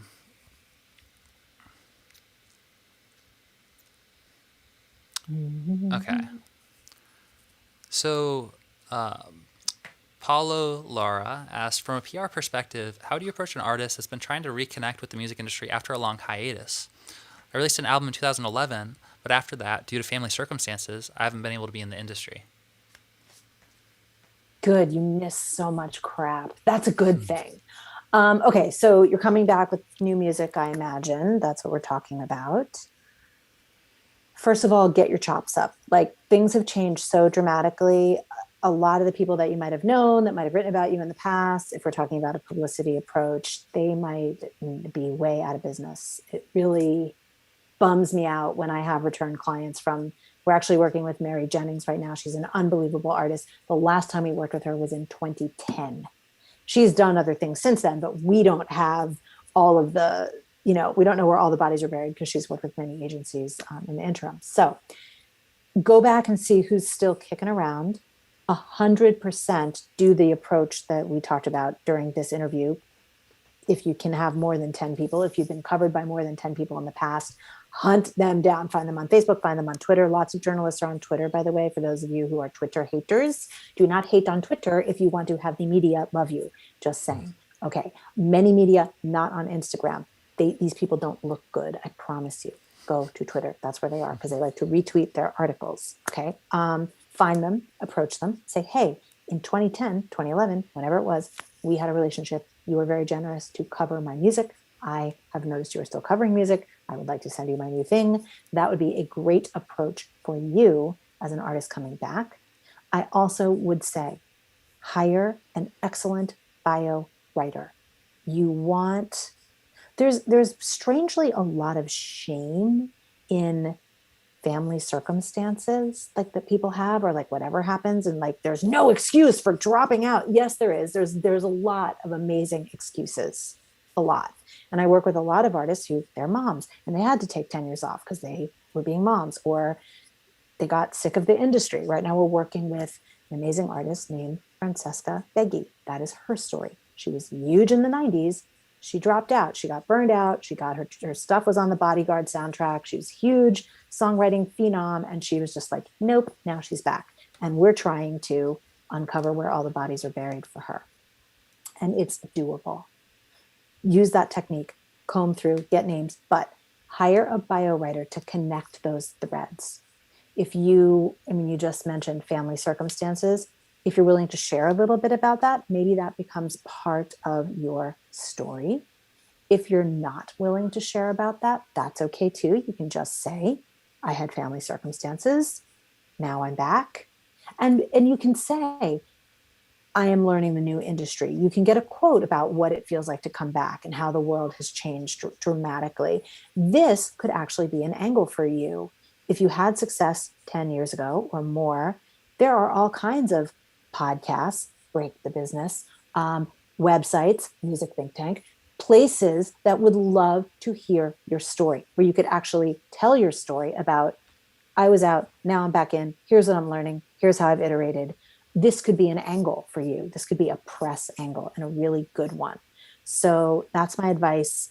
And never have any shame around it. Just be honest about it. Like, I wasn't there, I'm here now and I'm back. And the fact that you're here for 2 days learning from a lot of people that are going to catch you up to speed with all the crazy that's gone on since you didn't know, I think is a brilliant thing. So kudos to you for that.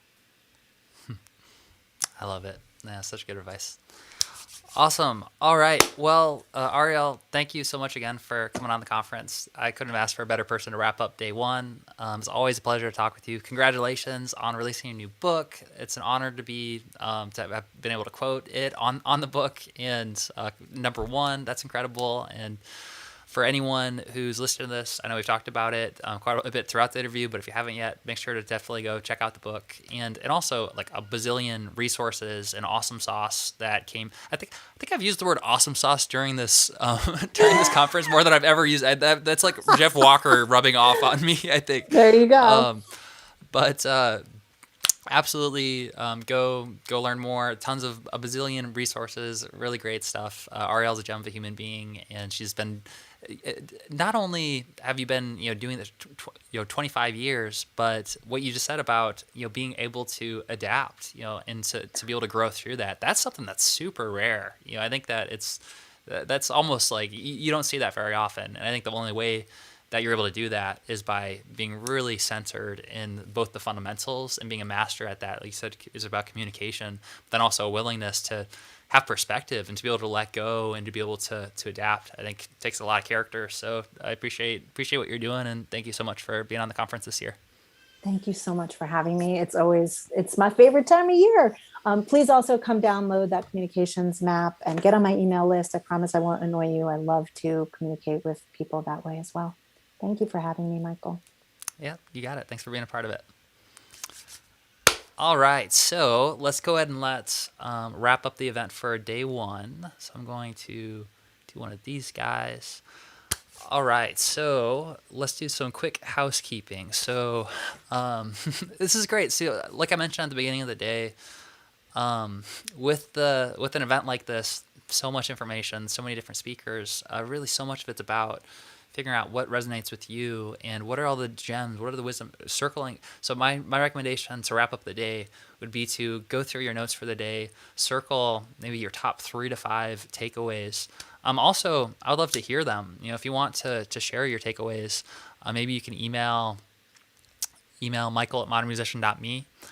Gosh, I hope I don't just like ruin Melanie's life right now by sharing that, just because Melanie is a gem of a human being, and she's usually the one that responds to our company Modern Musician email. But I'm sure she's lovely, and if we get a bunch of emails, then that's only an awesome thing.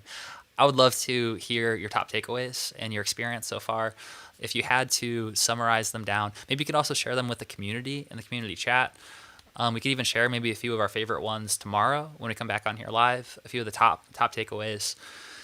And, there's a lot of stuff happening. You don't have to get it perfect. You don't have to understand everything. But just learning, just being here, you're in the right place. Congratulations on making it all the way through the day. I don't know if you've been here since the start or if you just hopped in throughout it, but the fact that you're here, that you're learning says a lot about your character and your odds of being successful in a career that is really challenging and that most people aren't able to be successful in. I think the ones who are the ones who are constantly growing and learning and showing up to things like this. So just want to honor you for being a part of it. Thank you. This is awesome.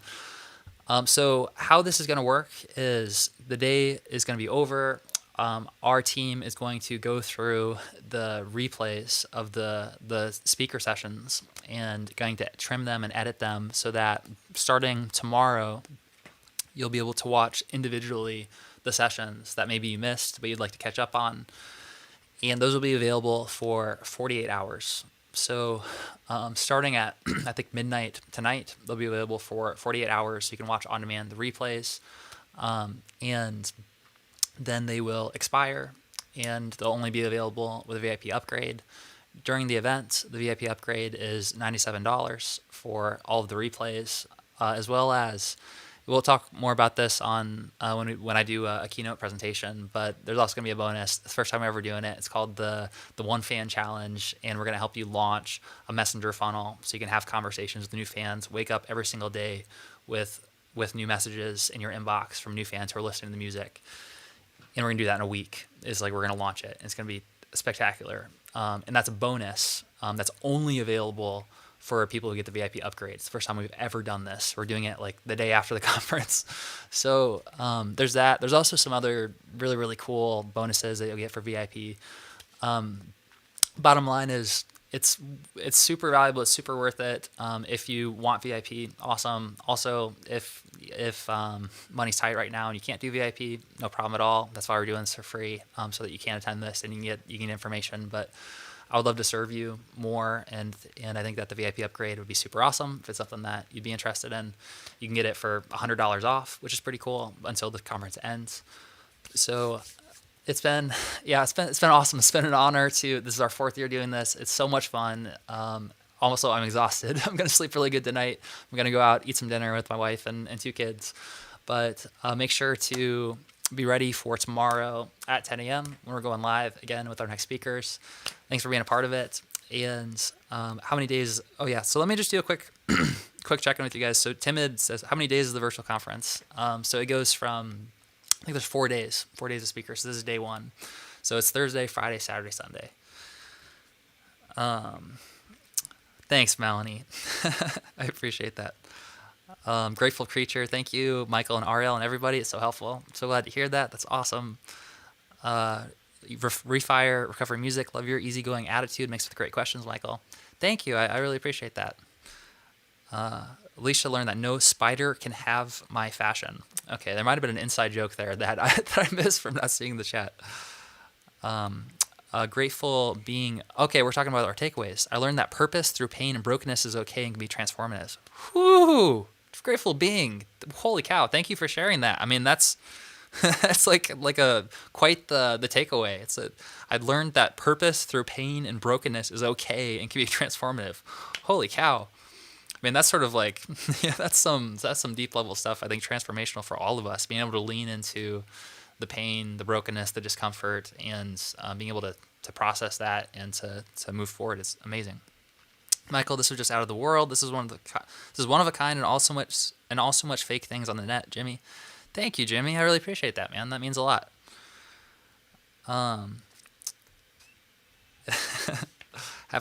Renewed my interest to get back in, says Ron. Fantastic. All right, cool. So let's call it a day. Hope you guys have a fantastic rest of your day. Get some good rest and energy.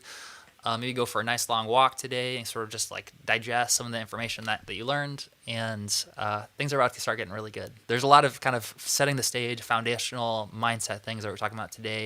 And we're going to be going deeper day 2, 3, and 4 onto some more tactical things like music licensing and talking about different Spotify algorithm, things to really, again, like the main focus is about this event is one, really to hone your art's identity, your craft, your branding, to figure out your signature sound, but then also to be able to apply that to find and connect with the fans who are going to resonate most with your music so you can build a tribe.